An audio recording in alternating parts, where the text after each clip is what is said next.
Chapter 75. My father is the principal, and I have been reluctantly drawn into the fray. Oh, is that not Director Zhang? I hear you are here to welcome the new members of the school team. Why do you seem to be mingling with a beggar? Could it be that this beggar is the legendary and enigmatic beastmaster of our school? Let me think. I believe his name is Lin Mo, isn't it? With such an appearance, TSK, Director Wang should consider retirement when he grows old. My father has an exceptionally strong beast master eager to join the school. How about you, Director Zhang? Take the initiative to speak to him. Accompanied by this overtly provocative remark, a young man with dyed yellow hair, adorned with earrings in a mismatched style, obstructed the path. This caused Lin Mo to furrow his brows. He scrutinized the spirited youth before him, his mind racing to dredge up relevant memories. Regrettably, however, he had no recollection. So, who exactly is this spirited young man standing before him? He mused that he was generally a well-behaved individual at school. Even if he had offended a few people due to other matters, none among those he had crossed paths would seem to resemble this spirited youth. Although he harbored no knowledge of the identity of this spirited young man, there was no need to extend a friendly demeanor towards someone who was openly provoking him. Just as he prepared to retort with a scathing remark, he felt a tug on his right arm. This made Lin Mo's brow furrow even deeper. The one who restrained him was none other than the grade director beside him, who evidently recognized the provocative yellow-haired youth and promptly responded. Chen Xiao, mind your words. The decision to invite Lin Mo into the school team was made by the entire school leadership. Do not cause any more trouble, as it will only add to your father's woes. Focus on nurturing your own beasts. Strive for a commendable performance in this year's Campus Cup, and you may have a considerable chance of joining the team. Attempting to lecture me from a position of seniority? Zhang Qing, do not forget that you are merely a grade director, while my father is the principal. Forget it. I can't be bothered to argue with you. It's pointless. Hey, beggar, yes. I'm talking to you, beggar boy. Your name is Lin Mo, right? Make sure to feed your little hawk and little bear a few more bowls of food. The days of being well-fed are numbered. Once I defeat you in the quarterfinals, just wait to be kicked out of the team. What a joke, daring to vie for my spot. In the face of the grade director Zhang Qing's admonition, the spirited young man maintained his haughty demeanor and provocatively addressed Lin Mo once more. Feed his little creatures a few more bowls, and then he would be ousted from the team? He took a deep breath, but it was of no use. Even Lin Mo's usually good temper was reaching its limit. He glanced at the provocateur, his eyes growing colder, just as he was about to retort. To his surprise, the spirited young man had already turned to leave, leaving no opportunity for Lin Mo to respond. Watching the yellow-haired youth disappear into the crowd, Lin Mo could only forcibly suppress the rage bubbling within him. He then cast a sidelong glance at the grade director beside him, silently creating some distance before speaking with a blank expression. Director, treating me as a mere pawn is rather inappropriate, don't you think? As the top student of his class, his excellence extended beyond academics. He was also astute in analyzing situations. Yet now, he found himself genuinely threatened by the principal's son, and that too, in front of the grade director. Throughout the encounter, the principal's son had repeatedly mentioned the school team. Even he could discern that this was a trap. Therefore, upon realizing the situation, he directly distanced himself to question the grade director, Zhang Qing. In the present circumstances, I dare not assert much, but it is certain that Zhang Qing, the head of the grade, is well informed and may very well be one of the clandestine orchestrators of this scheme. In response to my inquiries, I was taken aback to find that Zhang Qing, the head of the grade, displayed neither denial nor justification. Instead, he regarded me with a look of gratification and began to speak. Indeed, this time you were indeed utilized as a pawn, you audacious young rascal. It is no surprise that you are a student I hold in high esteem. Your discernment is commendable, as you have recognized this as a scheme. Director Zhang, please do not evade my inquiries. I am posing a serious question here. Why was I entangled in this? I trust there are many capable students within the school who could fulfill your design scheme without difficulty. Although I received the head of the grade's explicit acknowledgement, I still felt a surge of dissatisfaction within. Who would willingly be thrust into the role of a pawn without cause? Thus, with a countenance still lacking warmth, I pressed on with my questioning. In response, Zhang Qing quelled his earlier demeanor, adopting a serious expression as he regarded me intently. You insolent brat, do you genuinely believe that other students could partake in this scheme besides yourself? Faced with Zhang Qing's suddenly solemn gaze, I fell into silence. for I had come to understand the reason for my selection as a pawn, and it was indeed because I was uniquely capable of fulfilling this role. Alas, I had hoped to quietly navigate my final semester, diligently preparing for graduate school after sorting out my subjects. However, ever since my little one clandestinely participated in the campus Beastmaster Cup and achieved remarkably outstanding results, my previously tranquil life has undeniably been disrupted. My little ones are exceptionally talented, and as their Beastmaster, my reputation on campus has surged significantly. In such a scenario, there truly is no one more suitable for the role than myself. However, does my suitability warrant my involuntary entanglement in this scheme without my consent? I cannot accept this notion. Therefore, maintaining a stoic expression, I gazed back at Zhang Qing and stated, "Director Zhang, while I concede you are correct, this does not grant you the liberty to unilaterally thrust me into this scheme without seeking my consent. I find this approach to be quite unsatisfactory." All right, I know your disposition well enough. Speak up. What is it that you desire? I knew you would understand me, Director.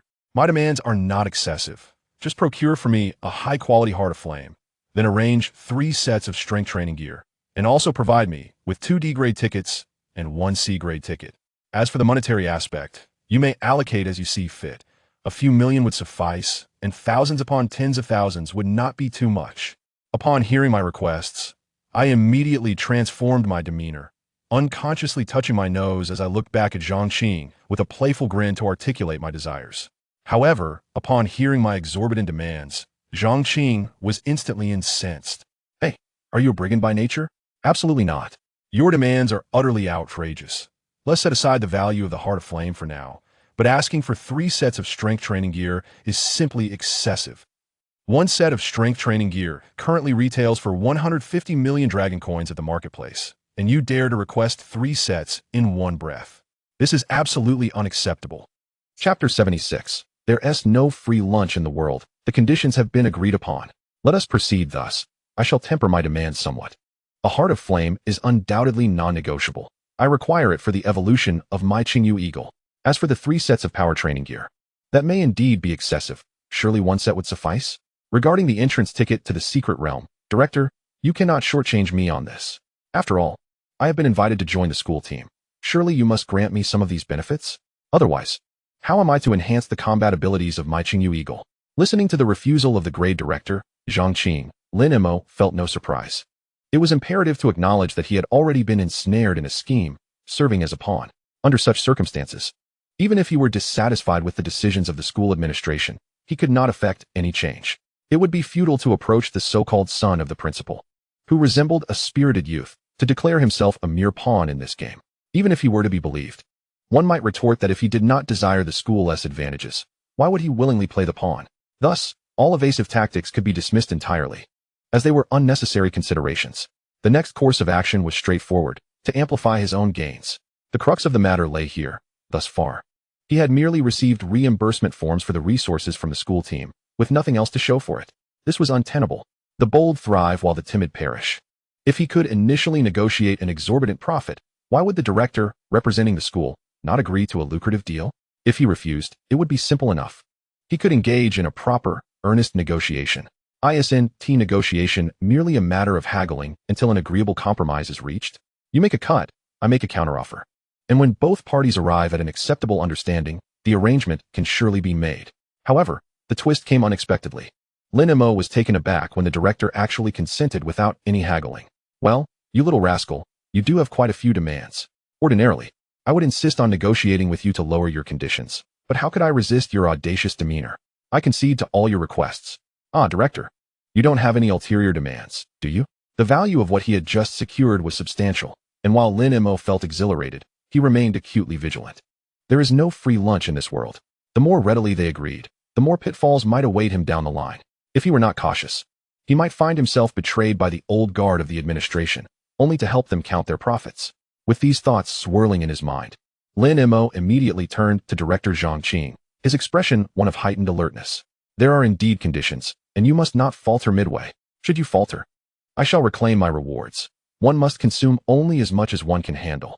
In response to his inquiry, Zhang Qing answered with remarkable composure. This very candor eased Lin Mo's concerns somewhat, signifying that the administration did not view him merely as cannon fodder. Having conditions was simply the norm in any transaction. After discerning a certain baseline, Lin Mo opted for directness, addressing Director Zhang Qing once more. Director, please be forthright with your conditions. I must ascertain their suitability. If it entails fetching stars from the sky, that would indeed be a tall order. You little rascal, you do have a penchant for nonsense. It seems your recent harvest in the secret realm has indeed bolstered your confidence. The space ring adorning Lin Mo's hand was overly conspicuous, with careful observation. One could easily notice it. Thus, after casting another glance at his own space ring, Director Zhang Qing revealed a smiling demeanor and spoke. Lin Mo, however, chose to disregard the director's teasing and earnest remarks, resolutely ignoring them. He simply fixed his gaze, unwilling to offer any response. Let them speculate. All right, you little rascal. Enough of your antics. The conditions are straightforward. In the first match of the top 8, you must defeat Chen Xiao. Ideally, you should win without losing a single round. Is it truly that simple? Upon hearing Zhang Qing's stipulation, Lin Mo was genuinely astonished, responding with skepticism. With merely 5 days having passed since the qualifying matches, Zhang Qing's impression of the Qingyu Eagle and the psychic panda remained at the bronze level. After inviting Lin Mo to join the school team, he had promptly provided an entrance ticket to the D-level Tianhu secret realm, intending to elevate Lin Mo's prowess. It was evident that if he had indeed reaped considerable rewards from the secret realm in recent days, the Qingyu Eagle could certainly ascend to the silver tier. Yet, in Zhang Qing's eyes, a Qingyu Eagle freshly promoted to the silver tier would hardly stand a chance against Chen Xiao. Thus, Zhang Qing glared at him with exasperation and said once more, "You little rascal, even if your Qingyu Eagle has advanced to silver through the secret realm, don't get too cocky. You must understand, the top 8 matches commence with a 3-on-3 format. The opponents capable of reaching the top 8 will have beasts at least at the pinnacle of the bronze tier. Do not underestimate them." Understood. I shall remain vigilant. Hey, what else with your attitude? I'll let you in on a little secret. All 3 of Chen Xiao's beasts are at the silver tier, especially the 3rd beast, which could very well be a silver 7-tier lightning demon eagle passed down from his father. Despite this, Lin Mo displayed no signs of trepidation. A mere silver 7-tier lightning demon eagle was nothing to fear. How formidable could it truly be? Even if it was somewhat stronger than the gigantic beak flame bird from the secret realm, it would not alter the final outcome. In a battle with the current Qingyu Eagle, the worst-case scenario would be a few hits taken before being defeated. It held no significance. In comparison to the lightning demon eagle's prowess, Lin Mo was far more intrigued by the question of why it could accept a change of masters. Following the establishment of a soul contract with a beast, a symbiotic relationship typically ensues. This is why capable beast tamers strive to cultivate their contracted beasts to higher tiers. Their fortunes are intertwined. However, once a contract is established, dissolving it becomes exceedingly challenging. If the beast is unwilling, it is impossible to sever the bond. The ties remain unbroken. Based on existing data, if we consider the difficulty of contracting a potential beast as 5 stars, then the difficulty of dissolving a contract with an already bonded beast would be at least 3-fold.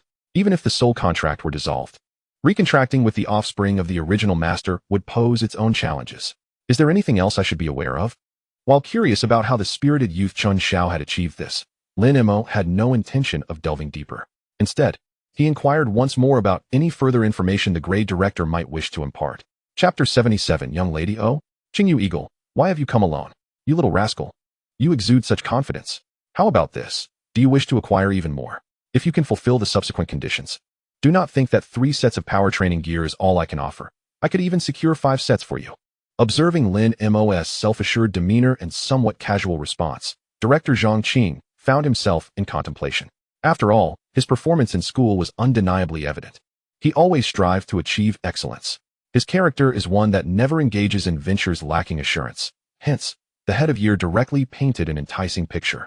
Director, may I inquire what conditions you are referring to? Knowing that this might merely be a tantalizing promise, Lin Mo found the allure irresistible, especially since the likelihood of its realization seemed rather promising. Without hesitation, he pressed on with his question. The conditions are quite straightforward.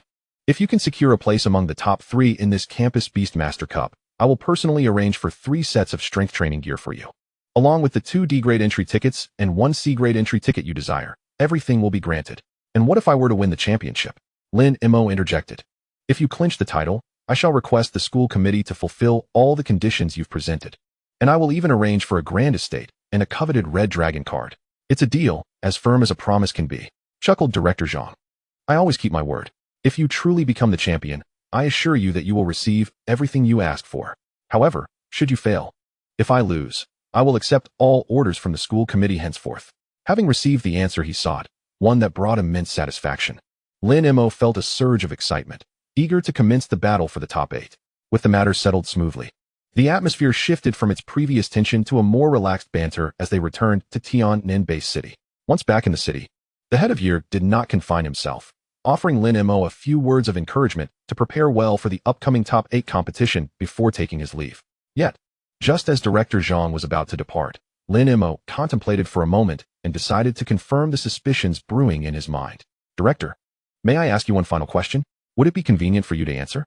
What question do you have? Go ahead, responded Director Zhang Qing, showing no inclination to refuse Lin Mo's inquiry. If I am not mistaken, the ultimate objective behind this arrangement is Vice Principal Chen, correct? If my memory serves me well, Vice Principal Chen is merely a gold-level beast master. Would it not be simple to apprehend him if there were any issues? It was entirely understandable for Lin Mo, who was not acquainted with the spirited Chen Xiao, to be unaware of him. After all, he was somewhat of a recluse, primarily engrossed in his own classwork. Even when participating in school activities, he seldom mingled with the underperforming students. Chen Xiao's declaration of my dad is the principle held no weight in this regard. Nevertheless, Lin Mo did have some recollection of the vice principals, considering there were only 3 in total. Among them, Vice Principal Chen had a reputation that surpassed the others, as he was an undeniably accomplished gold-level beast master, while the other 2 were merely on the cusp of achieving such a rank. However, a gold-level beast master was not the pinnacle of power at Tian'an No. 1 High School.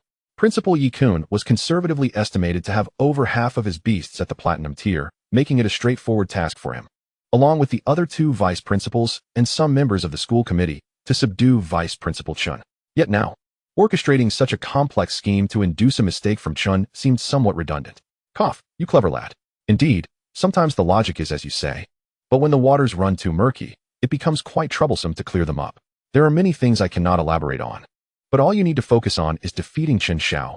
Do not involve yourself in other matters. Director Zhang Qing fell into a rare moment of silence, which even took Lin Mo by surprise. However, considering the nature of his question, it was only natural that a detailed response would be elusive. Surprisingly, the head of year did not attempt to evade the inquiry, but rather subtly hinted at an answer. In a way, it was an alternative form of revelation. Acknowledging the advice from his head of year, Lin Mo nodded earnestly. Rest assured, Director, I understand the gravity of the situation. As for my battle with Chen Xiao, you need not worry at all. I am determined to secure the championship in this Campus Beastmaster Cup, and you must keep your word. I am eagerly awaiting my grand estate, my new home. With no further idle chatter, Lin Mo waved goodbye to Director Zhang Qing. The following day, amidst the biting cold wind, the campus arena for the top 8 competition was bustling with life, the crowd's fervor seemingly impervious to the frigid weather.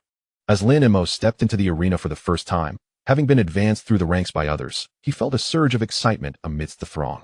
However, being new to the arena, he was somewhat bewildered regarding the location of his designated Group C. Not to worry. He recalled that each arena had a large sign hanging overhead indicating the directions of each group. Just as he was about to scan the sign for confirmation, he noticed that it was unnecessary. His companion, the Qingyu Eagle, had already taken to the skies, darting toward a specific direction with remarkable speed. Clearly well acquainted with the arena's layout. Wait for me, Qingyu, Lin Mo called out, trying to keep pace with the swift bird. As he trailed behind, he spotted a sweet young lady approaching the Qingyu Eagle with surprise. Oh, Qingyu Eagle, why are you here alone? Where is your companion, the telekinetic panda? Chapter 78. Lin Mo, are you gossiping behind my back? Humph, your master is truly irresponsible. He skipped the preliminary rounds, missed the qualifying matches, and now he dares to leave you to face a 3-on-1 match. How wicked of him to let you handle this alone. Wait. What are you talking about? I'm not just a lone eagle. My master will be directing from the sidelines. Just a few days prior, the Qingyu Eagle had only been at the bronze level, still in its juvenile stage, but now it had reached the silver tier, its wingspan nearly 3 meters, and its stature around 70 to 80 centimeters. Thus, when the Qingyu Eagle partially spread its wings, the inspection officer failed to notice Lin Mo lurking behind, and the idle chatter about him reached his ears, causing his lips to twitch in annoyance. To his surprise, before even officially entering the arena, he overheard the inspection officer speaking ill of him right in front of his companion. However, upon reflection, from an outsider's perspective, it was understandable. After all, he had advanced through the preliminary and qualifying rounds thanks to his beasts, and now, Not even showing up for the top 8, while sending the Qingyu Eagle to fight alone, was indeed a point of contention. The tournament has undergone a transformation, permitting only the Qingyu Eagle to participate in a 1-against-3 match.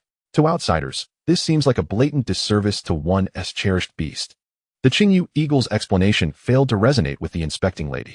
As the situation began to veer away from the event's trajectory, Lin Mo promptly stepped forward, clearing his throat and saying, "Greetings, I am Lin Mo, a contestant from Group C. May I inquire if only a student ID is required for verification?"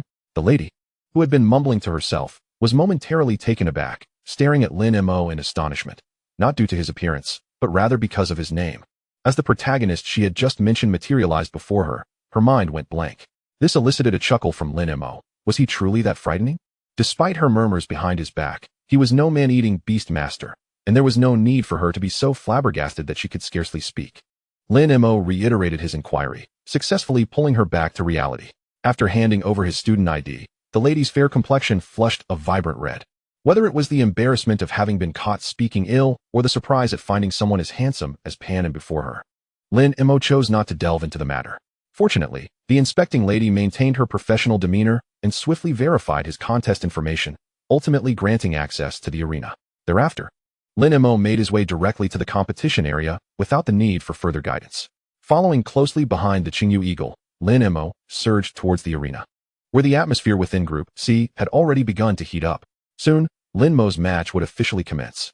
In the audience stands and various live streaming rooms, fervent discussions erupted.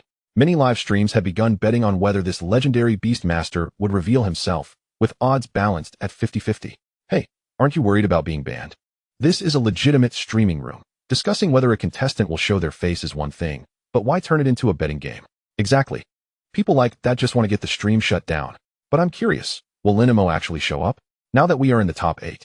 If he doesn't reveal himself and gets eliminated, all prior efforts will have been in vain.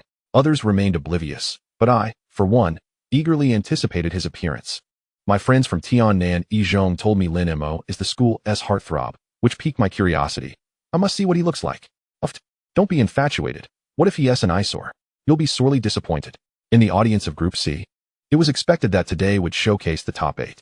This was not a one-on-one match, without a commanding Beastmaster. The Qingyu Eagle and the Psychic Panda would likely face defeat. The reasoning was sound. If mere reputation sufficed for success, then Lin Mo had perfectly showcased his prowess. Remaining hidden would serve no purpose, as failing to command would not only obliterate his previous fame, but could also earn him a place on the school's disgrace list. According to insider information, Lin Mo will definitely appear today. My friend's sister is one of the identity inspectors for this match, and she confirmed that Lin Mo registered. I can hardly wait to see what this legendary Beastmaster will display when he finally takes command. Since the preliminary rounds, he has advanced with remarkable momentum. Yet he has never appeared on the battlefield. Lin Mo's unintentional mystique has indeed produced astonishing effects, especially with the school's official support. The arena for Group C was truly packed to the brim.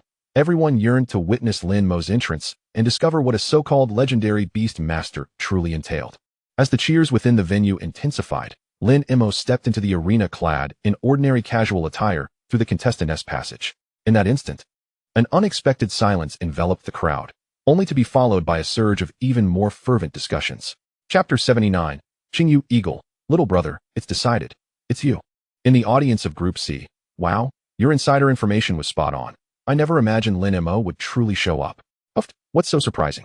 If he orchestrated this situation, he was bound to appear now. However, even though it may be a carefully crafted scenario, he must possess considerable strength as a Beastmaster. A newcomer Beastmaster could take a Qingyu Eagle, which had yet to advance to silver rank, to the field for independent combat, followed by another self-fighting Psychic Panda. Indeed worthy of admiration. Hey, did you notice his attire? He doesn't seem like a scion of a prestigious family. I heard online that this Lin Mo has lost both parents. If that is true, he is truly inspiring. My friends didn't lie to me. This Lin Mo is indeed school heartthrob material. Although he doesn't appear wealthy, his aura is captivating. I wonder if it would be possible to ask him for a photo after the match, and perhaps even his contact information. In the live stream, upon Lin Mo's reveal, the barrage of comments from viewers escalated to a frenzy, filling the entire screen as if to demonstrate their enthusiasm. This left the managers of various streaming rooms dumbfounded. They had not anticipated Lin Mo's fame to escalate so rapidly within just a few days. Now, even the so-called Mo circle had emerged. and the antics of true fans were nothing short of astonishing. Aside from the uproar in the live stream and audience, the judges seated at the highest vantage point of the arena were also engaged in discussion. Indeed, this is your school's Lin Mo, a fine young man. Yes, devoid of any garish attire, he presents himself with remarkable composure and grace, a promising talent. Regardless of how he performs in this match, if he wishes to join my team, I will certainly reserve a spot for him. Hey, Oldly, you're being quite presumptuous. This fine talent is from my school. It has nothing to do with you. So step aside. The speaker was Yi Kun, the principal of Tiannan Yizhong, glaring at several white-haired men of similar age. However, at that moment, an ill-timed voice interrupted. Old Yi, the rules of the school team require one to secure a top 3 finish in this competition. If Lin Mo fails to reach the top 8, allowing a mere figure of empty reputation into the school team would be quite inappropriate and would certainly invite controversy. Let us observe his performance before making further decisions. The speaker, although not seated at the forefront of the judging panel, held a position of considerable authority. Being none other than Chen Xiao, the father of Chen Xiao, his rotund physique and round face bore a resemblance to that of the Buddha. Yet when he spoke with his sarcastic tone, his image was utterly tarnished. As his voice resonated, the jury's discussions regarding Lin Mo gradually came to a halt. Entering the arena, Lin Mo was momentarily taken aback by the ceaseless shouts and cheers emanating from the audience. Was he truly that renowned? Oh dear audience, your enthusiasm is overwhelming. I find it quite difficult to bear. Alas, it is also due to the extraordinary talents of my little companions. Each one of them has effortlessly secured a place among the top 8, consequently elevating my own reputation. While I bask in this acclaim, on the opposite side, Chen Xiao was seething with frustration. As a fellow contender in the top 8 and the principal's son, this stage was supposed to be his domain, where he might charm several lovely ladies and perhaps host a delightful soiree that evening. But now, all the glory had been snatched away by Lin Mo, who had just received a warning yesterday, and his anger intensified. He had initially believed that the warning would be sufficient to coax Lin Mo into withdrawing from the competition. Chen Xiao's gaze towards Lin Mo was now laced with icy disdain. He resolved to strike harder when the time came. To show the blind audience who the true star of this stage was, he was determined to reclaim what was rightfully his. In the C-group competition arena, the officiating judge, exhibiting remarkable professionalism, maintained his stoic demeanor even as Lin Mo made his debut. When Lin Mo and Chen Xiao stood at their respective command platforms, the judge announced loudly, the Campus Beast Master Cup Top 8 Elimination Round, Group C, is officially underway. In the red corner, we have Chen Xiao from Class 5 of the 3rd year. In the blue corner, Lin Mo from Class 1 of the 3rd year. Now, both competitors, please send forth your first beast into the arena. Yay! This round, third brother, you shall take the lead. The Qingyu Eagle did not immediately soar into the arena, but instead circled above Lin Mo, contemplating Chen Xiao's presence intently before finally speaking. Upon returning home yesterday, it had seized the opportunity while its master was bathing to research Chen Xiao's relevant information on the computer. After all, reaching the top 8 meant that even the principal's son must dispatch a beast for battle. Chen Xiao had only showcased one beast in the top 8, a ground-type beast known as the rock-armored elephant. However, Chen Xiao's rock-armored elephant possessed significantly greater strength, having attained the rank of Silver 2. Were it not for Third Brother's system and the harvest from that fruitful forest, Qingyu Eagle would not have decided to send him into battle, especially considering his initial strength upon joining the team. But now, the situation was different. Third Brother's combat prowess would not disappoint. As a member of the team, he must gain battle experience in this competition. Hence, in the opening match, Qingyu Eagle had already made its decision on who would take to the field. Humph. Since you refuse to heed my advice, do not blame me for knocking you down. Arise, rock-armored elephant. With a flourish, Chen Xiao produced a beast spaceball from his pocket, and with a flash of red light, a gargantuan creature, towering at a height of 3 meters, emerged in the center of the arena. This colossal beast, cloaked in earthy hues, bore a shell of rock armor, truly living up to its name. It was a massive elephant, draped in rocky armor, with a pair of enormous tusks radiating a brilliant light, contrasting starkly with its earthy skin. The rock-armored elephant, with its rock-like skin, could withstand the impact of a speeding truck with ease, showcasing its remarkable defensive capabilities. Additionally, its strength allowed it to effortlessly pull a dump truck, rendering ordinary beasts incapable of enduring its full-force charge. As the rock-armored elephant made its grand entrance, Qingyu Eagle lowered its altitude and gently tapped one of Lin Mo's beast spaceballs at his waist. Instantly, with another flash of red light, a diminutive black figure, so small it could be overlooked, materialized in the arena. Third brother, it's your time to shine. Chapter 80, Ground Mouse vs. Rock-Armored Elephant. a terrifying defense capability. Above the C group competition arena, a middle-aged man, seated in a mechanical flying apparatus and holding a microphone, gazed at the stark contrast between the two figures on the field. He boomed, "Ladies and gentlemen, contestant Chen Xiao has unleashed his ground-type beast, the rock-armored elephant, which has carried him into the top 8. Meanwhile, our highly anticipated contestant Lin Mo has chosen to deploy a new beast, the ground mouse, also of the ground attribute. This battle presents no direct elemental advantages. Let us eagerly await this thrilling clash." The commentator expressed his enthusiasm, while Lin Mo atop the command platform felt somewhat exasperated. Gazing skyward, "Good heavens, this is not my choice at all. Clearly, it is my little companion making this decision." Although he had intended for the ground mouse to fight in this inaugural match, after returning home, the grade director, Zhang Qing, had provided him with intelligence regarding Chen Xiao. While it was a somewhat dubious act of disclosure, he rationalized that if Chen Xiao wished to learn about him, he could easily have his principal father dispatch someone to investigate. Thus, Lin Mo felt justified in accepting this intelligence. From the information he gathered, it was evident that Chen Xiao was indeed formidable, possessing 3 beasts of silver rank. The weakest among them was, in fact, the rock-armored elephant, prompting Lin Mo to let the ground mouse have a go. If it were to lose, Qingyu Eagle and the Mind Bear would be there to back him up, ensuring the ultimate outcome of the match remained unaffected. However, Qingyu Eagle's recent maneuver nearly made Lin Mo roll his eyes in disbelief. "So, you're both my beast master and a participating beast? Well, that is quite reasonable." As both beasts took their positions on the field, the expressionless referee raised his flag and declared, "The competitors' beasts are in position. The match officially begins." As the referee's flag fell and the words resounded, Chen Xiao commanded his rock-armored elephant, "Crush it, rock-armored elephant. Use the heavy stomp." The ground mouse, currently at the pinnacle of bronze rank, was clearly outmatched against the rock-armored elephant. Chen Xiao aimed to finish the battle swiftly to seize Lin Mo's fame, naturally opting for a decisive strike. With a thunderous roar, the rock-armored elephant wasted no time, charging directly towards the ground mouse. As it neared, it raised its formidable front limbs, an overwhelming surge of white energy enveloping its feet. Seeing this impending assault, Lin Mo could not idly watch his ground mouse take the blow. He hastily instructed, "Ground mouse, create some distance, then unleash the metal claw attack." The formidable offensive capabilities of the rock-armored elephant beast are beyond question. However, its speed leaves much to be desired. Although the earth element mouse resides at the pinnacle of the bronze tier, it has undergone rigorous training under the tutelage of both the Azure Feather Eagle and the Mind Magic Bear while in the secret realm.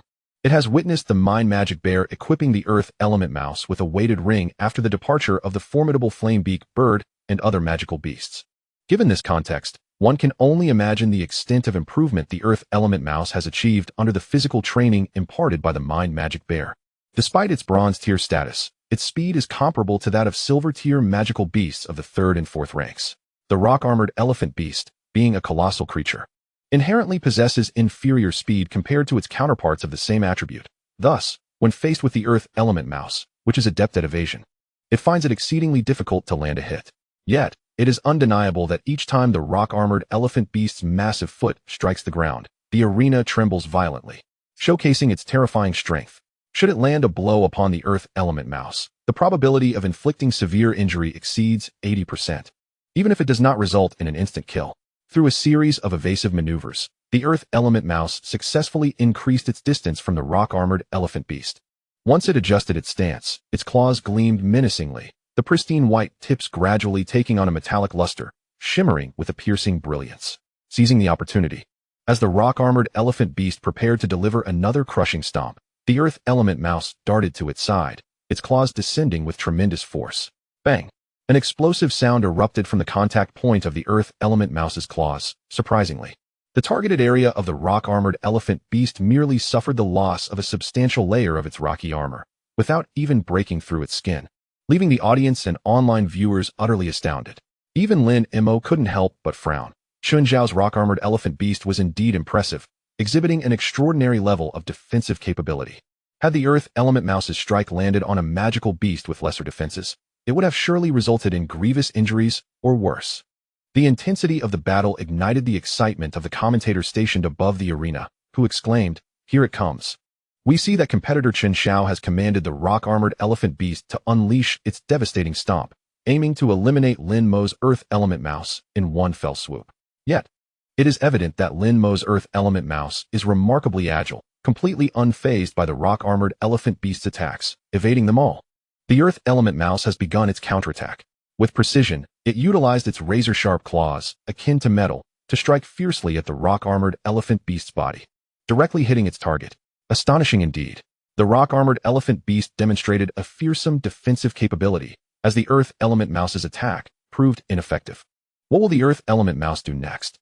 The live commentary prompted a slight twitch at the corner of Lin Mo's mouth. Indeed, it was quite professional. He withdrew his wandering thoughts, refocusing his attention on the arena. He refrained from issuing further commands, trusting that the earth element mouse would continue to press the attack as per his earlier instructions. As anticipated, upon realizing that its previous ferocious strike had failed to inflict damage on the rock-armored elephant beast, the earth element mouse deftly evaded while simultaneously targeting other vulnerable areas of the rock-armored elephant beast. A series of claw strikes echoed as they struck the rock-armored elephant beast. Yet the shattered rocky armor did not translate into any significant harm. Observing the rock-armored elephant beast's impressive defensive display, Chen Xiao couldn't help but mock. Oh, legendary beast master Lin Mo, is your earth element mouse merely tickling? With such feeble attacks, I could have my rock-armored elephant beast deliver 100 blows to your earth element mouse without any consequence. Chapter 81. Seizing the Flaw, the Battle Tornado. Let us call this tickling attack a day. Lin Mo, perhaps you should send in that little azure eagle beside you, as this is rather lackluster and unexciting. Chen Xiao further provoked, clearly attempting to incite the azure feather eagle into the fray.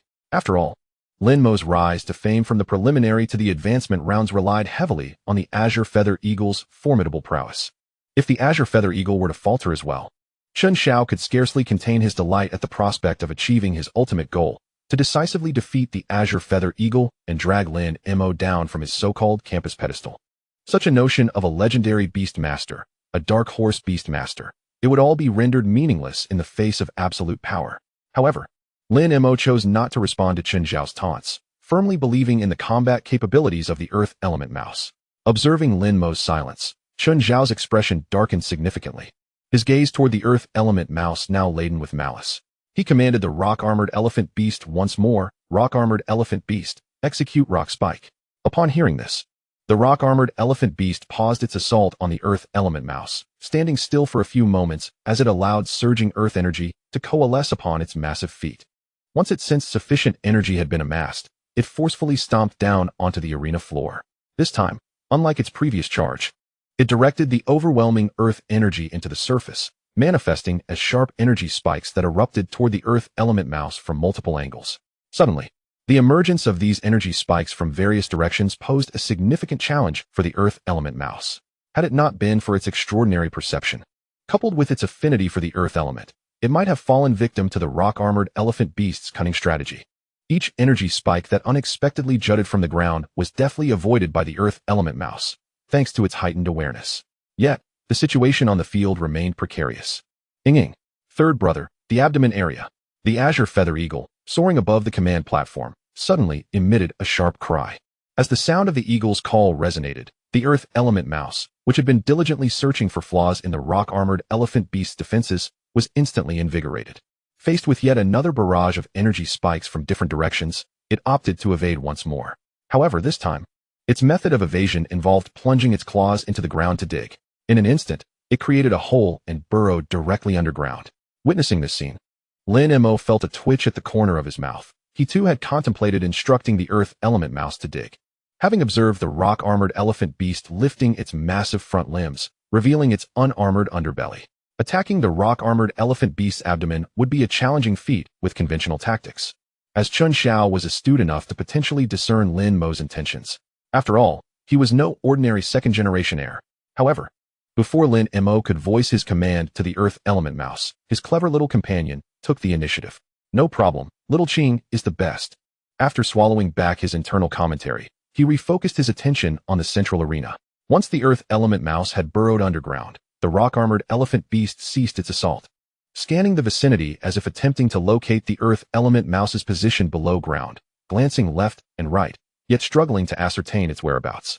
In the distance, Chen Xiao at the command post grew increasingly anxious. His desire for a swift victory clouded his judgment. Thus, he turned his gaze towards the battlefield and commanded the rock-armored elephant beast, utilize the earthquake technique immediately. This formidable move, known for its devastating power among ground-type creatures, channels energy deep into the earth, where it erupts, unleashing a shockwave that affects all creatures both above and below ground. In essence, this strike would also inflict damage upon the rock-armored elephant itself, a classic case of inflicting 1,000 points of damage to the enemy while suffering 800 in return. At that moment, however, Chen Xiao conveniently overlooked the fact that the rock-armored elephant would also sustain injuries, confident that any damage it incurred would be far less severe than that of the earth element mouse. Upon receiving the command, the rock-armored elephant stirred, its massive form radiating an astonishing white energy. As this energy coalesced, it gravitated towards the creature's limbs, and just as the energy intensified, the ground beneath its abdomen fractured. A small, black figure burst forth from the earth, but what captured attention was the earth element mouse, which, with its claws clasped, spun rapidly, launching itself with terrifying force towards the most vulnerable area of the rock-armored elephant's belly. With a roar, the earth element mouse executed a surprise attack on the rock-armored elephant's weakest point, catching it completely off guard and leaving it unable to implement any defensive maneuvers. The strike landed with full force, eliciting a heart-wrenching cry from the rock-armored elephant. The pain was excruciating. The blow from the earth element mouse had maximized the damage, effectively interrupting the rock-armored elephant's intended earthquake technique, and it was ultimately toppled onto the arena floor. However, it was not a simple topple. Rather, the earth element mouse's attack created a battle vortex that caused the rock-armored elephant to roll over due to the agony it experienced, crashing down heavily onto the ground. Witnessing the collapse of the rock-armored elephant, Chen Xiao, undeterred by the creature's injuries, commanded it once more, "Get up and use the mighty charge." This was indeed an overestimation of the rock-armored elephant's resilience. It took considerable time for the creature to shakily rise to its feet. Just as it prepared to charge at the earth element mouse, the cunning creature seized the opportunity, mercilessly striking the vulnerable belly of the rock-armored elephant multiple times with its sharp claws. The astonishing damage inflicted exacerbated the already grievous injuries of the rock-armored elephant, which ultimately collapsed in the center of the arena. This spectacle ignited excitement in the commentator, who enthusiastically declared, "Ladies and gentlemen, we have witnessed Chen Xiao's rock-armored elephant attempt to employ the rock spike technique, aiming to confine Lin Mo's earth element mouse within a certain range. Yet, it is evident that Lin Mo's earth element mouse is exceptionally skilled, evading every attack from the rock-armored elephant with agility. Wow." In response to Chen Xiao's relentless assaults, Lin Mo's earth element mouse has finally struck back. Wait, the earth element mouse has burrowed underground. Chen Xiao commands the rock-armored elephant to unleash the earthquake technique, attempting to disrupt Lin Mo's earth element mouse below ground. We all know the earthquake technique's terrifying power. Suddenly, the earth element mouse erupted from the ground, executing a move reminiscent of the shockwave technique. It appeared that Lin Mo had employed a unique combat strategy to directly interrupt Chen Xiao's rock-armored elephant while simultaneously striking its vital area. The rock-armored elephant fell. Would it be able to rise again? Displaying remarkable tenacity, the rock-armored elephant stood once more and obeyed Chen Xiao's command to execute the mighty charge. Astonishingly, the earth element mouse exhibited incredible speed, breaching the defenses of the rock-armored elephant, and once again targeted its vital points with its razor-sharp claws. The rock-armored elephant collapsed, marking a truly astonishing battle. Chapter 82. Successfully securing the first victory, the six-armed silver-class demon ape, with the rock-armored elephant incapacitated. Victory in this initial battle belonged to Lin Mo's earth element mouse. The fallen rock-armored elephant lay still, clearly unconscious. This prompted the professional referee in charge of the match to swiftly raise the flag and declare the outcome loudly. Their professionalism demanded immediate judgment. Had they failed to do so, the earth element mouse might have launched another attack, escalating the situation beyond a mere competition and potentially leading to unforeseen consequences. As the referee announced the result, the audience erupted into cheers, celebrating the triumph of the earth element mouse. In Section C of the audience, exclamations of admiration echoed, "Wow! Incredible! Truly deserving of my faith in Lin Mo. His training of the earth element mouse is astonishing, achieving victory against the silver-class rock-armored elephant despite the level disparity." Others chimed in, "I told you, Lin Mo's creatures are no ordinary beasts. They are formidable, as evidenced by the performance of that azure feather eagle in the qualifiers. Lin Mo is not someone to be underestimated. He may even represent our Tiannan No. 1 high school in provincial competitions." Hey. You infatuated fans are jumping to conclusions too quickly. Lin Mo's earth element mouse merely won by chance in this battle. Do you even know who Chen Xiao is? He is the son of Vice Principal Chen. Just wait, Lin Mo will face dire consequences in the next match. A classmate, who had always been at odds with Lin Mo, interjected with palpable jealousy, highlighting Chen Xiao as formidable background.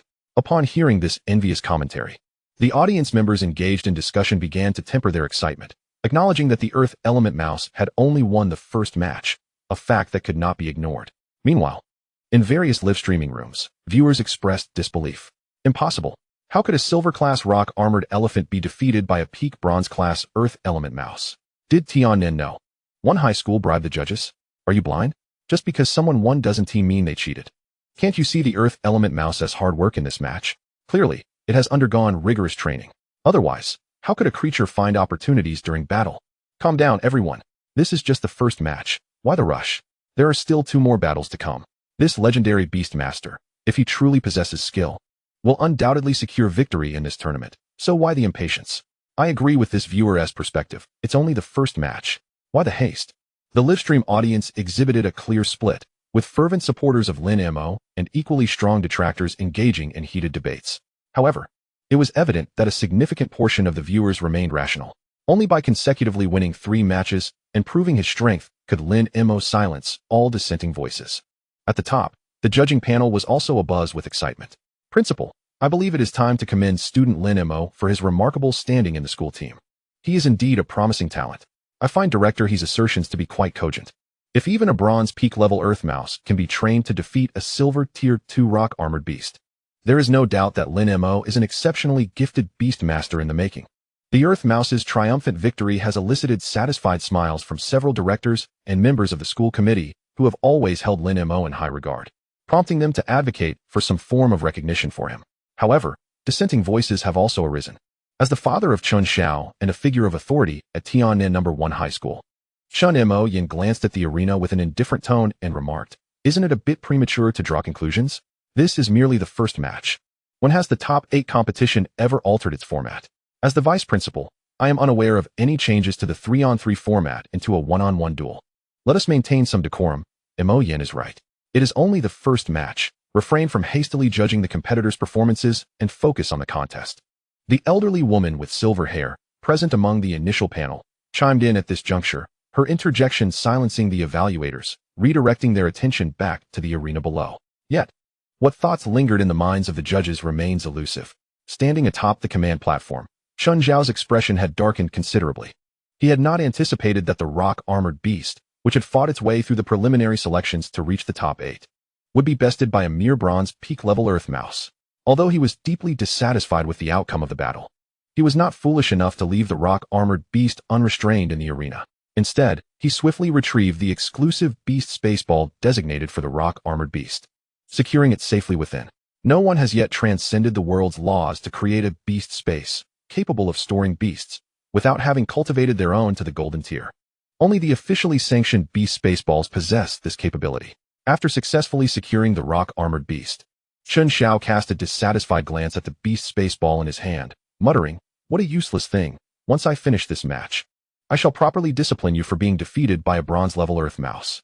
Regaining his composure, Chen Xiao produced another beast spaceball from his waist, and, maintaining his haughty demeanor, directed his gaze at Lin Mo, declaring, "You beggar, your Earth Mouse has indeed performed admirably to have worn down my rock-armored beast.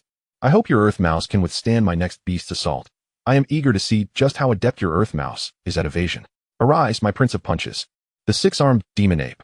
As Chen Xiao's words fell, a flash of red light illuminated the central area of the arena once more, revealing a colossal figure, an ape whose stature was entirely distinct from the rock-armored beast. The 6-armed demon ape, its appearance strikingly humanoid, boasted a deep blue fur coat, with prominent muscles reminiscent of competitive bodybuilders from the past.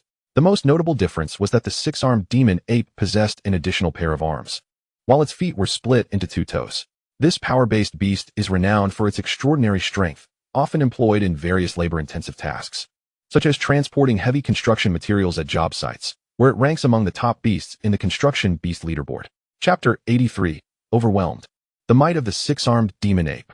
As the 6-armed demon ape was unleashed by Chen Xiao, the professional referee overseeing the match promptly raised the flag, establishing the initial combat positions for both the Earth Mouse and the 6-armed demon ape.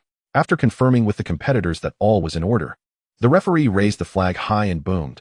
In the second match of Group C of the Campus Beastmaster Cup Top 8, Lin Mo's Earth Mouse faces off against Chen Xiao's six-armed Demon Ape. Competitors, take your positions. Begin. With the referee's flag dropped, the second match commenced. As before, Chen Xiao opted to exploit a moment of timing, commanding the six-armed Demon Ape to strike first with, "Six-armed Demon Ape, utilize your rapid punch." Upon hearing the command, the six-armed Demon Ape immediately obeyed, charging toward the Earth Mouse with astonishing speed. Its massive form did not hinder its agility, showcasing a velocity that far surpassed that of the rock-armored beast. As it closed in on the Earth Mouse, all six fists coalesced into powerful, glowing projectiles, aimed at the vulnerable points of the Earth Mouse from various angles. The ferocity of the six-armed Demon Ape's assault caused Lin Mo, positioned at the command platform, to furrow his brow. Initially, he had planned to substitute the Earth Mouse, but it expressed a desire to continue fighting, making it imperative to respect the creature's wishes. Thus, he decided against the substitution. After all, this battle was not a life-or-death struggle like those in the Secret Realms, where a fainted beast would simply be declared defeated by the referee. Gaining more combat experience would undoubtedly benefit the Earth Mouse. However, he had underestimated the strength of Chen Xiao's summoned beast. The six-armed Demon Ape had reached a solid Silver Tier 6. This level of power far surpassed that of the rock-armored beast, presenting an insurmountable challenge for the Earth Mouse, which stood at merely a bronze peak. Upon realizing the impending attack from the six-armed Demon Ape, Lin Mo could not allow the Earth Mouse to be struck without resistance. He promptly instructed, "Earth Mouse, dig." Confronting the enemy directly was unwise. Evading the six-armed Demon Ape's onslaught, while seeking an opportune moment for a counterattack, was the only viable path to victory, mirroring the strategy employed against the rock-armored beast. Regrettably, the situation did not unfold as Lin Mo had anticipated. The Earth Mouse overestimated its digging speed and severely underestimated the six-armed Demon Ape's approach. As the Earth Mouse clawed at the ground, attempting to burrow, the six-armed Demon Ape reached it in an instant, forcibly halting the Earth Mouse's actions. With all six fists infused with potent energy, the sound of air being torn asunder echoed with each strike, the force generating a tempestuous gale.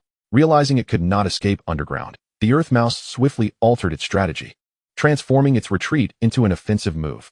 Its claws glimmered with a metallic sheen, sharp as blades, delivering a flurry of slashes. Bang, bang, bang. The ferocious clashing of strikes resonated throughout the arena as the Earth Mouse exerted every ounce of strength to withstand the six-armed Demon Ape's relentless barrage. Yet, the disparity in raw power was too vast. The Earth Mouse found no advantage in the clash of fists and claws, ultimately falling victim to the six-armed Demon Ape's overwhelming might as two powerful punches landed squarely on its chest. The sheer force sent the Earth Mouse hurtling through the air, crashing heavily onto the ground. The swirling clouds of dust enveloped the diminutive body of the Earth Mouse. Witnessing this spectacle, the commentator, who had been keenly observing the shifting dynamics of the arena, exclaimed once more, "Ladies and gentlemen, the six-armed magic ape dispatched by Chen Xiao has initiated the attack with remarkable swiftness, akin to a deep blue meteor streaking across the battlefield." The Earth Mouse, controlled by Lin Mo, attempted to evade with its tunneling technique. Regrettably, we observe that Lin Mo's Earth Mouse has failed to execute this maneuver.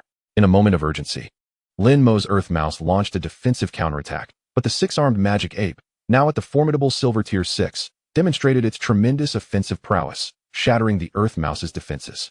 The Earth Mouse was struck, sent hurtling through the air.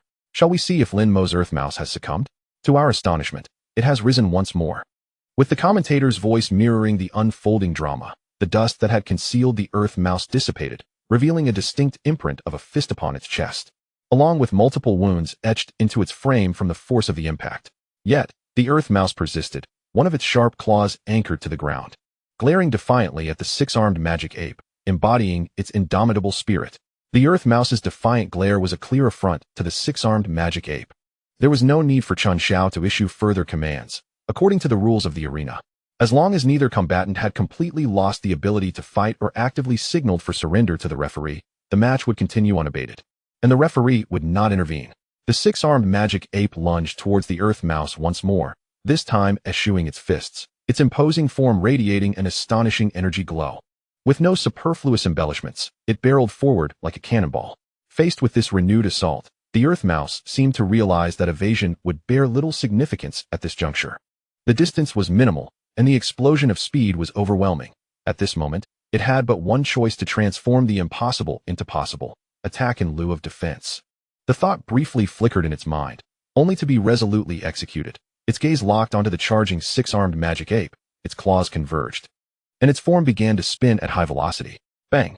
The earth mouse, in a whirlwind of motion, propelled its converged claws toward the six-armed magic ape, both creatures clashing with their most ferocious techniques. In an instant, the sharp tips of the earth mouse's rotating claws collided with the energy barrier enveloping the six-armed magic ape. A thunderous sound of impact erupted, but it was evident that this clash was fleeting. The forces exerted in such encounters typically yield one of two outcomes. Either both creatures possess comparable strength, resulting in a stalemate where endurance determines victory, or one side overwhelmingly dominates the other, with a mere moment of contact revealing the ultimate result.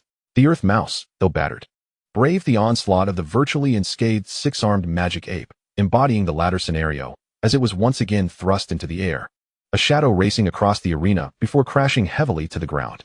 Chapter 84. Summon Your Beast, Divine Mind Magic Bear.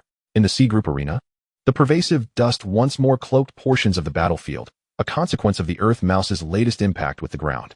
Surprisingly, this time, the audience did not erupt in cheers. Even the commentator's tone dipped, fixated on the direction where the earth mouse had fallen. Yet, a lowered voice did not equate to silence. The commentator continued, "Look, the six-armed magic ape has unleashed a fierce offensive, demonstrating astonishing speed as it charges towards the injured earth mouse. What will the earth mouse choose? Will it attempt to tunnel away again, or retaliate with its sharp claws? Wow. The earth mouse has opted to confront the six-armed magic ape head-on, and the audience is in for a treat as it employs that special combat technique once more. Let us await the outcome." Both the six-armed magic ape and the earth mouse reveal their most resilient facets. Amidst this terrifying clash of techniques, who shall emerge victorious?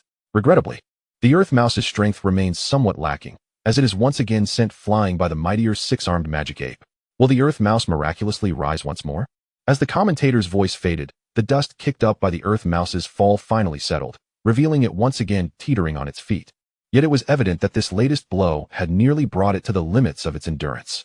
A miraculous sight. The earth mouse has regained its footing. Does it still wish to continue fighting? Observing the earth mouse rise once more, the commentator's excitement surged.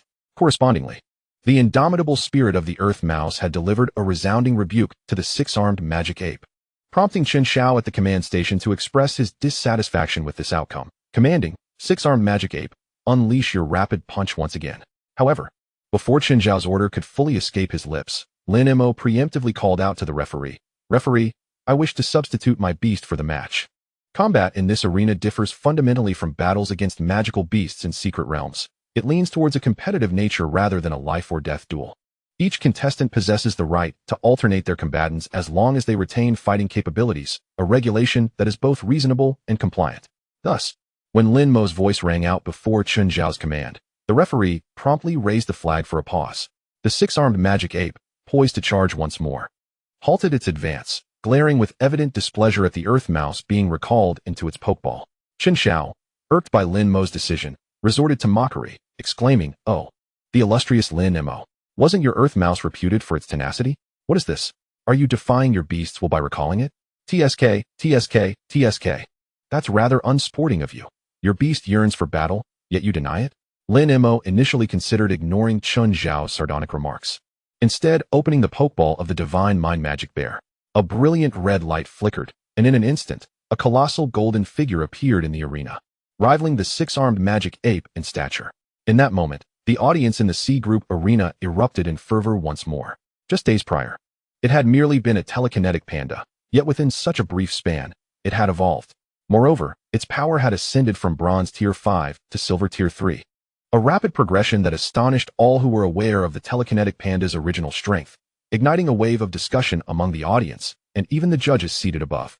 In the C Group audience area, gasps of disbelief echoed. What in the world is happening?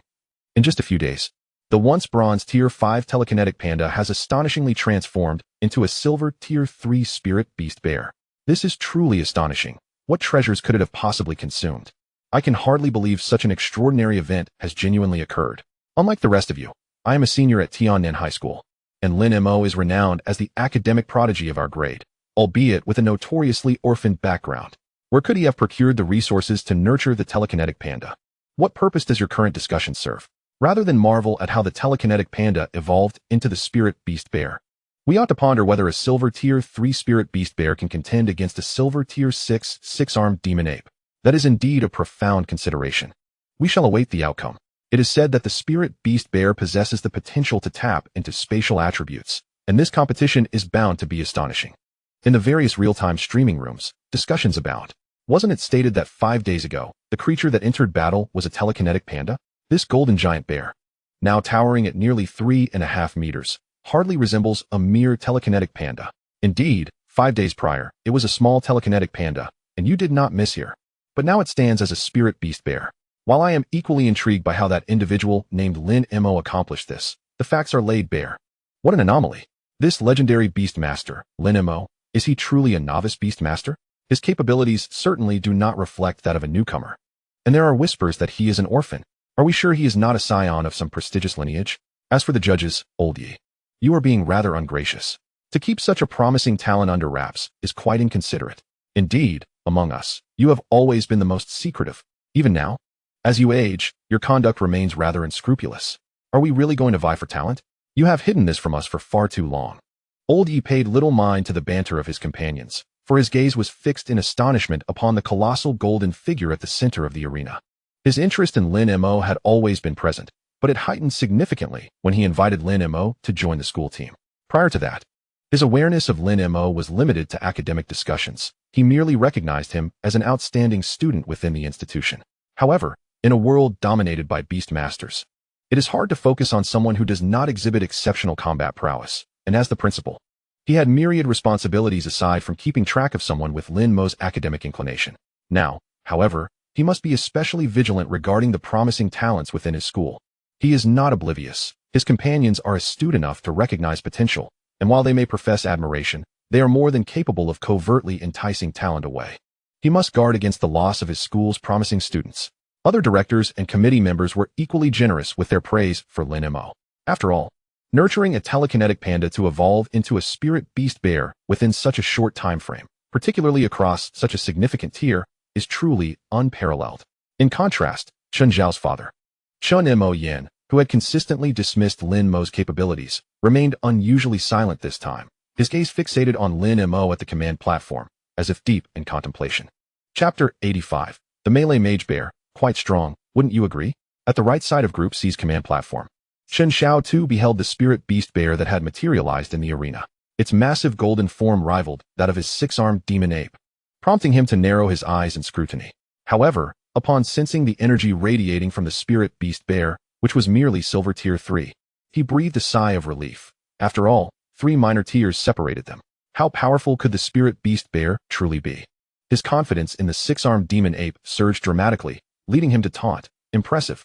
Lin Mo, you are indeed hailed as a legendary beast master. In just a few days, you've evolved a bronze tier telekinetic panda into a silver tier spirit beast bear. I wonder, does your strength measure up?" This provocation was not out of the ordinary. A rapid increase in power without rigorous training and extensive battle experience often results in an inability to fully harness that surge of strength. Consequently, even as the audience erupted with excitement upon the spirit beast bear's entrance, many remained silent, their expectations keenly fixed upon it. They were eager to discern whether the spirit beast bear's newfound strength was merely superficial or if it genuinely embodied the battle prowess expected of a silver tier creature. Faced with Chen Xiao's incessant provocations, even Lin Mo's typically placid demeanor began to wane, and he met Chen Xiao's gaze with steely resolve, retorting coldly, "If you are so curious, why not let your six-armed demon ape test its mettle against my spirit beast bear? Are you concerned it may not withstand a few blows from my spirit beast bear? Should I offer my spirit beast bear a spare hand? Arrogant. You're courting disaster. Do not blame my six-armed demon ape for being ruthless." Lin Mo's unexpected retort struck a sensitive chord within Chen Xiao, though the reason behind this sensitivity eluded him. Nevertheless, this was a competition that must yield a victor. Verbal skirmishes were merely an appetizer. If he could not endure this, perhaps he should retire to a life of leisure.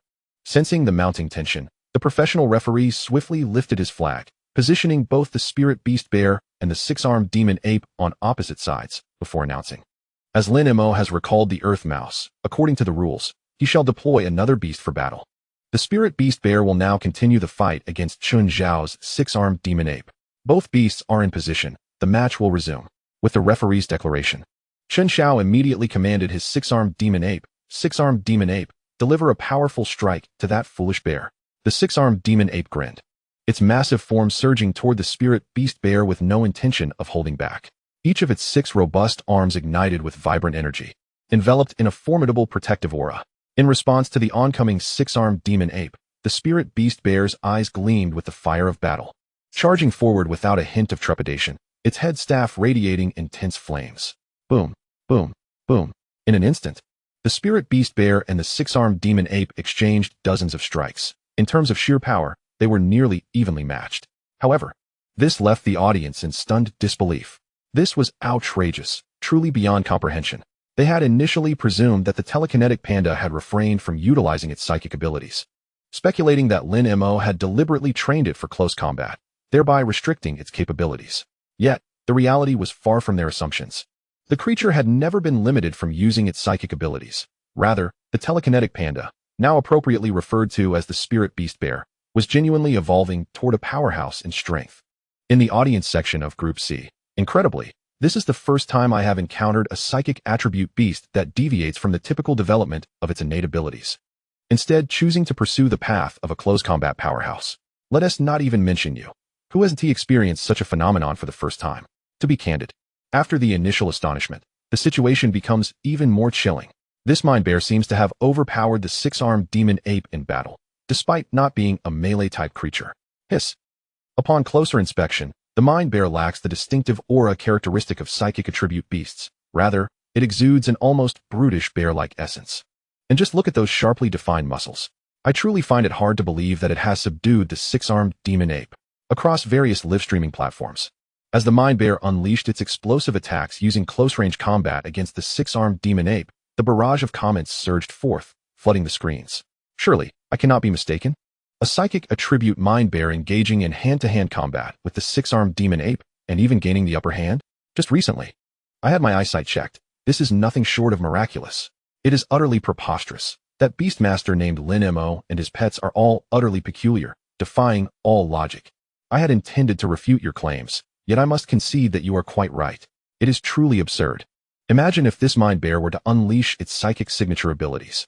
The comments would be overwhelming, filled with exclamations about the mind bear's astonishing feats, or devolving into discussions about Lin Mo, compelling the moderators of the various live streams to urgently disable the comment sections. Finally, the attention of all spectators was redirected back to the arena. The judges at the top were no less astonished by the performance of the mind bear. They had conducted a thorough assessment of its capabilities, yet they were unprepared for the unconventional path Lin Mo's mind bear had taken. This left them hesitant, and one judge, swallowing nervously, remarked, "We have previously witnessed the psychic panda exhibit notable combat skills, excelling in close-quarters combat. If I am not mistaken, the current mind bear appears to be evolving towards a combat powerhouse." As he spoke, many judges began to perspire. They were witnessing a psychic attribute beast pursuing a close combat specialization for the first time. Let us observe closely. The mind bear currently maintains pressure on the six-armed demon ape. There is a possibility that this route could indeed prove viable. Cast your gaze upon the mind bear's physique. In an instant, nearly all the judges conjured images of the muscular mind bear, delivering devastating blows to other attribute beasts. Chapter 86. Consuming the energy crystal. Do you also desire an outburst? In the arena, the mind bear demonstrated extraordinary strength and speed, completely overpowering the six-armed demon ape, showing no semblance of a psychic attribute beast.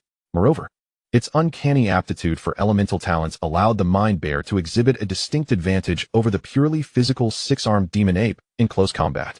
Each clash with the accompanying bearhead staff inflicted different elemental energies upon the six-armed demon ape, leaving it increasingly overwhelmed and preparing to evade the mind bear's relentless onslaught. At times, searing flames ignited its fur, while at others, frigid energy left it frozen in place. Occasionally, it unleashed blades of wind and bolts of lightning, forcing the six-armed demon ape into a retreat. Seizing an opportunity, after delivering a powerful blow that momentarily pushed back the mind bear, it quickly attempted to create distance. However, during this process, 2 of its 6 arms were encased in ice due to the frigid energy, while another arm was singed by a fiery blast, leaving it severely burned and exposed. Noticing the 6-armed demon ape's dire predicament, Chen Xiao's eyes glinted with a ruthless determination. He reached into his pocket and produced a red energy crystal, hurling it directly onto the battlefield towards the 6-armed demon ape. The use of energy crystals and potions during competitions was permitted, as this was not a life-or-death struggle within a secret realm. However, resorting to such enhancements was often looked down upon. In conventional matches, it was rare for beastmasters to resort to this method to bolster their beasts. Thus, when Chen Xiao tossed the red energy crystal into the arena, regardless of its potential efficacy, the act sparked an uproar among the spectators and viewers in the live stream. Everyone watching expressed disdain towards Chen Xiao. It was an utter disgrace for a beastmaster. The six-armed demon ape was far from exhausted or on the brink of death, rendering such enhancements unnecessary. Most critically, the six-armed demon ape was a silver tier 6 beast, while the mind bear, albeit unique, was only a silver tier 3 creature. Given this context, Chen Xiao's actions to expedite the battle, whether to swiftly dispatch the mind bear or not, drew scorn from many members of the judging panel. His inherent strength was already formidable. Resorting to such tactics foretold a lack of greatness. Even Chen Xiao's father, Vice Principal Chen, wore a dark expression as he observed his son's performance. Meanwhile, Lin Mo remained undeterred by the surrounding chaos. The competition rules did not prohibit beastmasters from administering items that enhanced their beast states, nor did it mention the prohibition of interruption. Without a moment's hesitation, Lin Mo commanded the mind bear, unleash another thunderstorm fist. Upon hearing this, the mind bear sprang into action, accelerating swiftly towards the six-armed demon ape. The bear-head staff surged with tremendous arcs of electricity, the terrifying currents swirling around it. Despite sensing the impending threat, the red energy crystal that Chen Xiao had thrown incited an uncontrollable urge within the beast to consume it, compounded by Chen Xiao's command. The six-armed demon ape, now driven by instinct, ignited 4 of its arms with brilliant energy, delivering a series of heavy slashes in an attempt to repel the oncoming mind bear. Yet it was evident that in terms of sheer power, the mind bear was in no way inferior. Consequently, the original plan faltered, and instead, the mind bear's electrified staff struck true, sending waves of energy coursing through the six-armed demon ape's body, momentarily incapacitating it. Ultimately, the mind bear delivered a crushing blow to the demon ape's abdomen, and with overwhelming force, the six-armed demon ape shot across the arena like a dark meteor, crashing heavily to the ground. The impact of its massive frame against the earth generated a colossal cloud of dust, dwarfing the surrounding area. The arena was enveloped, rendering a quarter of it obscured, leaving spectators unable to discern the current state of the six-armed demon ape. Nonetheless, it must be noted that although the initial strategy of repelling the psychic bear did not yield the anticipated results, the six-armed demon ape adeptly seized the brief opportunity, utilizing its 2 unengaged arms to precisely grasp the red energy crystal tossed by Chen Xiao. As the dust storm stirred by the six-armed demon ape filled the air, the commentator hovering above the arena could not contain his excitement, exclaiming, "Marvelous! Absolutely splendid! We witnessed both contestants summon beasts unleashing their full potential in a prolonged skirmish. Yet, it is evident that Lin Mo's psychic bear has exhibited a notably superior performance. Not only has it managed to suppress the seemingly more powerful six-armed demon ape, but it also seized the moment to send the beast soaring. Shall we see if the six-armed demon ape can withstand this strike from the psychic bear? Wow! It's happening. The six-armed demon ape has risen from the ground and has consumed the red energy crystal provided by Chen Xiao. What impact will this have on the battle? As the commentator's words faded, the obstructing dust clouds dissipated, revealing the six-armed demon ape, albeit in a far less favorable condition than before. Its massive form was marred by numerous injuries, imprints from forceful impacts against the ground, and clear marks left by the psychic bear's staff. In summary, there were scarcely any intact areas on its body. Strangely, the severely wounded six-armed demon ape should have displayed signs of despondency or fatigue. Yet, at this moment, it appeared invigorated, emitting fervent roars of excitement, seemingly showcasing its surprisingly robust state. Observing this, Lin Mo immediately grasped the situation. This was the effect of the red energy crystal given by Chen Xiao. While the precise ramifications remained unknown, it was clear that it temporarily alleviated the beast's injuries while igniting an overwhelming desire to fight. In a state of uncontrollable exhilaration, the six-armed demon ape's once dark gray pupils were now tinged with red. Chapter 87. Who can evolve? The psychic bear unleashes its weightlessness. With another triumphant roar, the six-armed demon ape did not await its beast master's command, instinctively charging once more at the psychic bear. Its terrifying speed erupted instantly, darting across the arena like a black meteor. It then displayed its 6 massive arms, each radiating blinding energy, descending upon the psychic bear with relentless strikes, one after another. At an astonishing pace, this dazzling display of ferocity ignited the audience and viewers in various streaming rooms, setting them ablaze with excitement. Even the commentator above the arena shouted in fervent enthusiasm, "Here it comes." The standing six-armed demon ape has successfully ingested Chen Xiao's energy crystal, and we can see it launching its most ferocious assault. Wow! The speed of the six-armed demon ape has increased dramatically, in the blink of an eye. It has reached the psychic bear. Its 6 arms, glowing with energy barriers, are striking the psychic bear with relentless force. Can Lin Mo's psychic bear withstand this ferocious onslaught from the six-armed demon ape? As the commentator elaborated, the situation on the field was rapidly evolving. The explosive resurgence of the six-armed demon ape left Lin Mo momentarily astonished. It was indeed remarkable. It must be acknowledged that Chen Xiao's red energy crystal was truly something extraordinary, capable of temporarily enhancing the six-armed demon ape's explosive power. The threat posed by the currently assaulting beast rivaled that of the 3 fiery-beaked birds. It is easy to imagine how arduous it would be for the psychic bear to withstand the onslaught of the 6-armed demon ape in this explosive state, causing even Lin Mo to break into a cold sweat. However, perspiration could not alter the course of battle. The 6-armed demon ape's counterattack evidently caught the psychic bear off guard, leading to a hasty response that revealed its vulnerabilities. As the saying goes, one misstep leads to further mistakes, especially in the heat of battle when an enemy seizes upon a flaw. One does not engage in a turn-based exchange akin to a Pokemon game, but rather faces a frenzied onslaught without mercy. With a crucial miscalculation, the psychic bear found itself at a disadvantage against the 6-armed demon ape's relentless strikes when it attempted to block a powerful blow with its staff. It was merely a second late, suffering 3 consecutive heavy strikes from the 6-armed demon ape. Thus, the psychic bear experienced the full brunt of the 6-armed demon ape's explosive might. Each powerful strike imprinted numerous injuries upon the golden bear's form, culminating in a final, full-force collision that sent the psychic bear hurtling away, akin to a golden streak gliding through the arena, ultimately experiencing a close encounter with the ground. Just as the 6-armed demon ape had. Observing the psychic bear crash to the ground evoked a collective gasp from the audience and viewers alike. Voices of skepticism began to proliferate rapidly. After all, the more brilliant Lin Mo shone, the more envy he would incite. Having reaped the rewards of fame, he must now contend with the backlash that accompanies it. As the chorus of doubt swelled, the commentator promptly remarked, "Chen Xiao's 6-armed demon ape has demonstrated its terrifying explosive power, finally yielding the results it deserved." After seizing upon a flaw in Lin Mo's psychic bear, the rapid succession of heavy strikes inflicted tremendous damage. But can the psychic bear withstand this final blow? As the commentator's words lingered in the air, the swirling dust continued to cloud the arena, heightening the suspense of this match to its peak. This left Chen Xiao at the command center in a state of exhilaration. For the 6-armed demon ape was a formidable silver tier 6 creature, having consumed the explosive energy crystal he had provided. Could it possibly fail to eliminate a silver tier 3 psychic bear? The psychic bear's essence was that of a mental attribute creature. No matter how extraordinary its elemental talent or close combat skills, it could not escape its inherent fragility. This prompted Chen Xiao to taunt Lin Mo once more. "Lin Mo, could it be that your psychic bear is faltering? With such meager strength, wouldn't it be wiser to pursue the development of a mental attribute creature rather than striving for uniqueness to appear impressive? TSK. A beast master ought to respect their creature's opinions. Can you still call yourself a legendary beast master?"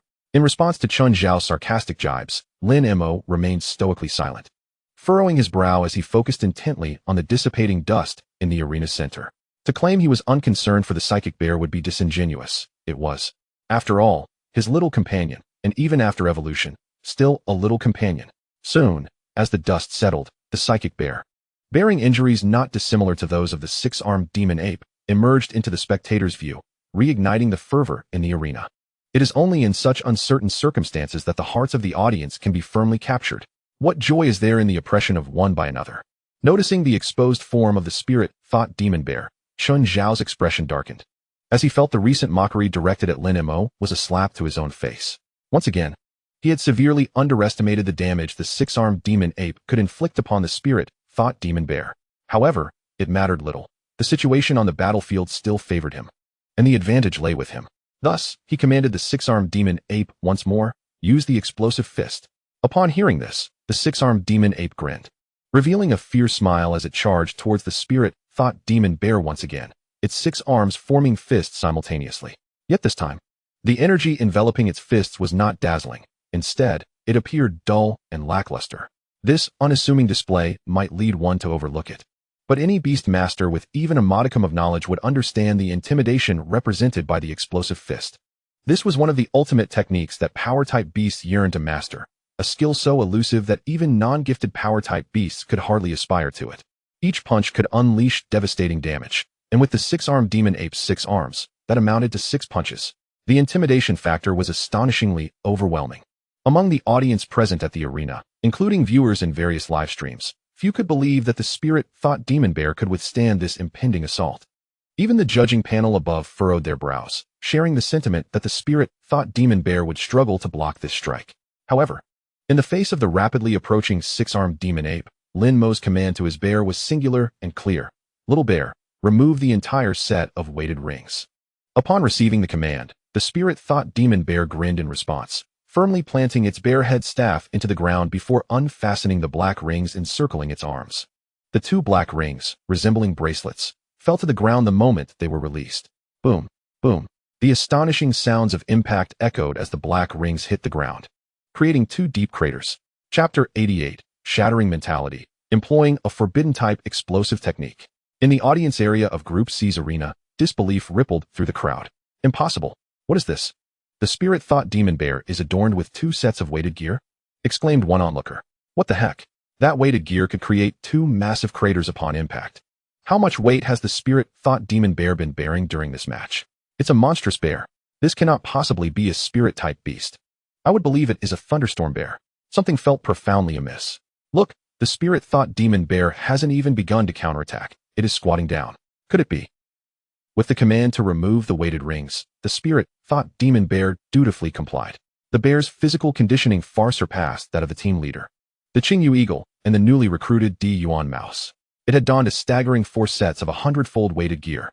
Upon removing the rings from its arms, it naturally proceeded to discard the weighted rings from its legs as well. The sight of the spirit-thought demon bear shedding its weight drew fervent discussion among the spectators and livestream viewers. After such an extreme weighted training regimen, it had fought without removing the rings. This was a direct slap in the face to the 6-armed demon ape's earlier display of power.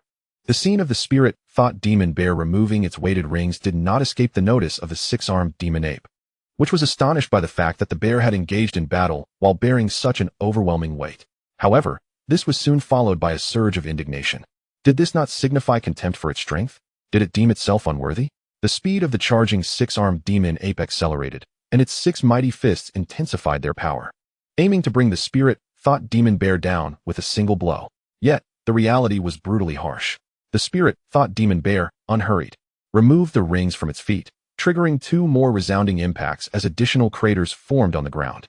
At that moment, the 6-armed demon ape was already upon it, delivering punches aimed at various parts of the spirit-thought demon bear. In a swift motion, the spirit-thought demon bear kicked out, turning the perilous situation around. The 6-armed demon ape had not anticipated the bear's speed could reach such heights. By the time it sensed the kick approaching, it was far too late to mount any defense. It could only feel an insurmountable force strike its abdomen, sending it hurtling through the air. But this was merely an appetizer for the fully liberated spirit-thought demon bear. Thus, it surged forward like a golden meteor, swiftly closing the distance to the flying 6-armed demon ape. It extended one massive hand to catch the ape's body mid-flight, while the other formed a fist, crackling with astonishing electrical energy. Boom. In the terrified gaze of the 6-armed demon ape, the spirit-thought demon bear unhesitatingly unleashed a thunderstorm fist, targeting the ape's abdomen. The ensuing cacophony of impact was followed by the anguished wails of the 6-armed demon ape. The ferocious electrical energy coursed through its body in a brutal manner, a sensation far beyond what any ordinary beast could endure. To allow the 6-armed demon ape to escape would render its previous injuries a mere jest. The spirit-thought demon bear would not squander such a golden opportunity. It seized the 6-armed demon ape's throat with one hand, binding it with an unassailable strength, while its other hand formed a fist. Having just executed a thunderstorm fist, the spirit-thought demon bear was no ordinary bear. How could it possibly be limited to a single attribute of martial arts? Its comprehension of various elemental attributes was no mere boast. It had advanced its techniques from the ancient 3 punches to 5, and was steadily progressing towards mastering even more diverse elemental strikes. As the raging flame fist struck the 6-armed demon ape once more, it scorched the targeted area, leaving it completely devoid of fur. The gale fist, infused with resilient wind attribute energy, hammered against the ape's chest, indenting it significantly. The heavy steel fist, now gleaming with a metallic sheen, was no longer just a fist. It had transformed into a steel-like weapon. Another powerful blow landed on the already indented chest of the six-armed demon ape, this time penetrating through entirely. Roar! The six-armed demon ape emitted a heart-wrenching howl, a scene of utter tragedy that left the audience in both the arena and various live streams in stunned silence. Initially, they had believed the spirit-thought demon bear stood no chance against the six-armed demon ape. Yet, the tide of battle turned with astonishing swiftness, and they all found themselves slapped in the face by reality. Even the commentator, tasked with providing live analysis from above the arena, shook his head repeatedly, ultimately exclaiming with a tone of lament, "Ladies and gentlemen in the audience, we are witnessing the astounding prowess of competitor Lin Mo's spirit-thought demon bear, which has unleashed its full strength after shedding its burden." Chen Xiao's six-armed demon ape stands utterly defenseless, having been overwhelmed, and is now enduring a relentless barrage from the bear's fists. Remarkably, Lin Mo's spirit-thought demon bear has showcased an elemental affinity that is nothing short of breathtaking, utilizing 4 distinct types of elemental energy in succession. It seems that Chen Xiao's six-armed demon ape is reaching its limits. One wonders if he will opt to substitute in another beast to face the spirit-thought demon bear. The commentator's final remarks evidently served as a subtle hint to Chen Xiao. The arena is not a life-or-death battleground. There is no need to cling to the victory of a single match at the expense of one's beast's foundation. This was the advice the commentator extended to Chen Xiao. For according to the spirit-thought demon bear's aggressive strategy, even if the battle concludes and the beast receives treatment at the veterinary hospital, there remains a significant risk of inflicting lasting damage to the six-armed demon ape's very essence. To take a step back, even if the physical injuries of the six-armed demon ape could be healed, what of its mental scars? A contracted beast requires nurturing of intimacy. Allowing one's beast to endure such brutality could very well instill a fear of battle in the six-armed demon ape for future confrontations, or worse, render it excessively savage, leading to extreme outcomes that are equally probable.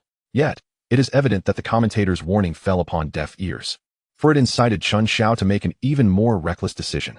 From his distant command post, he observed the harrowing scene of the six-armed demon ape without a hint of compassion, instead radiating palpable dissatisfaction, coldly instructing, "Six-armed demon ape, unleash bloodline eruption." Chapter 89. The six-armed demon ape that forsakes its future, unleashes its full fury. With Chen Xiao's command, the battered six-armed demon ape reacted. Its eyes, once merely tinged with red, now blazed a fierce crimson, and a tremendous surge of red energy erupted from its massive form, which began to swell dramatically. This sudden transformation caught the spirit-thought demon bear off guard. It could not allow the six-armed demon ape to turn the tide so easily. As it tightened its grip around the throat of the six-armed demon ape, intending to hurl it away, it soon realized that this was no longer feasible. The six-armed demon ape's strength had significantly increased, 2 of its arms reaching out to grasp the bear's own. A fierce contest of strength erupted once more in the arena. However, this time, the spirit-thought demon bear faltered. The six-armed demon ape, having displayed astonishing power to free itself from confinement, struck back with its remaining 4 arms, delivering a devastating blow infused with energy. The spirit-thought demon bear, unwilling to be a mere target, swiftly retreated to avoid the oncoming assault. Yet, it was clear that the spirit-thought demon bear had underestimated the speed of the six-armed demon ape in its explosive state. The intensity of the six-armed demon ape's eruption was indeed formidable, showcasing not only a transformation in size, but also a dramatic enhancement in both strength and speed. Seemingly disregarding its grievous injuries. Caught unprepared, the spirit-thought demon bear found itself on the receiving end of a powerful kick from the six-armed demon ape, which impacted its chest with such force that it caved inward, leading the bear to ponder, could this be a case of retribution? As the six-armed demon ape propelled the spirit-thought demon bear away with its tremendous strength, it did not stop there. Mimicking the bear's earlier assault, the six-armed demon ape charged forward, seizing the bear's legs with 2 of its arms, intent on returning the favor. The remaining 4 arms formed tight fists, each emanating a dazzling array of energy, each adorned with a radiant shield of white light. Aware that the six-armed demon ape had firmly grasped its legs, the spirit-thought demon bear could not afford to remain passive. It unleashed a tremendous surge of electrical energy from its legs and, like the earth elemental mouse when retracting its claws, spun rapidly, executing a wholly different spiral electric kick. The overwhelming electrical energy, combined with considerable force, ultimately freed the spirit-thought demon bear from the six-armed demon ape's grasp. However, this did not signify the end of the fierce battle. Although the six-armed demon ape released its hold on the bear, its 4 fists collided with the bear's legs with remarkable ease. The six-armed demon ape's pupils had transformed entirely into a deep crimson, signifying that reason had been nearly consumed, leaving only instinct for combat. With the ferocity of its attacks escalating exponentially, the four fists multiplied into six, each strike becoming progressively swifter and more powerful, gaining the upper hand against the spirit-thought demon bear, which was now clearly in a disadvantageous position. Although Lin Mo felt a tinge of anxiety, it was overshadowed by sorrow for the six-armed demon ape's predicament, for the command Chen Xiao had just issued was a forbidden technique. Bloodline eruption, as its name suggests, entails the overexertion of the beast's blood, igniting it to transform into a portion of energy to fuel this taboo move. Upon its completion, the six-armed demon ape could face a decline in its realm, necessitating a prolonged period to recuperate. In the worst-case scenario, it could severely jeopardize the very foundation of the six-armed demon ape, rendering it incapable of further advancement. And the fate of a beast that can no longer progress is almost certain. Lin Mo's sorrow stemmed from concern for the six-armed demon ape's future. A contracted beast is not immune to the dissolution of its soul bond, and under coercion or other nefarious means, such a severance is entirely feasible. Chen Xiao's command for the six-armed demon ape to employ a forbidden technique elicited disdain from the audience and viewers alike.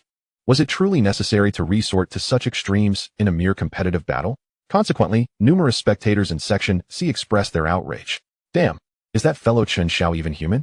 Is it worth sacrificing the six-armed demon ape's foundation for a single match? Moreover, I've heard he is the principal's son. If the principal's own child behaves this way, it is clear his father is no saint.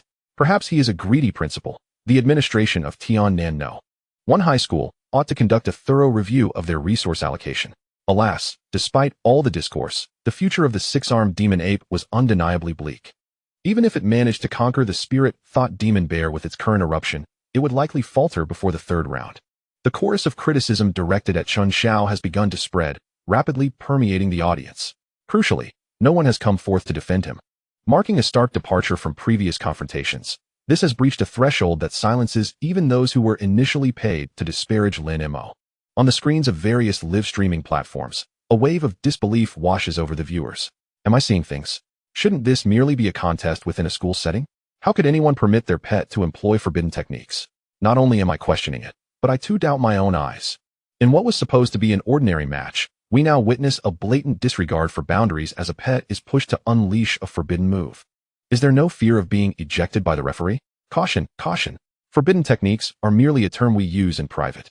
The official rules do not explicitly prohibit such maneuvers. Moreover, one must consider that this contestant, Chen Xiao, has a principal for a father. Does having a principal as a father grant him the license to recklessly violate the rules? Spare me the theatrics. You cannot fathom the vast chasm that separates contestants with connections from those without. Besides, the regulations do not expressly forbid the use of forbidden techniques. As long as he takes the six-armed demon ape to the pet hospital for recovery post-match, why are you fretting over it? In stark contrast to the audience's overwhelming condemnation of Chen Xiao, the perspective of the Beastmasters appears more benevolent. The screens of the various live-streaming platforms are abuzz, with critics of all stripes contributing to the fervor, striving to elevate the drama of this contest even further. Chapter 90. Chen Moyan, youngster. What is wrong with his desire to win at all costs? At the judging panel for Group C, as they observe the six-armed demon ape unleashing its full power in the arena, most members of the jury wear expressions of disdain, albeit subtly. For it would not do to display their feelings too overtly, considering one of the powerful principals is present. After all, Chen Xiao is indeed his son. Additionally, this is the Campus Beastmaster Cup, a competitive event within the school environment. At the core, Chen Xiao is still a student of Tiannan No. 1 High School. Regardless of his performance, he inevitably represents the school's reputation. Compared to the earlier enthusiastic discussions regarding the event, the jury members now largely remain silent, as the fierce competition unfolding before them leaves no room for comments. Voicing opinions now would be tantamount to slapping their own institution in the face. It is not honorable to witness a student breach the limits and unleash forbidden techniques in a competitive setting.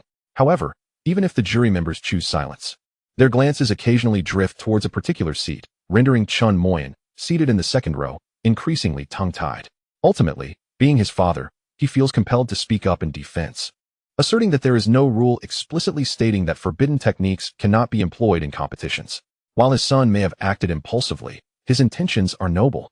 Is there anything wrong with a contestant striving for victory? Perhaps he is a bit hot-headed, acting recklessly without considering the consequences. But that does not imply he lacks a future. Mistakes can be corrected. The essence of education is to guide students toward the right path, not to prevent them from making errors.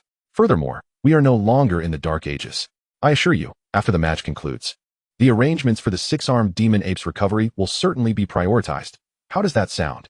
With Chen Moyan's interjection, even if the jury members harbor some criticisms of Chen Xiao, they refrain from voicing them now, for the vice principal's defense is deemed reasonable and accompanied by a guarantee. Whether this promise will be honored remains uncertain, but the attitude has been made clear, and there is no longer a rationale to pursue the matter further. Thus, the discourse on this topic ultimately concludes with the earlier speaker, an elderly woman, who merely casts a faint glance at Chen Moyan and states, "It is sufficient to fulfill your promises. We do not fear making mistakes, but we dread the refusal to acknowledge them after the fact." Xiaoyan post-match. You must earnestly educate your child. Some errors can be rectified, but failing to address certain boundaries can lead to dire consequences. At her words, Chen Moyan's expression darkens several shades, yet he refrains from rebuttal, instead nodding earnestly. Understood, teacher. I will ensure I properly educate my troublesome son. This singular statement underscores the elderly woman's stature and highlights the intricate relationship between her and Chen Moyan. In stark contrast to the discussions of the jury above, Lin Mo, stationed at the command platform, finds little solace as he observes the fierce battle unfolding below. He feels pity for the six-armed demon ape. Yet that does not imply he wishes for his own pet to suffer blows. Watching as the spirit bear begins to falter, its injuries exacerbating with the passage of time, anxiety begins to creep in. The spirit bear, being a psychic-type creature, inherently possesses less raw power than the six-armed demon ape, which is now unleashing its full potential. He genuinely fears that the rabid six-armed demon ape may eliminate his spirit bear, as he contemplates whether to substitute the spirit bear with the Qingyu Eagle. The situation on the battlefield takes an unexpected turn. The six-armed demon ape seizes another opportunity, delivering a powerful punch that does not send the spirit bear crashing to the ground. Instead, in midair, it adeptly adjusts its position, landing gracefully while leaving deep imprints of its paws on the ground, showcasing the impact of the earlier blow, a profound fist mark now gracing its left chest. Oddly enough, it now bears the symmetry of two distinct fist marks on either side. Roaring with exhilaration, the spirit bear exclaims, "Yes! What a forceful strike! Only with such strength am I compelled to give my all. Watch me unleash it." The 8 gates of Dunjia open. Fortunately, this surge of energy does not linger long, for the spirit bear promptly emits a thunderous roar, summoning forth a powerful cyclone that sends debris flying. With the first gate successfully opened, the spirit bear's speed and strength exponentially amplify, charging toward the oncoming six-armed demon ape with a savage grin. Its colossal form transforms into a streak of yellow light, darting across the battlefield, far surpassing its previous speed and power, taking full advantage of the six-armed demon ape's waning state. Both the spirit bear and the six-armed demon ape are colossal creatures, yet the nature of their combat is drastically different now. The visual spectacle shifts from a mere struggle of fists to a clash of two radiant whirlwinds of color colliding in fierce battle. Fortunately, this intense confrontation does not last long, concluding in under 2 minutes, allowing the audience to clearly observe the clash between the two beasts. 2 deep fist marks appeared on the body of the mindful demon bear, evidently the result of a fierce confrontation with the six-armed demon ape. However, in stark contrast to the severely battered state of the six-armed demon ape, the damage sustained by the bear seemed relatively minor. The previously punctured chest, which had been mended thanks to the red energy crystal thrown by Chen Xiao, had indeed healed, but now, the chest area was visibly sunken, creating the illusion that another punch might pierce through the flesh of the six-armed demon ape once more. Roaring with fervor, the mindful demon bear exclaimed, "Not bad. Since there's still some strength left, let me enhance my proficiency with these moves. First, behold my wood leaf gale." With a thunderous roar, the mindful demon bear lunged towards the six-armed demon ape at an astonishing speed. As it closed in, it delivered a powerful kick aimed squarely at the ape's abdomen.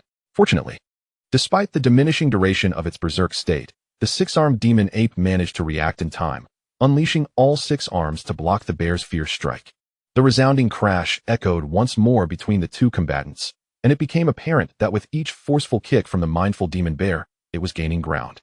The sheer power of the bear's strikes made it increasingly difficult for the six-armed demon ape to withstand the onslaught, causing its massive form to stagger backward. Seizing the moment, the mindful demon bear grinned wickedly, its expression transforming into a menacing smile before it surged forward with a high-speed dash, positioning itself behind the unsuspecting 6-armed demon ape. This time, the bear's kick was not in a straight line, but aimed to propel the ape upwards into the air. with a technique known as Shadow Dance Leaf. The bear charged at an incredible speed, sending its adversary soaring into the air, poised to deliver a devastating blow. If it encountered a resilient opponent, it could easily follow up with the Lotus Blossom technique. In this instance, although the mindful demon bear did not approach the six-armed demon ape head-on, its intent remained unchanged, to launch the ape skyward, thereby creating an opportunity to execute the Lotus Blossom move with full effect. The six-armed demon ape, taken by surprise, felt the weighty impact from behind, its massive body rapidly ascending into the air. This spectacle startled the commentator, who promptly adjusted his position, piloting his mechanical flyer away from the battlefield of the mindful demon bear and the six-armed demon ape. After all, he had not anticipated the bear's remarkable tactics against its foe. Such maneuvers were simply unfathomable. As the icy gust of wind whipped across its face, and it sensed its own condition deteriorating at an alarming rate, the six-armed demon ape could not hide its unwillingness to accept defeat. It could already foresee the inevitable conclusion. However, upon witnessing the astonishing leaping prowess of the mindful demon bear as it reappeared behind it, a flicker of resistance ignited within the ape.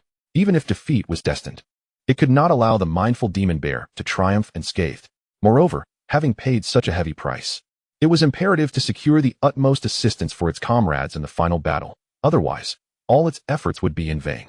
As this thought crossed its mind, the six-armed demon ape forced itself to spin in midair, attempting to withstand the forthcoming onslaught from the mindful demon bear.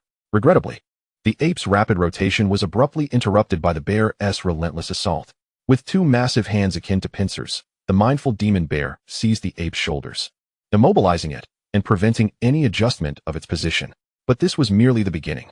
Once the mindful demon bear had fully restrained the six-armed demon ape, it initiated a high-speed rotation of its own. The two colossal beasts whirled through the air, plummeting towards the ground with tremendous force. Like a gigantic meteor, they descended straight into the center of the arena, drawing the attention of all spectators who did not wish to miss this breathtaking moment. With a thunderous crash, the ground trembled violently, and a cloud of dust erupted from the impact site, obscuring everyone's view. The commentator, now hovering above the arena, exclaimed, "It has happened. Lin Mo's mindful demon bear has unleashed a burst-type ultimate move, significantly amplifying its speed and strength, instantly reversing the tide of battle." Furthermore, it was evident that both contestants' beasts had engaged in an intensely fierce close-quarters battle, resulting in numerous injuries on both sides. Judging by the extent of the wounds, Lin Mo's mindful demon bear held a substantial advantage. The mindful demon bear regained control of the match and launched a fresh round of attacks against the six-armed demon ape, which was rapidly deteriorating, suggesting that its explosive state was nearing its limit. This presented Lin Mo's mindful demon bear with an opportune moment, delivering a powerful kick that sent the six-armed demon ape soaring into the air. Look, the six-armed demon ape has been forcefully restrained by the mindful demon bear. What could it be planning? Incredibly, the mindful demon bear began to spin the six-armed demon ape at high speed, and both creatures collided with the ground at an astonishing rate. Was the bear intending for both combatants to suffer mutual destruction? It was no wonder the commentator remained composed. This was an unprecedented display of combat technique. He could only speculate on the bear's intentions. This very speculation deepened the commentator's confusion. Given its considerable advantage, why resort to such complex maneuvers to conclude the battle? Any heavy strike would undoubtedly yield significant results. If one punch was insufficient, a few more would suffice. In truth, the audience and online viewers shared the commentator's bewilderment. The match could have easily reached its conclusion, yet the mindful demon bear opted for such intricate combat techniques. Despite their confusion, the spectators' gaze remained fixed on the swirling dust, eager to witness the outcome of the mindful demon bear's seemingly self-destructive strike. With a roar, "Not bad. Just 2 moves, and I'm almost out. But I want to take on 10. The dust soon cleared, revealing the figures of the mindful demon bear and the six-armed demon ape once more, sending the atmosphere into a frenzy of excitement. In the heart of the arena, a colossal pit had manifested, within which lay the immense form of the six-armed demon ape, ensnared in its depths. Surprisingly, however, the mind-thought demon bear had not followed suit. Instead, one of its enormous feet rested triumphantly upon the body of the six-armed demon ape, letting out a roar that seemed to encapsulate its current emotions. While onlookers assumed that the mind-thought demon bear reveled in the victory of this battle, only Lin Mo, stationed at the command platform, discerned the true meaning behind its display. Oh, and the Qingyu Eagle, hovering nearby, even rolled its eyes in a human-like manner at its younger sibling. Chapter 92. The battle continues. Silver rank 8 Lightning Demon Eagle. Astounding. Unbelievable. The audience bore witness as Chen Xiao's six-armed demon ape succumbed, having been struck down by the final blow of the mind-thought demon bear, plunging deep into the ground, unconscious. We were taken aback, for we had speculated how the mind-thought demon bear, despite holding a significant advantage, would resort to such a technique that could risk mutual destruction as a finale. Yet now, the answer became clear. The mind-thought demon bear had evidently mastered a most extraordinary combat technique, emerging from its fall unscathed. Let us extend our congratulations to Lin Mo for this splendid victory. The mind-thought demon bear has triumphed over the formidable six-armed demon ape. The commentator, now airborne atop a mechanical vessel, proclaimed this with vigor. As his words resonated through the arena, the judge, responsible for overseeing the match, promptly waved a flag and declared loudly, "The six-armed demon ape has lost its combat capability. The victor of this match is the mind-thought demon bear." With the judge's flag descending, the outcome of the match was officially established. At this juncture, the mind-thought demon bear no longer maintained its foot upon the six-armed demon ape, for its explosive state had concluded, and the injuries it had sustained were grievous. Remaining upon its form could potentially stir controversy within the arena.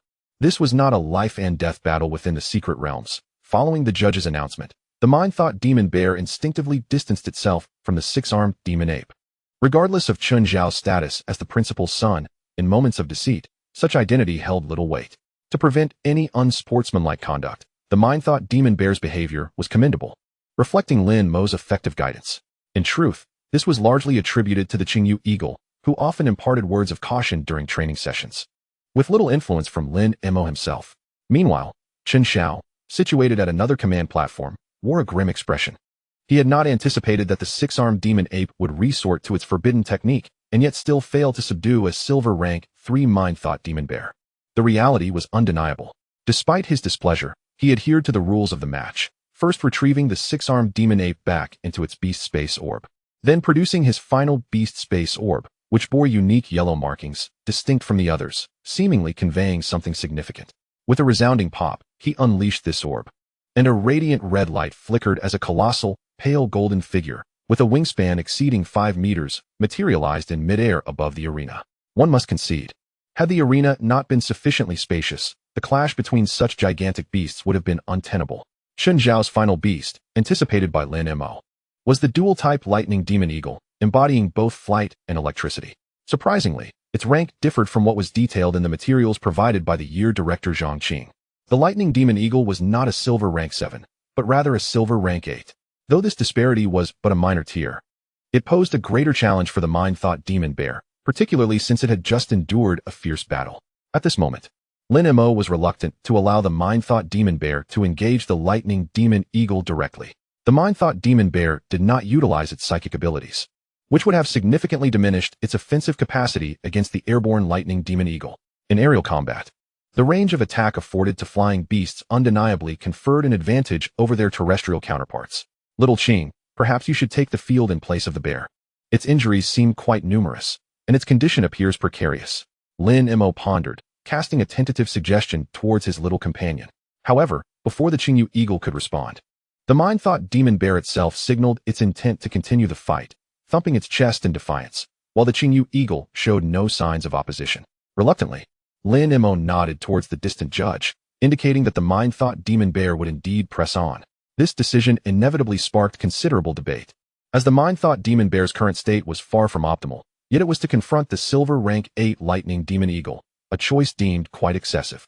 Even Chen Xiao, whose mood had previously soured, found amusement in the situation, calling out from his distant platform, "Lin Mo, are you resorting to a war of attrition?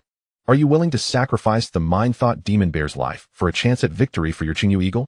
How naive. Your scheme is destined to fail. Why not simply concede?" In response to Chen Xiao's provocations, Lin Mo initially refrained from engaging. After all, if verbal jabs were so effective, what need was there for a competition? Why battle when words alone could secure victory?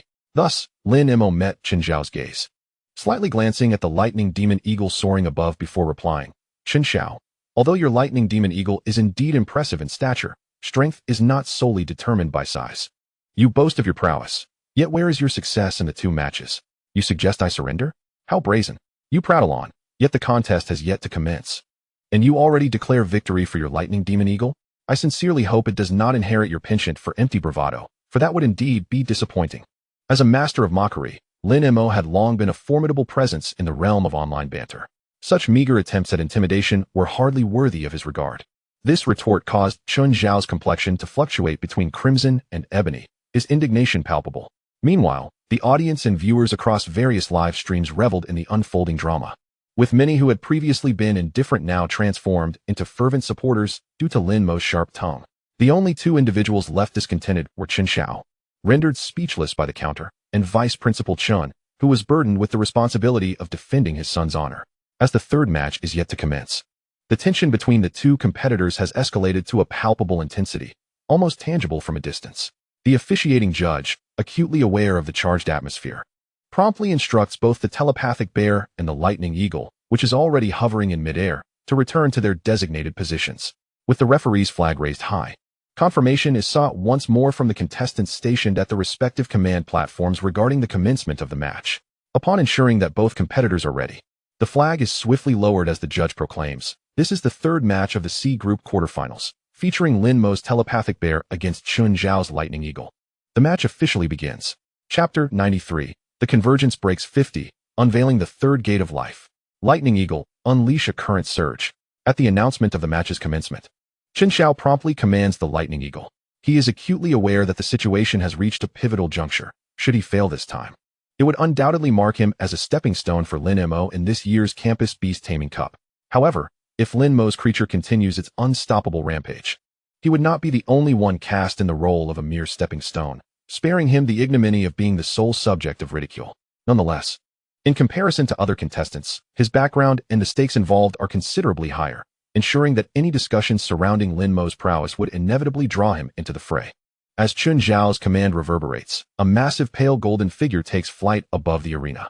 With a piercing screech, the lightning eagle spreads its wings, generating a myriad of electric arcs that flicker between its feathers.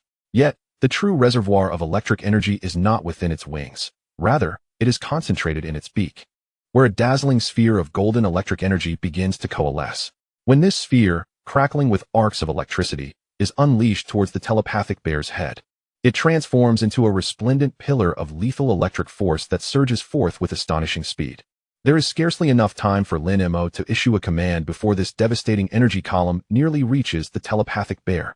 In such circumstances, the adage "the early bird catches the worm" holds significant weight within the confines of the competition's regulations, granting a decisive advantage in the initial assault.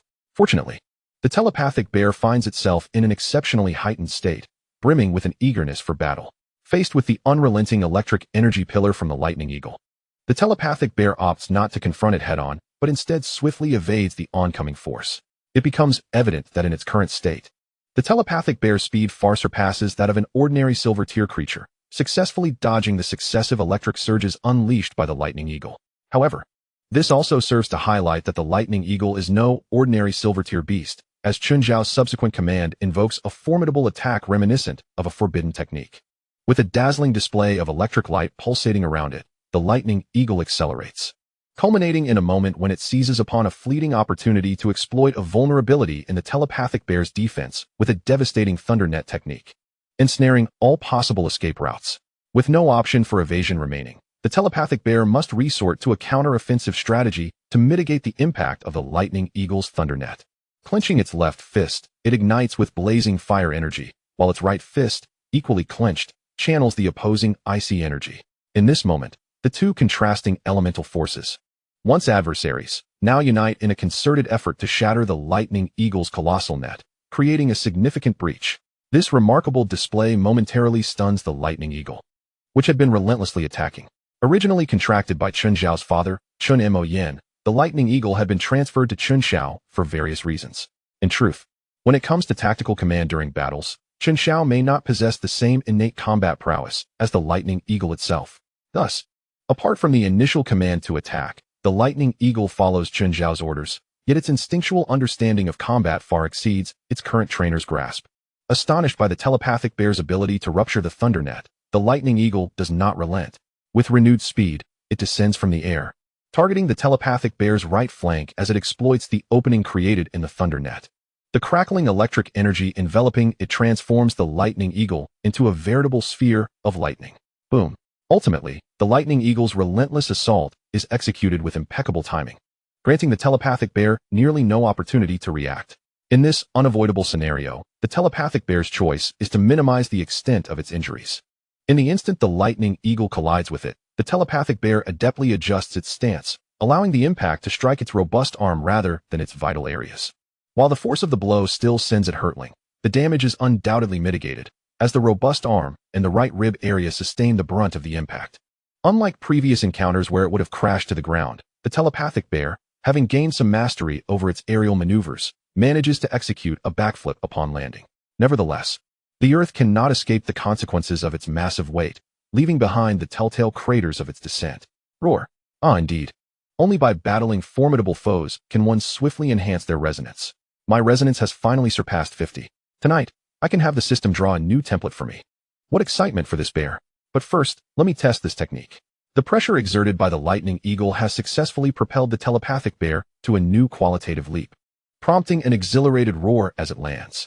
However, once the roar subsides, the telepathic bear charges toward the airborne lightning eagle with renewed vigor. Its speed has increased significantly, catching the lightning eagle off guard as the telepathic bear leaps from the ground below, its massive fist poised to strike once more. Release gate, lifting the limits on stamina recovery, enhancing endurance, allowing the body to withstand higher intensities of combat. With the second gate of the release gate now unlocked, the telepathic bear's stamina recovery is no longer restrained, significantly boosting its endurance and enabling it to endure more rigorous battles. This newfound vigor amplifies both its speed and strength, rapidly closing the gap between itself and the explosive power of the lightning eagle. Yet, the unfortunate reality remains that the lightning eagle's aerial superiority becomes evident, as a mere flap of its wings swiftly creates distance, causing the telepathic bear's explosive strike to miss its mark. Once again, the mind-spirit magic bear, having landed on the ground, was undeterred. Instead, it cast a fierce grin at the lightning magic eagle hovering above, with flames of battle flickering intensely in its eyes. The burst open gate. As the life gate activated, its body became engorged with blood, turning crimson, and its speed and strength surged further, allowing it to unleash a more potent form of martial arts, the lotus of the body. The mind-spirit magic bear let out a primal roar, its golden form beginning to manifest faint red markings. More prominently, its already massive arm and leg muscles appeared to swell to more than double their size, presenting an overwhelming threat to the lightning magic eagle in the sky. Chapter 94. Look into my eyes. Let it be known as the Fighting Bear King. The bear's menacing presence compelled the lightning magic eagle to emit a long cry, swiftly ascending to create distance between them. However, the mind-spirit magic bear was resolute in its pursuit, embodying the ancient saying, "What comes must go." With the activation of the third gate, its speed and strength reached their zenith. To unleash subsequent gates would require a deeper bond with Might Guy's template and a further breakthrough in its physical capabilities. Nevertheless, with its current prowess, it was more than sufficient. The lightning magic eagle's sensory and reflexive abilities were indeed remarkable, as it flapped its expansive wings and ascended, quickly creating a gap of several dozen meters. Yet, the mind-spirit magic bear was swifter still. With a powerful stomp, it utilized the force of its jump to close the distance to the lightning magic eagle in an instant. It would not be an exaggeration to say that the mind-spirit magic bear vanished like a rocket, leaving the commentator, who had been hovering above the arena, momentarily stunned. He barely registered a flash of light before the bear had disappeared from the ground, and by the time he regained his wits, the mind-spirit magic bear was already engaged in fierce combat with the lightning magic eagle.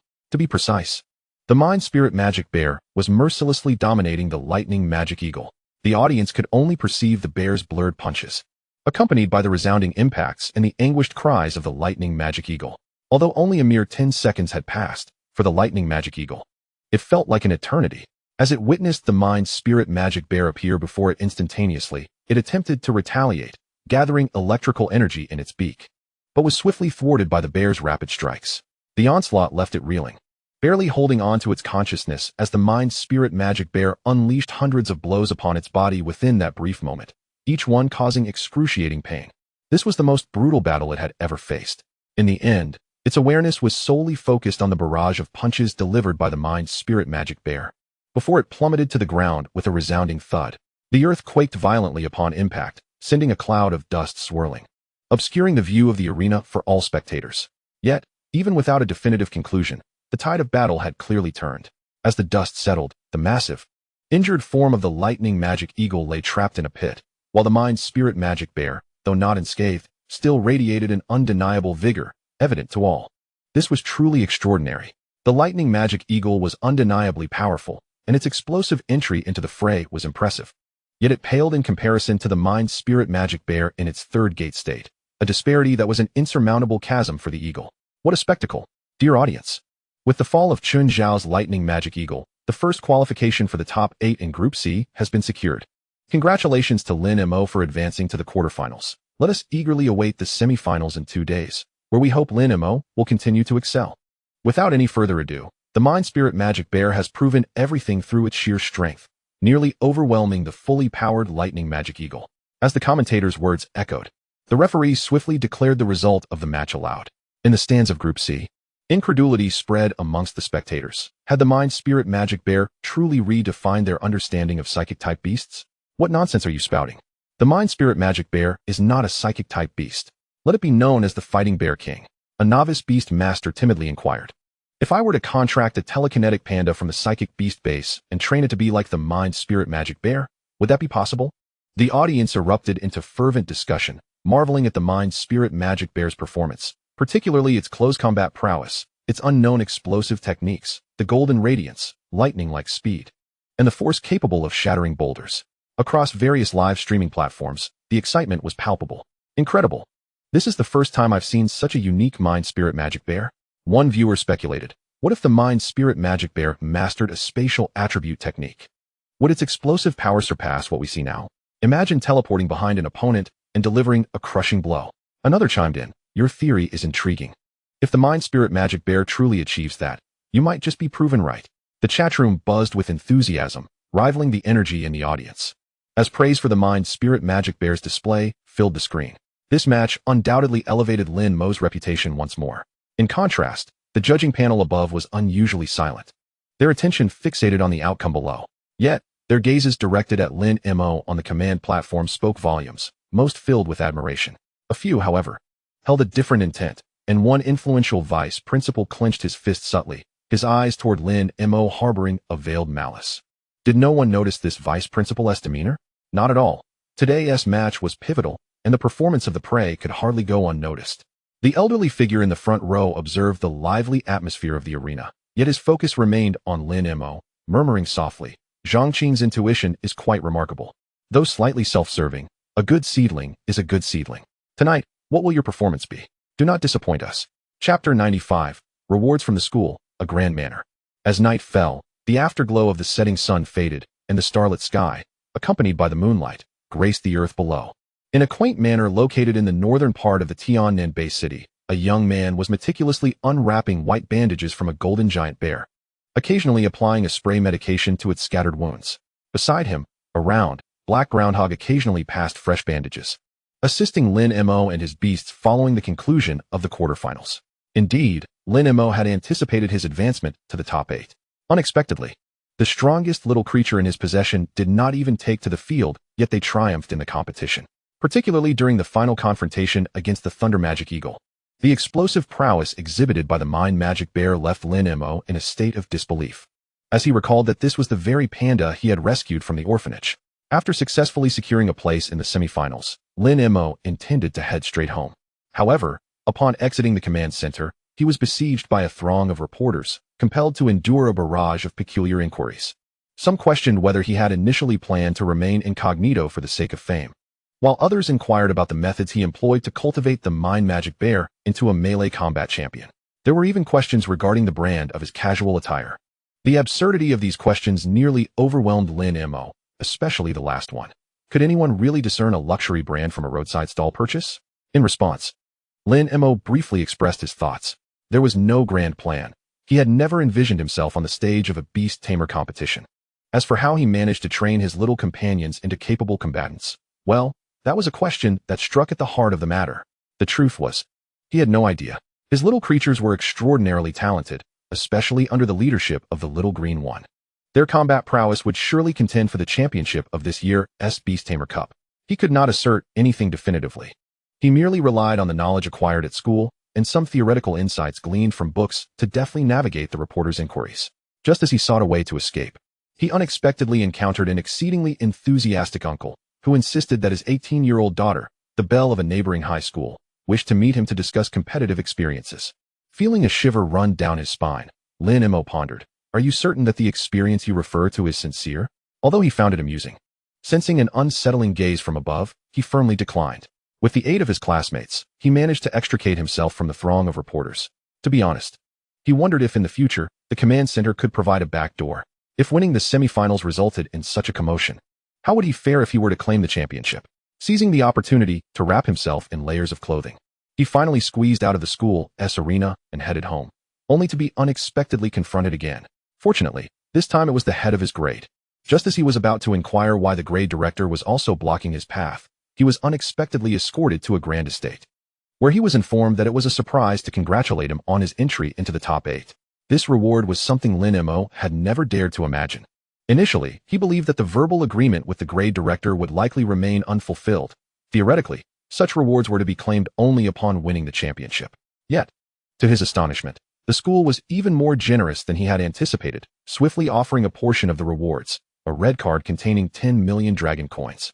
A green booklet signifying the estate's ownership now belonged entirely to him, and 2 blue tickets granting access to D-grade secret realms in Tiannan Bay City, usable at any time. As for the 3 sets of strength training gear he had requested, the latest models would arrive the following day. However, the most valuable item, the special treasure known as the Heart of Flame, required him to secure the championship for the evolution of the Qingyu Eagle, and likewise, the entry ticket for the C-grade secret realm was contingent upon his strength meeting certain criteria. He understood the school's intentions for his benefit and had no objections. After all, he was reaping considerable rewards. After graciously accepting the school's offerings, he had to listen attentively to the director's advice. He reassured the director several times that he would maintain a positive mindset and was determined to secure the title of champion in the campus Beast Tamer Cup, which finally allowed the grade director to depart. He then eagerly settled into his new residence. Glancing around the estate's opulent villa, Lin Mo felt a sense of familiarity with luxuries he had never experienced in his previous life. He had not expected to enjoy such privileges in this lifetime. Naturally, such exhilaration would gradually subside with the passage of time. By evening, he felt his psychological resilience had notably increased. He should indulge in the pleasures available to him without overthinking, as excessive contemplation would only distract him from his focus. He recalled that before the grade director departed, he had mentioned the need to tend to the mind magic bear's injuries. No matter how effective the healing potions, they required time to take effect. Thus, he made his way to the garden area of the estate to apply the healing agents and ensure proper care for the bear's recovery.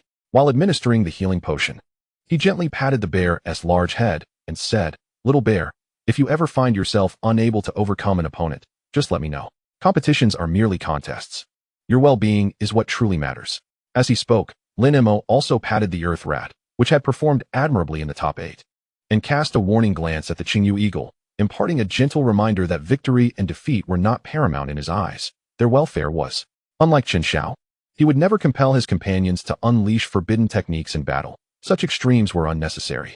To Lin Mo's surprise, his little creatures responded with unexpected obedience, nodding one after another, each signifying their understanding in their own way. This brought Lin Mo a sense of comfort, prompting him to relax. After tending to the mind magic bear's injuries, he settled into a rocking chair prepared in the garden and began browsing through messages on his phone. Something was amiss. Very amiss. He lowered his phone and gazed at the sky for a moment, allowing his excitement to subside before returning his attention to the email inbox on his phone. The number 99 caught his eye. It was evident that his phone had been bombarded with messages. Chapter 96. The Olive Branches of Various Factions, Unexpected News. These messages were from various clubs in Tiannan Bay City, all uniformly imploring him to consider signing as their club's spokesperson. Although he was a fleeting celebrity, his fame was undeniably explosive, and fame equated to traffic, which held irresistible allure for clubs of all sizes in Tiannan Bay City. Hu Ti won a renowned figure from Tiannan City as their spokesperson. Moreover, those who could run clubs were certainly not short on funds. Thus, Lin Mo observed the club's efforts to court him with considerable intensity, offering waived facilities and substantial endorsement fees, with some even willing to provide high-value special treasures. However, these temptations held little allure for Lin Mo, especially now that, having joined the school team, he had secured guarantees for resources from the school. He had no need to complicate matters for himself by seeking extra income. The enticing offers from these clubs did not imply that their contracts would be lenient. Setting aside the recruitment messages from various clubs, Lin Mo found himself confronted with even more outrageous propositions. Other prestigious schools in Tiananmen City, which shared a reputation akin to that of Yizhong, were extending olive branches towards him. They expressed hope that he might transfer, offering full tuition waivers, the freedom to select any class, immediate entry into their school teams, and even the prospect of serving as the team captain. The facilities for training on campus were available for free, and he could even be assigned a beautiful personal beast caretaker to manage the status of his pet beasts. The implication of the latter regarding the caretaker seemed somewhat veiled. However, Lin Mo remained uninterested in these enticing offers. Firstly, he had already spent 3 years at Yizhong and was on the verge of graduating. Why would he transfer now? Secondly, while these schools were also esteemed institutions, being of equal standing did not equate to superiority. Why would he not remain at Yizhong, where he had established himself? Leaving might even earn him the label of an ungrateful student. Moreover, the current administration at Yizhong had been exceedingly generous towards him. The opportunity to join the school team aside, the conditions regarding the accessible training facilities and equipment were equally favorable. He had also formed bonds with several companions on campus, rendering a transfer unnecessary. Naturally, the influx of attention from other schools suggested that the administration would likely pay him even more heed in the future, possibly enhancing his privileges. As for the changing circumstances, the Qingyu Eagle was quite pleased, observing that everything was progressing in the direction it had envisioned. Provided no unforeseen events occurred, it was certain that Lin Mo would become the most formidable beast master. Ding! Just as Lin Mo was clearing these notifications, another message caught his eye. However, the sender of this message caused him to hesitate for quite some time. Qin Yuan, a teacher of theoretical knowledge and one of his instructors, was also the assistant to the grade director, Zhang Qing. This raised Lin Mo's skepticism. If the grade director wished to contact him, there was no need to go through teacher Qin Yuan, nor to use this mode of communication. Although puzzled, Lin Mo ultimately chose to open the message. Dear Lin Mo, first and foremost, congratulations on successfully advancing to the top 8 and securing a place in the semifinals. The majority of the message was filled with meaningless congratulatory content, which did not pique Lin Mo's interest until he reached the end, where he furrowed his brow as he read. An urgent matter requires your cooperation, Lin Mo. Please make your way to the entrance of the D-level rock origin secret realm within 1 hour. What the heck? They want me to rush to the entrance of a D-level secret realm in the dead of night? Are they treating me like a fool? Lin Mo's first reaction was that the school's plan was reaching its conclusion, and the repercussions of his victory over Chen Xiao were now catching up to him, which he had anticipated to some degree. In his previous life, he had read novels where the young faced the old in absurd confrontations. But upon further reflection, in a world governed by the survival of the fittest, if your son were beaten by his peers, regardless of the justification, the instinct to protect one's own would undoubtedly prevail. In such a situation, would one choose to intervene? The answer was glaringly evident to Lin Mo surprisingly. His subject teacher was indeed someone close to the vice principal, and it seemed that his judgment was somewhat lacking. Did he genuinely believe that such an obvious trap would escape Lin Mo's notice, or was he confident that Lin Mo would accept the invitation? Unable to decipher his teacher's true intentions, Lin Mo pondered for a moment before deciding to attend the meeting. He did not believe that the school had failed to make appropriate arrangements, and this final appointment might very well serve as the climax of the entire scheme. If he chose not to attend, would the vice principal come to his newly acquired estate within the hour? Perhaps it would lead to an epic battle that could potentially devastate his estate's vast lands. Unlike the designated areas in the arena, where various rules constrained the events, Lin Mo doubted that Vice Principal Chun would adhere to any so-called event regulations when dealing with him. Moreover, the estate was no longer someone else's, it belonged to him. If he lost it, it could very well be gone for good. Relying on the school for another chance would be less prudent than seeking alternative arrangements. With this thought in mind, Lin Mo promptly recalled both the Earth Mouse and the Mind Magic Bear into his beast space, with the strongest companion remaining by his side, granting him the sense of security he needed to proceed. At the entrance of the Rock Origin secret realm, not far from the gate, a middle-aged man was pacing restlessly beneath an ancient tree, occasionally casting his gaze towards the entrance of the secret realm as if searching for something. He muttered to himself, "Surely he won't come here, right? I've made the information so blatant. A clever child wouldn't he be foolish enough to walk into this trap, would he? Ugh. It really gives me a headache. If he does show up, I'm in trouble."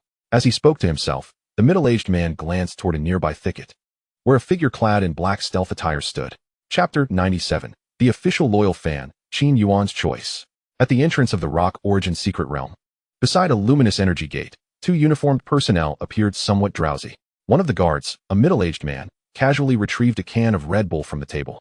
This scene was all too familiar, as it turned out that the Red Bull energy drink was also popular in this world. His companion, another guard, pulled out a can as well, Both needed to perk up to fulfill their duties. A massive azure figure approached the secret realm from the distance, instantly snapping the guards to full alert. Each released their beasts, 2 yellow dogs the size of lions flanking them. The Thunderfang Hound, one of the selectable beasts for law enforcement personnel in Tiannan Bay City, boasted impressive speed and combat abilities, frequently deployed in unconventional and hazardous battles, or assigned to important security tasks. Every secret realm entrance was a crucial resource site for the base city, making the presence of Thunderfang Hounds among the guarding officials entirely reasonable. However, just as the guards heightened their vigilance and turned their attention to the Qingyu Eagle, it came to a halt. It did not exhibit any reckless behavior that might breach the boundaries, which relieved the guards until Lin Mo's arrival caught their eye. They had indeed witnessed the campus Beast Master Cup event at Tiannan Yizhong and instantly recognized Lin Mo's identity. As Lin Mo approached, one of the younger guards exclaimed, "You are Lin Mo from Class 1, Grade 3 at Tiannan Yizhong? Wait, you know me?" Lin Mo's presence in this secret realm was undoubtedly not for the purpose of adventure, especially with the imminent commencement of the finals in just a couple of days. Who would be foolish enough to enter the secret realm at such a critical moment, unless they were explicitly intending to forfeit the competition? It would be sheer folly to engage in such a venture. However, upon arriving for his appointment, he found no one to greet him. Speculating whether they might be at the entrance of the secret realm, he decided to venture over for a look. It was then he encountered the official personnel guarding the secret realm, who promptly revealed their identities, leaving him astonished. "Ha ha ha, your Qingyu Eagle is exceptionally recognizable. Moreover, I have watched every match of yours. I am indeed your fan. Brother, please enlighten me on how you train your beasts. Is there a special method? I would be willing to pay for your guidance. Enough of this brotherly banter. You should address me as teacher. I have been clever since childhood. I am sure I can learn." The two guards bantered back and forth, leaving Lin Mo quite taken aback. It was reasonable that, given his fame in competitions, he would encounter fans among the guards. A small thrill of delight flickered within him. Pursuing the path of Beastmaster was not so bad after all. It made sense why many of his classmates, despite coming from modest backgrounds, aspired to be Beastmasters. Indeed, the status of a Beastmaster seemed to surpass that of other professions. Coupled with the support and attention they received, Lin Mo couldn't help but nod in agreement. Yet, the subsequent words of the two older guards were somewhat alarming. He was still young, becoming a teacher to men twice his age. Although there is an ancient saying that those who are accomplished may teach, Lin Mo found it difficult to accept, just as he began to sweat nervously. Contemplating how to gracefully extricate himself from the two enthusiastic fans, a voice, melodious as a celestial hymn, echoed from his right. "Ah, Lin Mo, you have finally arrived. Come over here. The teacher has something to discuss with you." Upon seeing Qin Yuan, who had unexpectedly appeared, Lin Mo's eyes sparkled with a different light. But he swiftly approached. Whether Qin Yuan was merely a pawn of some influential vice principal mattered little to him. He trusted that the school had made appropriate arrangements for his safety. The immediate concern was to escape the two overly eager fans. The official personnel guarding the secret realm also noticed Qin Yuan's arrival, a glimmer of curiosity flickering in their eyes. As guards, their sole duty was to ensure the security of the secret realm. However, as ardent fans of Lin Mo, they felt compelled to offer a cautionary word before he departed. One of the younger staff members leaned in and whispered, "Brother, take care. With the finals approaching, your teacher inviting you to the secret realm at this hour warrants some scrutiny." Lin Mo paused, turning slightly to respond. "Thank you for your concern, brothers. I am well aware of the situation." With no further idle chatter, the two guards, accompanied by their Leah hound, focused their attention on Lin Mo as he walked towards Qin Yuan, soon departing from their line of sight. However, as Lin Mo distanced himself from the entrance of the secret realm, Qin Yuan promptly ceased the casual banter and regarded Lin Mo with a serious expression, lowering his voice. "Lin Mo, why have you come here tonight?" Surprised by the inquiry, Lin Mo felt a flicker of astonishment, but deemed it unnecessary to reveal the truth. Instead, he feigned ignorance, replying innocently, "Teacher, didn't you summon me here for an urgent matter? That is why I came at this late hour." His expression of naive sincerity made Qin Yuan's lips twitch, unable to suppress a retort. "Stop pretending to be the innocent little rabbit, Lin Mo. You must be aware of the numerous flaws in the message I sent you. You are my brightest student. Do you truly think you could misunderstand my intentions?" Realizing he could no longer play the fool, Lin Mo reined in his demeanor and replied, "Teacher Qin Yuan, I indeed discern the underlying implications of your message. If you wish for me not to come, then why send such a message? Allow me to guess. It must be Vice Principal Chun who has given you a stringent directive. Are you under his thumb, or are you merely a pawn in his game?" As he spoke, Lin Mo halted, fixing Qin Yuan with a piercing gaze. Caught off guard, Qin Yuan instinctively stepped back, but sighed as he glanced toward a lingering figure in the distance. I made a regrettable choice in the past, one I now deeply regret. Faced once more with a poor decision, I assure you I will not falter this time. Lin Mo, you must return to the entrance of the secret realm immediately. If you remain there, you will be safe. With that, Qin Yuan turned his gaze towards the direction he had glimpsed and retrieved 3 beast space orbs from his waist, releasing them nearly simultaneously. As 3 flashes of crimson light illuminated the air, 2 large and 1 smaller figure emerged before them. Chapter 98. Things have escalated. The Golden Tier Giant Flame Lion. The largest creature Qin Yuan unleashed was a war treant of the grass type, boasting formidable strength. Having reached the pinnacle of Silver Tier, given the war treant's impressive power, Lin Mo surmised that his teacher possessed a commendable level of strength. Most grass-type beasts could only evolve to the Bronze Tier, with only a handful of exceptional ones capable of breaking through to the Silver Tier or even higher. It was a rare sight indeed, and Lin Mo was fortunate to witness that his teacher possessed such a war treant. Beside the towering 5-meter war treant stood a slightly smaller unicorn rhino, one of the foremost Earth-type beasts, known for its remarkable strength and tough hide, rivaling even some rock-type defensive beasts. However, the unicorn rhino's impressive power and resilience came with a clear drawback. It was considerably slower than other Earth-type beasts. With its clear advantages and disadvantages, Lin Mo believed that the unicorn rhino could be strategically nurtured. For instance, its strengths could be enhanced through various training methods, weight training, rigorous sparring, and consuming specialized energy crystals to bolster its strength, all of which were feasible, albeit requiring substantial investment of resources. Redirecting his focus, Lin Mo's gaze settled on the smallest figure among them. This diminutive creature, when compared to the war treant and unicorn rhino, stood at just over 2 meters tall. In the hierarchy of beast sizes, it was not particularly small, falling within the average range. The steel claw mantis was adorned in glimmering silver armor, with 2 pairs of translucent wings on its back. Unlike typical flying-type beasts, the steel claw mantis could only manage brief flights that rarely lasted more than a quarter of an hour. Thus, the steel claw mantis is, in essence, a dual-type creature belonging to the bug and steel categories, with no affiliation whatsoever to the flying type. Occasionally, dubious research institutions publish papers claiming that the steel claw mantis is a tri-type creature, surfacing during certain periods to bask in the limelight. However, the substantive content of these papers is nothing short of nonsense. Observing the aura emanating from the steel claw mantis, which was evidently stronger than that of the defeated ant tree and unicorn rhinoceros, Lin Mo began to comprehend why Qin Yuan was being coerced by Vice Principal Chen. The 3 released creatures, of which 2 possessed relatively low attribute ceilings, unexpectedly managed to break their own limitations, promising a brighter future. If this did not elucidate certain facts, Lin Mo felt he could relinquish his intelligence without a second thought. As 3 large figures approached, a silhouette clad in a black stealth outfit emerged from the direction they were gazing at. Qin Yuan, are you contemplating betrayal? Rasped a voice from the newly arrived individual. Naturally, Lin Mo was immediately drawn to this, curious about the methods Vice Principal Chen would employ against him. If Teacher Qin Yuan represented the bomb within a deck of cards, then this sudden apparition could very well be the trump card wielded by the Vice Principal. Observing the situation, Lin Mo realized that mere strength was insufficient to discern the underlying truths. The masked figure, meticulously cloaked, exuded a professional aura reminiscent of a black market operative. Lin Mo silently watched, disregarding Qin Yuan's earlier instructions, which only served to frustrate Qin Yuan. However, his immediate instinct was to clarify his position. After all, it is often said that choice bears more significance than effort. What betrayal? I am not aligned with you in any way, especially considering your sordid deeds. Do you expect to cleanse your hands of such filth?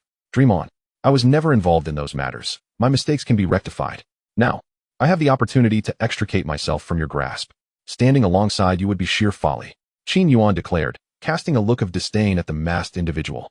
This provoked the masked figure, who merely extended his right hand, summoning an energy array that rapidly materialized before him. In an instant, a colossal flaming lion emerged, its flames seemingly raising the ambient temperature.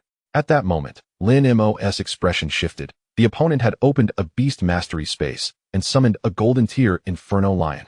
Goodness, this has escalated. Though the adversary was not a golden tier beast master, possessing a golden tier creature implied that he had absorbed the energy of his beast. In essence, he had transcended ordinary limits, potentially capable of repelling even bronze tier creatures with a single blow. Without hesitation, Lin Mo pivoted and sprinted towards the entrance of the rock site's secret realm. Just as Qin Yuan had advised at the outset, if he wished to preserve his safety, He had no choice but to seek assistance from the two official guardians of the secret realm. Though their individual strength was not formidable, they could summon reinforcements that would instill despair in their enemies. Countless defiant gray organizations had proven this harsh reality with their severed heads. Those who underestimated the guardians of the secret realm would find themselves buried deep beneath the earth. The official guardians of the Rocksite secret realm possessed only silver tier peak strength, yet they could summon a genuine golden tier beast master within 2 minutes.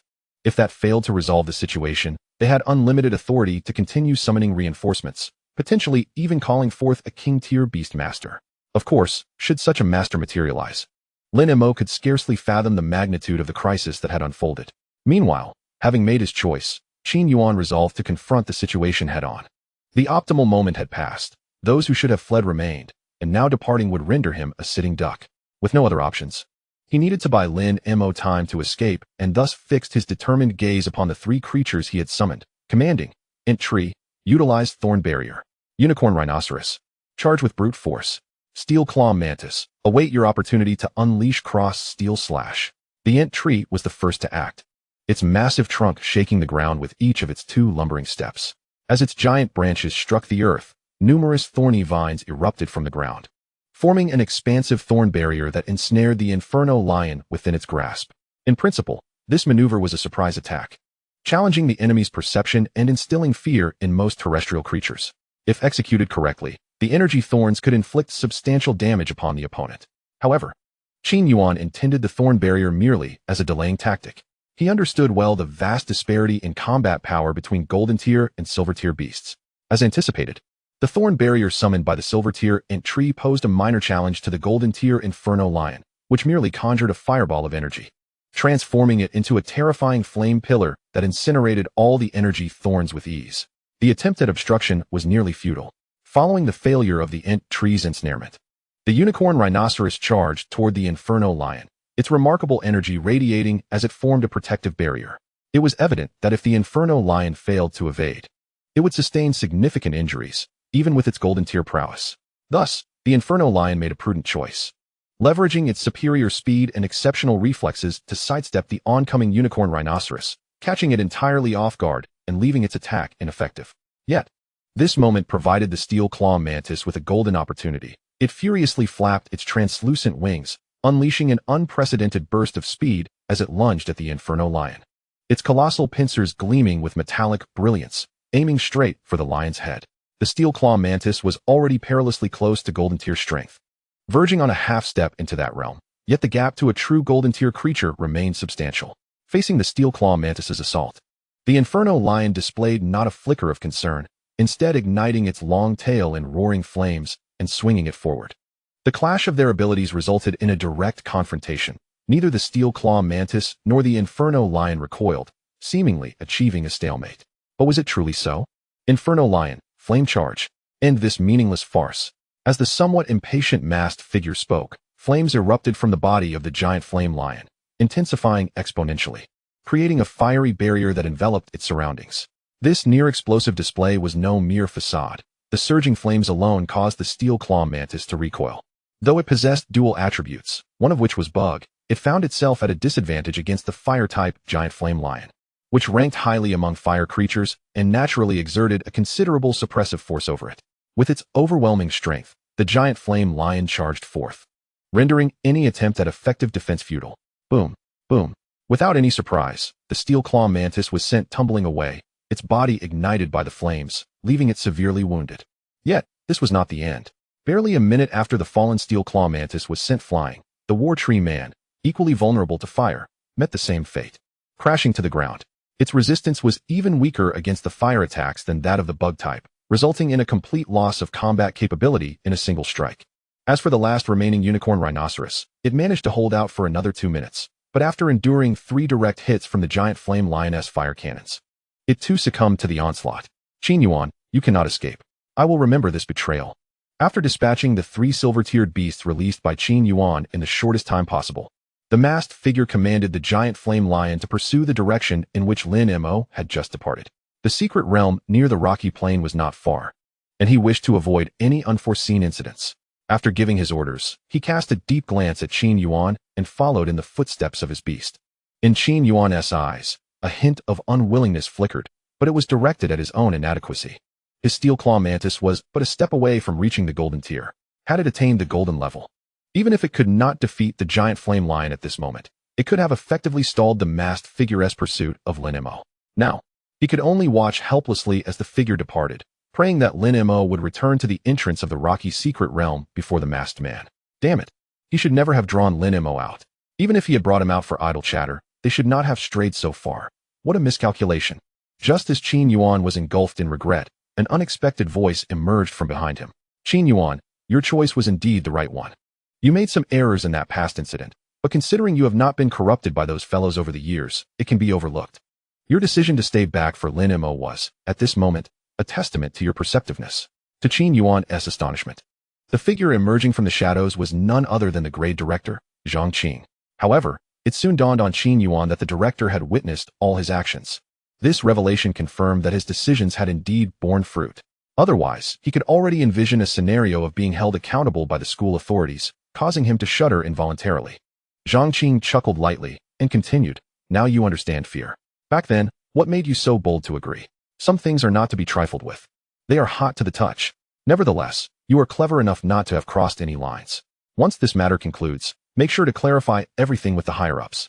I will certainly commend your performance in this choice. Just avoid any future transgressions of principle. I understand, Director. What about Lin Mo? He is still just a child. Even with extraordinary talent, it may not suffice. Having deduced that it was a trap, and recognizing that Lin Mo had made the correct choice, ensuring his safety, Qinyu's expression turned anxious as he pointed towards the direction Lin Mo had taken. His affection for Lin Mo was genuine, and it was one of the factors that led him to make the right choice. Once a top student himself, he felt somewhat overshadowed by Lin Mo's achievements. And now witnessing Lin Mo's determination was reminiscent of his own past self. He wanted to do something for him. Following his heart, he chose to assist Lin Mo.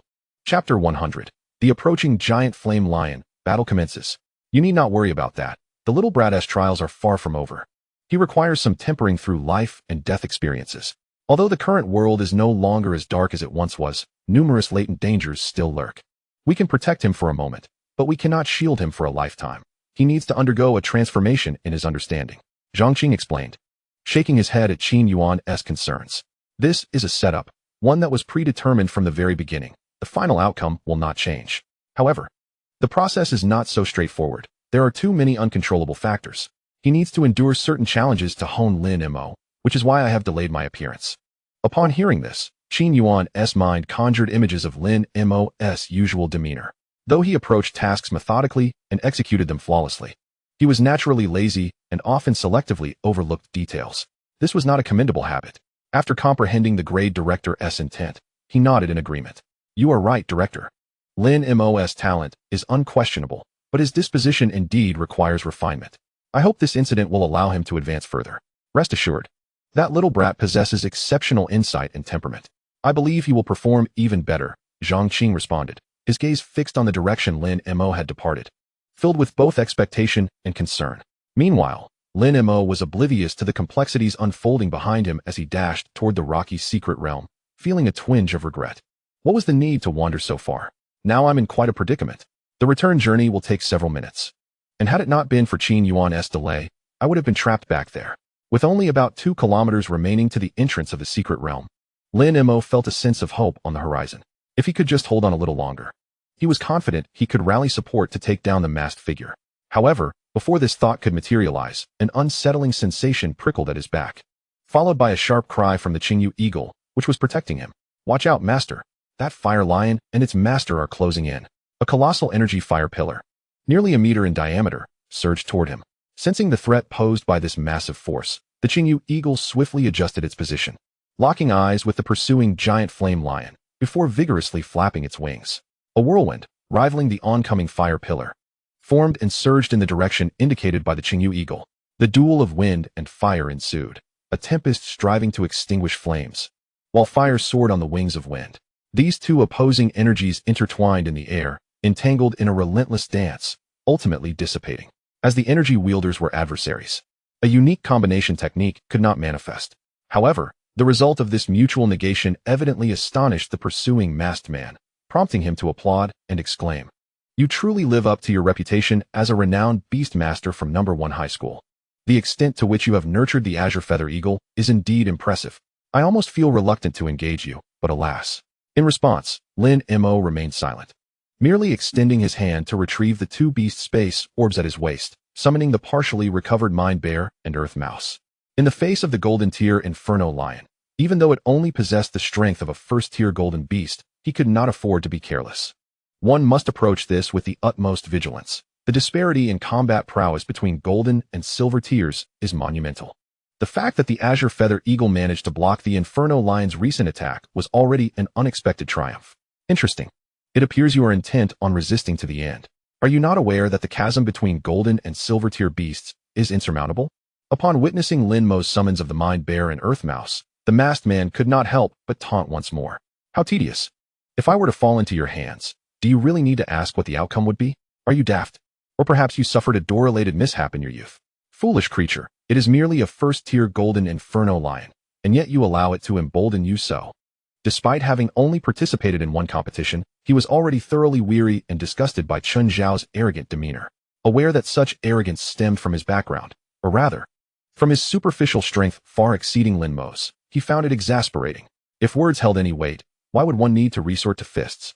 Indeed, the age-old adage rings true. The talkative often meet their demise through their verbosity. Humph, your tongue may be sharp, but rest assured, I have no intention of sparing you. Allow me to escort you on your way, so you may comprehend that true power is the ultimate authority in this world. Inferno Lion, unleash the flame charge. The masked man's words evidently provoked Lin Mo further, as the Inferno Lion erupted into a blaze of flames without hesitation. The flames, fiercer than those unleashed upon the three-peaked silver-tier beasts under Qingyu Yuan's command, surged around it. The Inferno Lion locked its gaze on the massive Mind Bear, launching itself forward like a fiery projectile. Observing the Inferno Lion's aggressive charge, the Azure Feather Eagle emitted a piercing cry, extending its wings to their fullest span. Glistening with a metallic sheen, steel wings. Stay back and protect the master, third brother. Leave that fiery lion to second brother and me. The masked man, possessing a beast space, was no ordinary individual. The age-old strategy of capture the leader first was familiar to the Azure Feather Eagle, honed through its simulated journeys. To mitigate any unforeseen circumstances, it had wisely instructed the Earth Mouse to remain and protect Lin Mo, which was indeed the best course of action at this moment.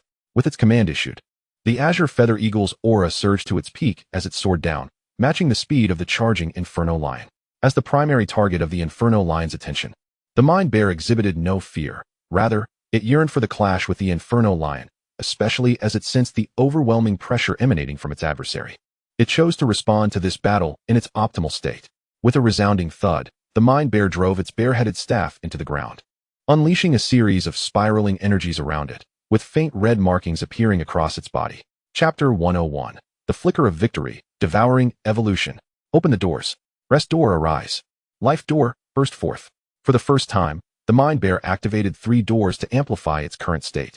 Feeling an unparalleled pressure in the face of the first-tier Inferno Lion, far more intense than the pressure experienced against the lightning rock, magnified tenfold. Roar. That big lion is quite arrogant. If you're after me, prepare to taste my fist. With its state elevated to the utmost limit, the Mind Bear flashed a fierce grin as it charged toward the oncoming Inferno Lion, devoid of any trepidation. Transforming into a golden streak, it surged forward. And just as it was about to collide with the Inferno Lion, it clenched its right fist, enveloping it in extreme ice energy. In contrast to the wind attribute's ultimate moves, the ice attribute stood in stark opposition to the fire attribute. The breathtaking spectacle of ice and fire unfolded before Lin Mo's eyes. The masked man's Inferno Lion was indeed formidable, its first-tier golden strength no mere boast, but a tangible force that overwhelmed silver-tier beasts. Yet, this did not imply that a prodigious beast could not breach that boundary. At least the Mind Bear's current state hinted at a potential to rival the first-tier Inferno Lion, as it unleashed the combined might of the Lotus Blossom and Ice Fist. Each punch, infused with ice energy, intermingled with the flames erupting from the Inferno Lion, creating a dazzling display. The Golden Bear, akin to an ice-blue spear, struck at the slightly smaller lion, but the lion's power was evidently superior, fortified by a blazing shield. The sounds of their explosive clash reverberated throughout the arena, causing Lin Mo to feel a pang of concern for the Mind Bear. It was not a matter of distrust. Rather, he felt a protective instinct for his beloved beast. This encounter was unlike the prior match between Chen Xiao and himself. It was a genuine, unrestrained life-and-death struggle. The Inferno Lion would show no mercy to the Mind Bear. The skirmish was brief, lasting barely a minute, yet the results of their fierce exchange soon became apparent. The Mind Bear was sent reeling, its golden form marred by numerous wounds, all inflicted by the searing flames. Ultimately, despite the Mind Bear's activation of 3 doors, it could not withstand the might of the Inferno Lion, the disparity in raw strength proving too great. After successfully sending the Mind Bear flying, the Inferno Lion sought to capitalize on its advantage, unable to deliver a swift demise, but eager to exploit this opportunity to further its lead. However, the Mind Bear was not alone in this battle. Just as the Inferno Lion attempted to pursue, the Azure Feather Eagle sprang into action. With unparalleled speed, it struck from the side, halting the Inferno Lion's advance and forcing it to assume a new defensive stance. As the steel wings of the Azure Feather Eagle descended upon its head, it seized the moment to leap forward, embodying the spirit of a counterattack.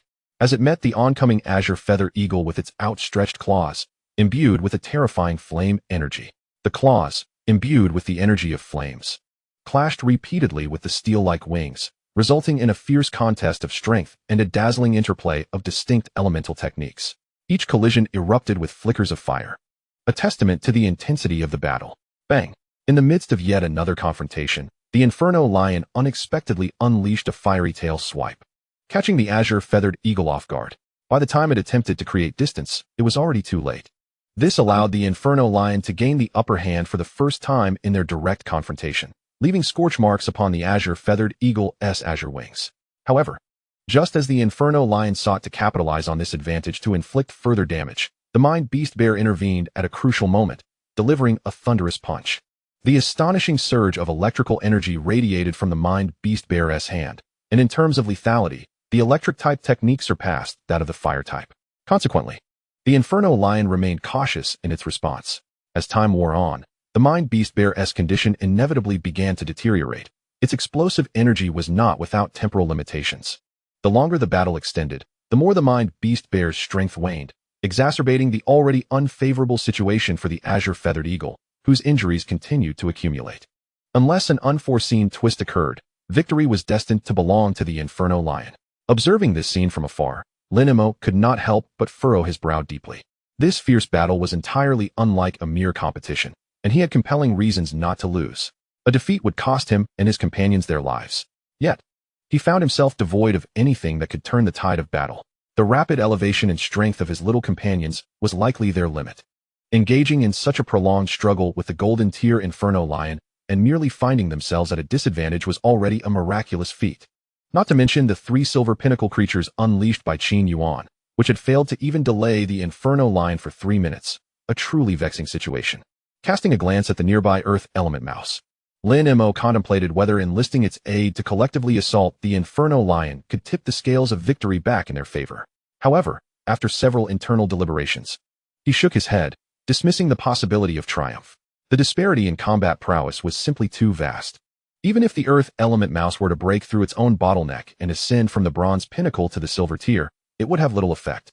Lin Mo was not alone in his anxious thoughts. The Azure Feathered Eagle and the Mind Beast Bear shared his sentiments, exerting every ounce of their strength in combat against the Inferno Lion as they sought that slender thread of victory. After yet another intense exchange, the Azure Feathered Eagle's once vibrant azure wings had turned a dull gray, with numerous areas now starkly bare from the numerous burns inflicted by flames.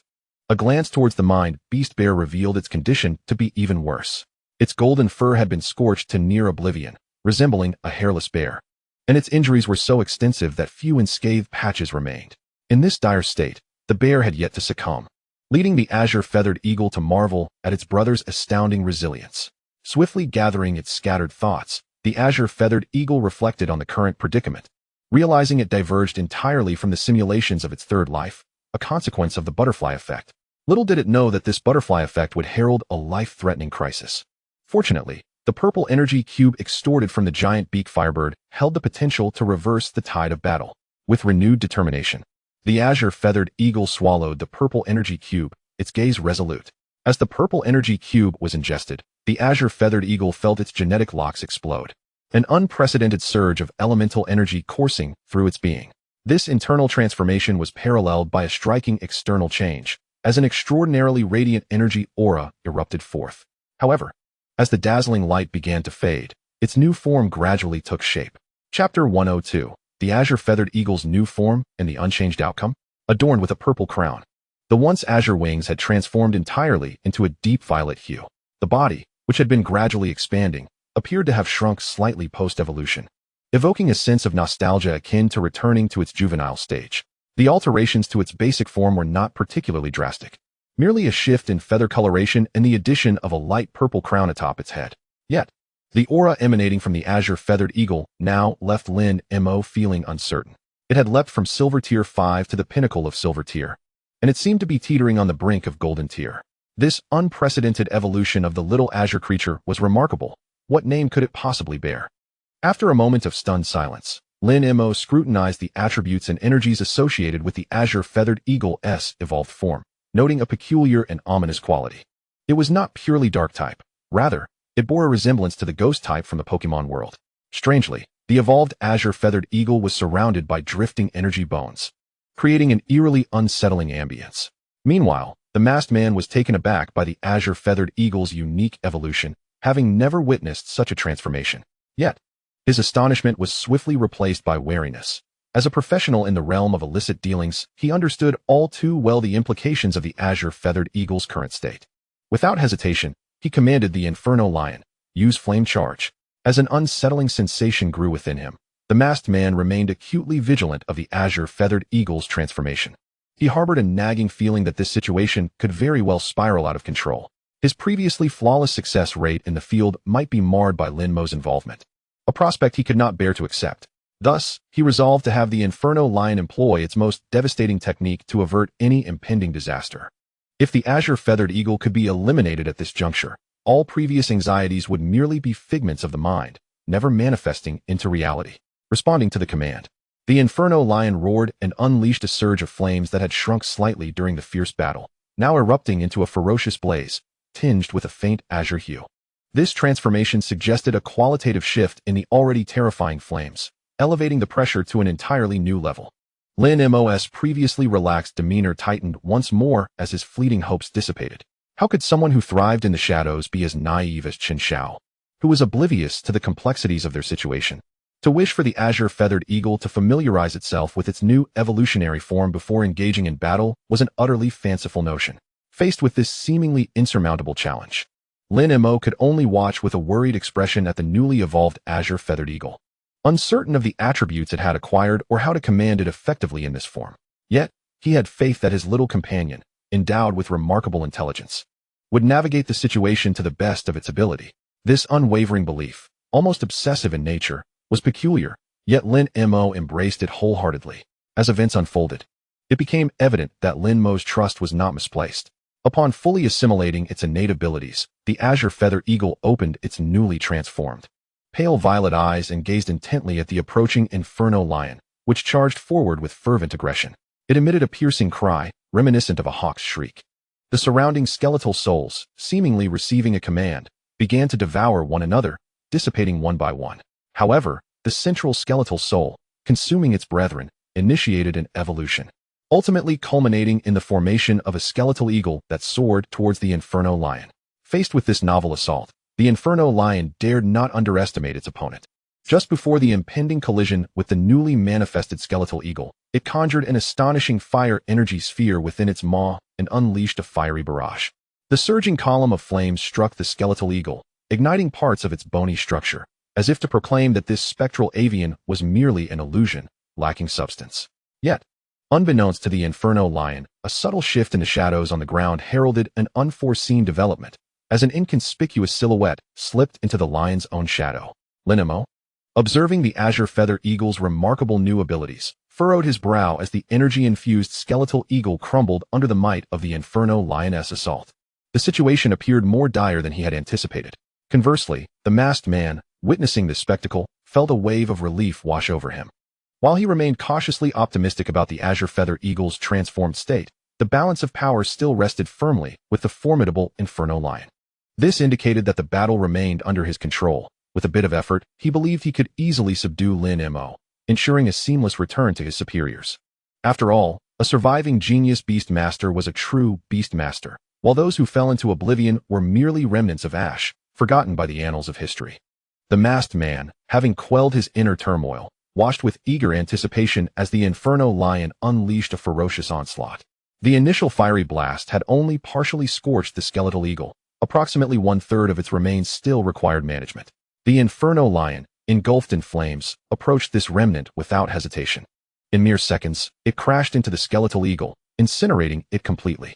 Yet this was merely the beginning. Its true target was the azure feather eagle in its new form.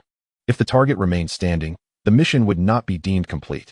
As it surged toward the transformed azure feather eagle, the Inferno Lion braced itself for a potential misfire.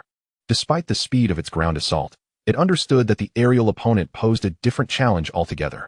The azure feather eagle, now at the pinnacle of silver tier, had previously displayed an astonishing velocity that nearly rivaled golden tier beasts, a testament to its formidable potential. The Inferno Lion, confident in its silver tier status, felt no possibility of defeat against the azure feather eagle. Thus, it approached the encounter with utmost caution. Unexpectedly, however, the new form of the azure feather eagle did not evade the impact and was struck directly, leaving the Inferno Lion's crimson eyes wide with disbelief. Despite this unforeseen success, it did not assume that a single collision would suffice to vanquish the azure feather eagle. Consequently, it prepared to unleash another devastating column of fire energy. With no attempt to dodge, the fire energy beam struck the azure feather eagle squarely, unleashing its most ferocious output. The result elicited astonished responses from both the Inferno Lion and the masked man, as the shadow that had merged with the lion's back began to work its magic. A series of purple markings bloomed across the Inferno Lion's back, rapidly spreading across its body. Chapter 103. The otherworldly version of the 80-20 rules fatal technique. Bang! The azure feather eagle, having endured nearly the entirety of the Inferno Lion's relentless combo, plummeted from the sky, crashing to the ground with force, creating a sizable crater. The sound of its impact echoed far and wide. However, the arena was not akin to the rocky terrain of a competition. Even such a heavy fall did not stir up the same terrifying dust clouds as in the tournament setting, allowing a clear view of the azure feather eagle's current state.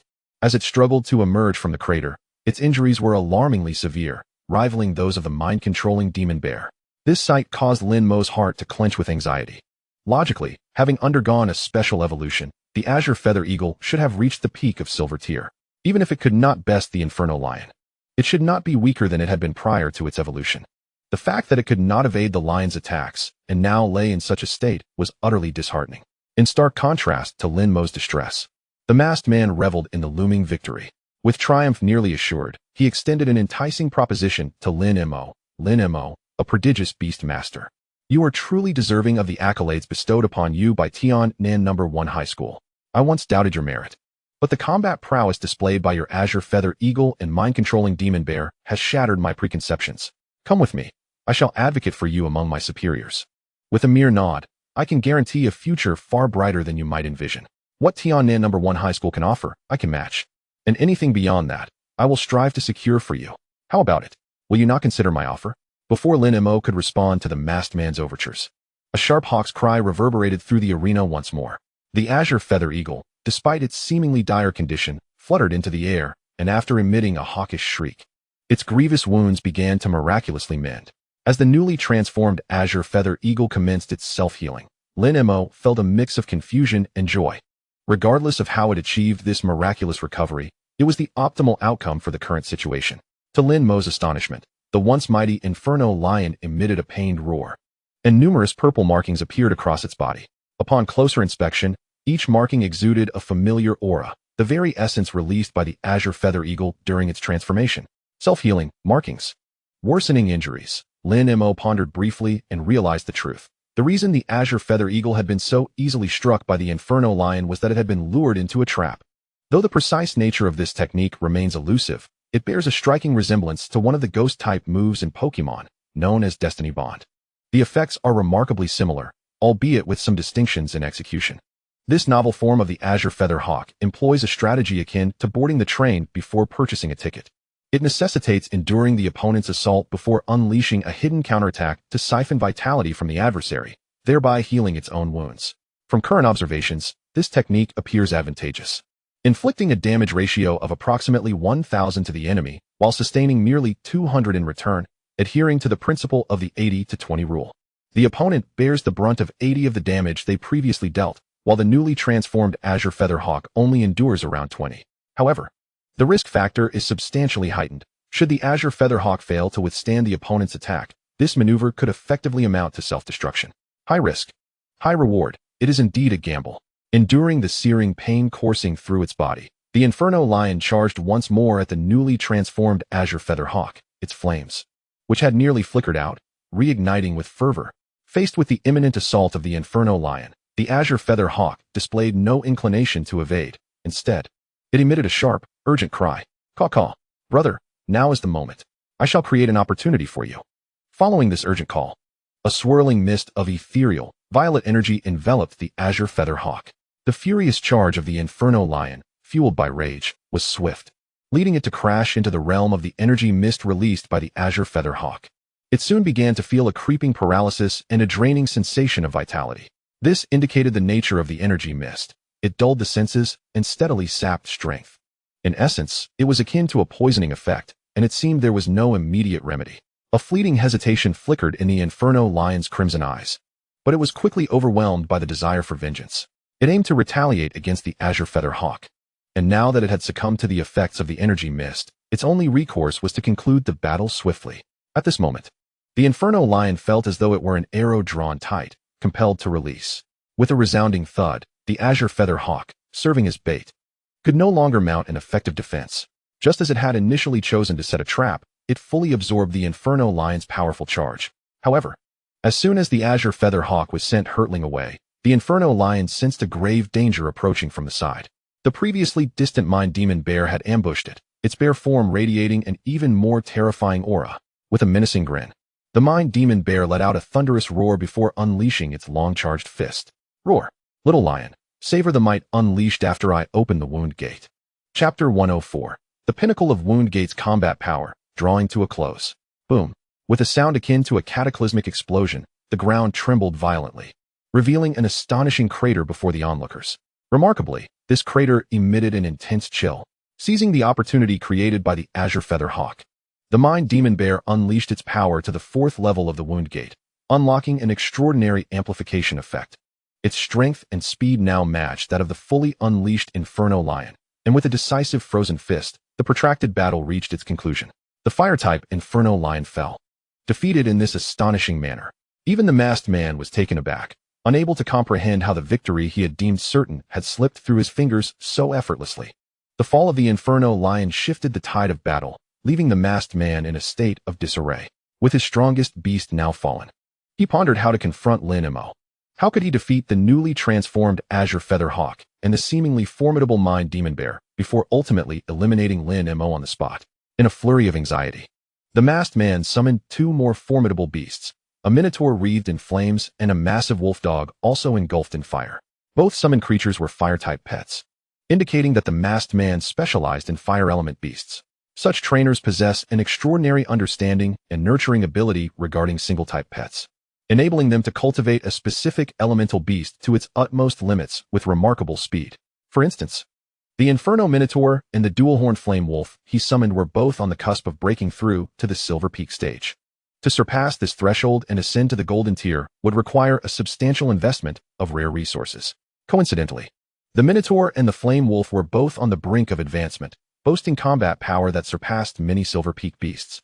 Yet they still lagged significantly behind true Golden Tier creatures in terms of strength. Just as the masked man summoned the Inferno Minotaur and the Dual-Horned Flame Wolf, Lin Mo wasted no time in commanding the Mind Demon Bear. Little bear, execute Frozen Fist on those 2. The battle had just turned in their favor, and Lin Mo knew that if he did not act now, he might not encounter such an opportune moment again. Crucially, Lin Mo felt a lingering unease, which, although greatly diminished by the fall of the Inferno Lion, still thrummed within him like an unshakable instinct. It urged him to remain perpetually vigilant. This sense of urgency compelled Lin Mo, as he recognized that the final thread of foreboding likely stemmed from the condition of his own beasts. While the newly transformed Azure Featherhawk and the Mind Demon Bear had indeed triumphed over the Golden Tier Inferno Lion, their injuries were a clear indication of their weakened state. It was time to seize the initiative. Those who hesitated would suffer the consequences. With his command issued, the Mind Demon Bear sprang into action, its massive form vanishing in an instant. From a mortal's perspective, Lin Mo could scarcely perceive how the mind demon bear departed its original position, leaving no trace behind, almost as if it had teleported to the dual-horned flame wolf's side. In contrast to Lin Mo's inability to visually track the mind demon bear's speed, the masked man was far more aware. Having absorbed energy from his own beast, he had no trouble observing the mind demon bear's movements. However, seeing did not equate to the ability to react. His expression turned grave as he watched the speed displayed by the mind demon bear. With a deep sigh, he fixed his gaze on the dual-horned flame wolf and ordered, "Dual-horned flame wolf, unleash flame horn strike." He was uncertain whether the twin-horned flame wolf could retaliate against the mind-thought demon bear, yet with a glimmer of hope. He could not merely allow the twin-horned flame wolf to be struck by the devastating frozen fist that would surely fell it. Upon hearing this, the twin-horned flame wolf reacted with remarkable swiftness, its two immense horns ablaze with fervent flames, adjusting its position to charge towards the approaching mind-thought demon bear. However, no matter how rapid the twin-horned flame wolf was, it was ultimately insufficient. In its four-door state, the mind-thought demon bear exhibited overwhelming prowess, deftly evading the wolf's horned assault before unleashing its long-prepared frozen fist. The frigid, energy-laden fist struck the twin-horned flame wolf's back without hindrance, delivering an immense force that drove it into the ground. The terrifyingly cold energy surged into the wolf's body, transforming it into a colossal ice sculpture, imprisoned within the pit. A single strike, a decisive answer from the mind-thought demon bear. Witnessing the swift downfall of its companion, the nearby fiery minotaur felt an immediate sense of peril. Seizing the opportunity, it extended its powerful arm, igniting it with raging flames, and aimed a mighty cleave at the back of the mind-thought demon bear. Attempting to deliver a crushing blow while the bear was distracted by its fallen comrade, it sought to eliminate the bear on the spot. Alas, though the minotaur was swift, the mind-thought demon bear was swifter still. Aware that its state would not endure for long, the mind-thought demon bear's primary objective was to eliminate all threatening opponents. And thus it could not overlook the fiery minotaur's attack. As the minotaur lunged with its powerful strike, the mind-thought demon bear merely sidestepped, evading the lethal blow and swiftly maneuvering behind the minotaur, shifting the balance of offense and defense in an instant. Without the slightest surprise, the mind-thought demon bear unleashed the same frozen fist that had vanquished the twin-horned flame wolf, transforming the fiery minotaur into yet another giant ice sculpture. Yet, this victory brought no joy to Lin Mo, for as the mind-thought demon bear dispatched the minotaur, a disconcerting crack echoed from its body, a sound of bone fracturing. And quite severely, the clarity with which Lin Mo heard the sound suggested the dire condition of the mind-thought demon bear. Indeed, the bear's aura plummeted, and it ultimately collapsed onto the ground, making intimate contact with the earth, causing a tremor felt all around. Clearly, this was not the bear's intent. It lacked the strength to rise once more. Observing this scene, Lin Mo felt no hesitation as he hastily administered the last of the 3 healing potions gifted by the headmaster to the mind-thought demon bear. Upon sensing the bear's aura beginning to stabilize and its injuries gradually improving, he could not help but exhale in relief. Whether further combat would ensue remained uncertain, but the mind-thought demon bear could no longer participate. Without a moment's hesitation, Lin Mo recalled the stubborn mind-thought demon bear into its beast space, and his gaze towards the masked man grew increasingly frigid. Chapter 105. The Dark Night of Vice Principal Chun has finally arrived. What do you want? Don't come any closer. I warn you, I am a member of the Shadow Mask. If you lay a hand on me, the captain will surely not let you off. Facing his icy stare, the masked man no longer exuded his initial bravado. Instead, he retreated several steps, as if he were the embodiment of a fearsome beast. Then, a trembling voice of threat escaped from the masked man, causing Lin Mo's lips to twitch in disdain. He could not shake the feeling that this masked pursuer appeared exceedingly pathetic. At first, he had thought the man was a professional in the underworld, but his current demeanor was utterly disappointing. Was he truly inept? After a moment of contemplation, Lin Mo spoke. If you wish to kill me, I naturally cannot let you escape. How about this? You remove your mask, and I shall see your true face. The masked man was taken aback, immediately shaking his head. Impossible. Absolutely not. Members of the Shadow Mask are forbidden from revealing their identities. To remove my mask means death. Propose another condition. His words elicited a bemused shake of Lin Mo's head, revealing a mocking expression. You need not remove it. However, should I kill you, I can still take off your mask afterward. The outcome will remain unchanged. Fine, but you must personally remove my mask. The masked man fell silent, and the atmosphere grew palpably tense. Just as the situation reached its zenith, and Lin Mo could no longer suppress certain thoughts, the masked man met his gaze and slowly spoke. This left Lin Mo somewhat at a loss. Removing the masked man's mask was merely a means to an end, lacking any substantive significance. His ultimate goal was to extract more desired information from the masked man. However, discussing such matters now seemed futile. Removing the masked man's mask might indeed serve as the first breach in his psychological defenses, potentially facilitating future inquiries. After a moment's contemplation, Lin Mo decided to take action. Without opposition, he advanced directly towards the masked man. Just as he prepared to reach for the masked man sprang into action, his voice dripping with smugness. Students are indeed naive. Have you not heard the phrase all's fair in love and war? You, a so-called genius beast master, are nothing more than a bookworm. It appeared that his acting skills had improved. Deceiving someone as clueless as Lin Mo was all too easy. The masked man fully showcased the superpowers gained from the energy he absorbed after establishing his beast space, swiftly closing the distance to Lin Mo. His massive hand ignited with roaring flames as he aimed a ruthless strike at his own head, showing no mercy whatsoever. While the intent was commendable and the action decisively executed, Lin Mo had anticipated the masked man's move, remaining ever vigilant. Furthermore, he had the support of his little companion, who had arrived at his side. Its pale purple eyes seemed to possess an enchanting power in Lin Mo's gaze. The masked man merely found himself ensnared by the newly transformed little creature, unable to react despite several attempts to call out. The masked man's fiery hand halted merely 30 centimeters from Lin Mo's face, but this was not the end. A glimmer of cold light flashed from the masked man's hand as it fell to the ground, severed. The one responsible for this action was none other than the earth rat. The little creature had long prepared for the masked man's assault on Lin Mo. Watching the blood spurt from the masked man's severed hand, Lin Mo quickly sidestepped to create some distance, avoiding the splatter. What a pity, I predicted your prediction. Did you truly think I would overlook the fact that you had established a beast space?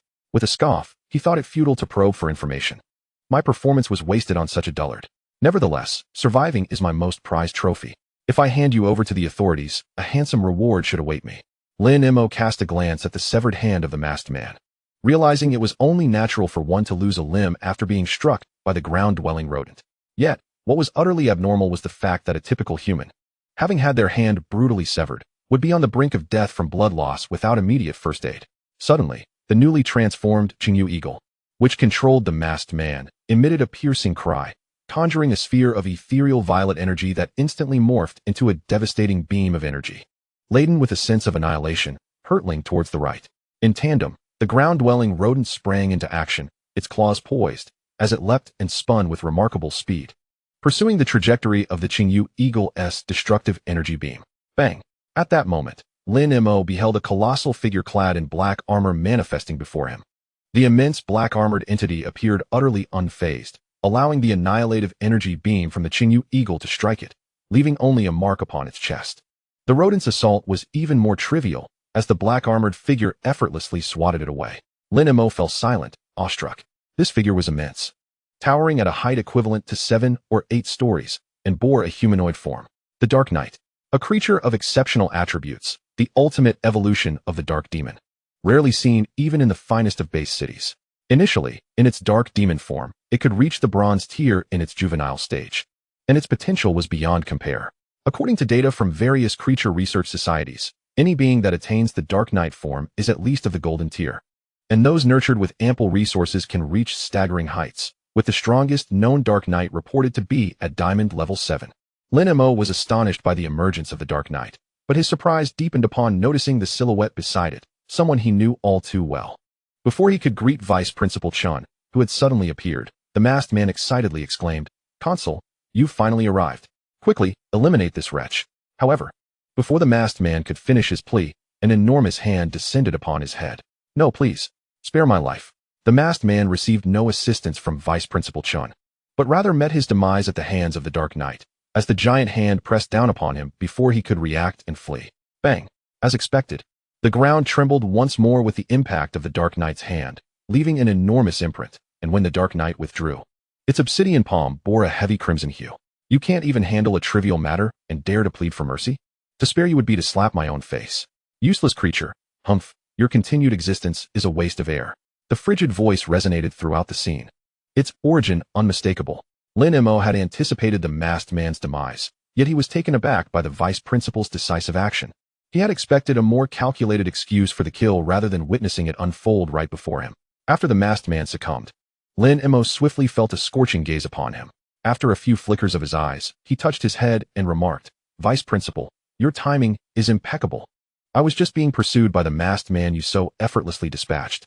I heard he was a member of the Shadow Mask organization, and I'm still unsure how I incurred their wrath. I was about to report this to the school when you arrived." Unfortunately, Lin Mo sensed that his performance had been abruptly interrupted.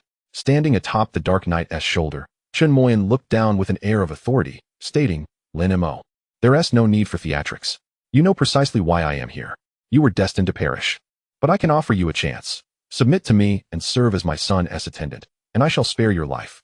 Upon hearing Chen Moyan's proposition, Lin Mo was taken aback, his expression turning frigid as he coldly retorted, "You old fool, can you refrain from inflating your own importance? You intended to kill me all along, seeking justifications. Do you wish to humiliate me before you crush me? I'm afraid you lack the standing for such indignities. And your intellectually deficient son is even less worthy of my servitude.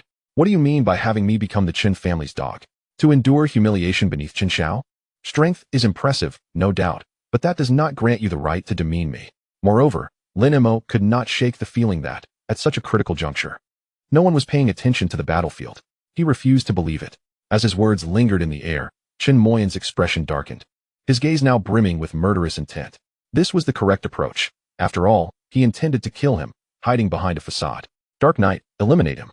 The newly transformed Qingyu Eagle had not achieved remarkable feats, and the ground-dwelling rodent was thoroughly incapacitated by the Dark Knight's casual strike. Both creatures were in dire straits.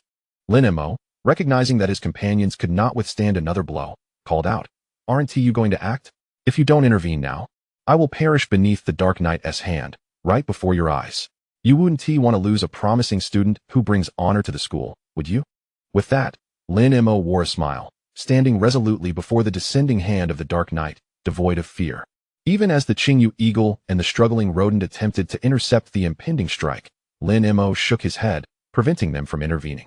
The Dark Knight's colossal hand did not make contact, halting about 3 meters above Lin Mo's head, as a figure with white hair appeared beneath it. Extending an aged hand, he firmly caught the Dark Knight's descending strike, presenting an astonishing visual contrast. Upon the appearance of this white-haired elder, he huffed in indignation. "Umph. Zhangqing was right about you being a little trickster. Yet, you are not entirely wrong. Some do not even feign pretense before attacking you, disregarding my presence entirely." With that, Yi Kun's demeanor shifted, his gaze now directed at the Dark Knight and Chen Moyan, addressing them directly. "Old Yi, this is a misunderstanding. I was merely testing Lin Mo." Chen Moyan attempted to explain, his heart racing as he met Yi Kun's penetrating gaze. However, he was swiftly interrupted. "There's no need to embellish your deceit. I am fully aware of your true nature. 13 years ago, when your nephew returned seeking you, I knew you had betrayed us. I trust one need not elaborate further on the subsequent events. As for your pawns at the school, do not harbor any illusions. They have all been apprehended. The only thing you need to remember is this: confess and receive leniency, resist and face severe consequences. Should you wish to rebel, think carefully about the repercussions." Yi Kun momentarily displayed his overwhelming power, appearing before Chen Moyan in the blink of an eye, his icy gaze casting a shadow over him. This time, Chen Moyan refrained from uttering any further words. He retracted the Dark Knight into his beast space, cast a lingering glance in Lin Mo's direction, bowed to Yi Kun, and departed. As for his destination, Lin Mo had no intention of probing deeper. Those who possess a certain level of power are privy to certain truths. He had no desire to be embroiled in the upper echelon strife, nor did he wish to be disturbed by their intricate entanglements. Nevertheless, one could not help but ponder the implications of a vice principal so readily conceding defeat, likely heading off to confess. This instilled in Lin Mo a newfound respect for the foundation of his school. Perhaps he had underestimated its strength, wondering why he had not been more audacious earlier. "Hey, you rascal, give a name to the new evolved form of your azure feather eagle," Yi Kun exclaimed, his voice brimming with excitement. "Goodness, in my many years, I've never encountered such a legendary event. The evolution of your azure feather eagle is indeed worthy of being recorded in history. The intertwining of dark and psychic attributes is truly peculiar.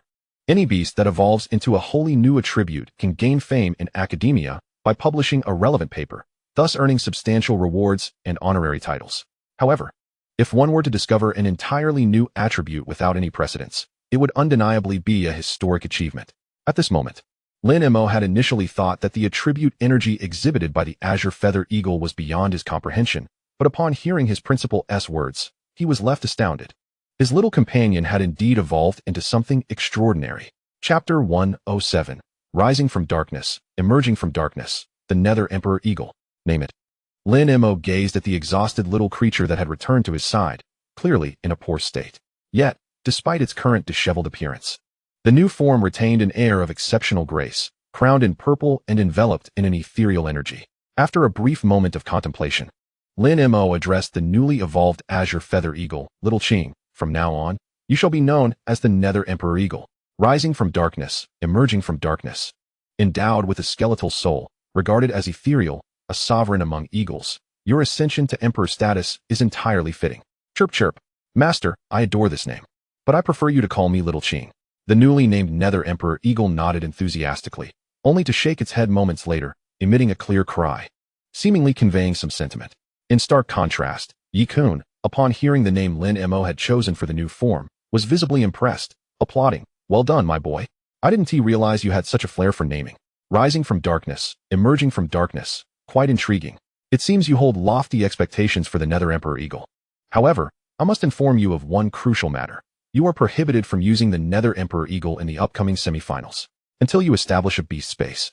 Do your utmost to keep the Nether Emperor Eagle concealed from the public eye. Before Yi Kun's praise could fully settle, his expression shifted to one of grave seriousness. Hearing his principal's commendation satisfied Lin Mo's vanity to a considerable extent. Yet he could not help but feel a wave of sobriety wash over him in response to Yi Kun's solemn demeanor. The fervor that had just ignited in his heart was suddenly doused with cold reality, as he grasped the underlying meaning of his principal's words, their lack of strength, coupled with the fact that his little companion had acquired a wholly new attribute, could unleash a significant upheaval if exposed, attracting the attention of malevolent organizations beyond his imagination. For a fleeting moment, Lin Mo considered that perhaps it was better for his little companion not to evolve. In its original form, it had trained diligently every day, yearning for battle, thriving in combat. This was the initial character of the Azure Feather Eagle. Yet now, in the form of the Nether Emperor Eagle, without absolute strength, his little companion could only cower within the beast space. This was undoubtedly a torment to its inherent nature, causing Lin Mo's heart to ache as he reluctantly turned to Yi Kun. Principal, is there truly no alternative? Child, if the attribute your Azure Feather Eagle evolved into belonged to a known category, say, if you had requested a Flame Heart and evolved it into a Flame Sky Eagle, that would be entirely reasonable. No one would bat an eye, regardless of how rare your Flame Sky Eagle might be. However, look at its current form. An entirely new attribute has emerged. If this were to be exposed, would you be able to protect the Nether Emperor Eagle? Remember, human nature is inherently malevolent. Even you must remain vigilant of. In this world, only by strengthening yourself can you stand unafraid against any storm. Listening to his principal's words, Lin Mo felt a wave of melancholy wash over him, just as he prepared to explain the situation to his little companion. The newly evolved Azure Feather Eagle suddenly radiated a brilliant burst of energy. Though the glow was fleeting, the transformation that followed left Lin Mo utterly dumbfounded. The Azure Feather Eagle reverted to its original form. Its pale purple crown vanished, and its once violet wings disappeared, its entire physique reshaping itself once more. Even Yi Kun, who had weathered countless storms, was rendered speechless, pointing at the reverted Azure Feather Eagle, murmuring, "How peculiar. This is impossible. I have never seen a creature evolve and then revert back to its original form, with a completely new attribute, a new form, and now a return to its original state. Was this old man merely sleepwalking today?" His rambling left Lin Mo slightly amused. Truly, his little companion possessed this remarkable ability to change, regardless of the reason behind it, as long as it benefited his little companion's growth. It was nothing short of a blessing. However, the extent of this revelation was rather alarming, leaving Lin Mo uncertain of how Yi Kun might react. Weighing the chances of confronting Yi Kun, he calculated various outcomes, all leading to failure. And failure meant death. The only glimmer of hope remained. Bang. Kneeling on one knee, Lin Mo looked up with pleading eyes. "Principal, I wish to request something of you." The resounding thud against the ground, coupled with Lin Mo's current demeanor, instantly drew Yi Kun's wandering thoughts back to reality. A smile of satisfaction involuntarily graced her lips as she remarked, "You clever little rascal. You've certainly proven to be quite astute. Rise now. I am aware of the doubts that plague your mind. Are you concerned that the old man might usurp your cherished beast? Or perhaps you fear he will manipulate you as a mere pawn, coercing you into servitude? Students ought not to harbor such fears. Come now, you know me well enough. While your vigilance is commendable, rest assured the old man will keep your secrets safe. However, You must agree to one condition. Having secured what he desired, even if it was merely a verbal assurance, Lin Mo felt an overwhelming sense of satisfaction. After all, his current strength paled in comparison to others, and should the principal truly wish to act against him, resistance would likely be futile. As for the conditions, please, principal, state your requirements. I shall not shy away from them, should I be able to fulfill them.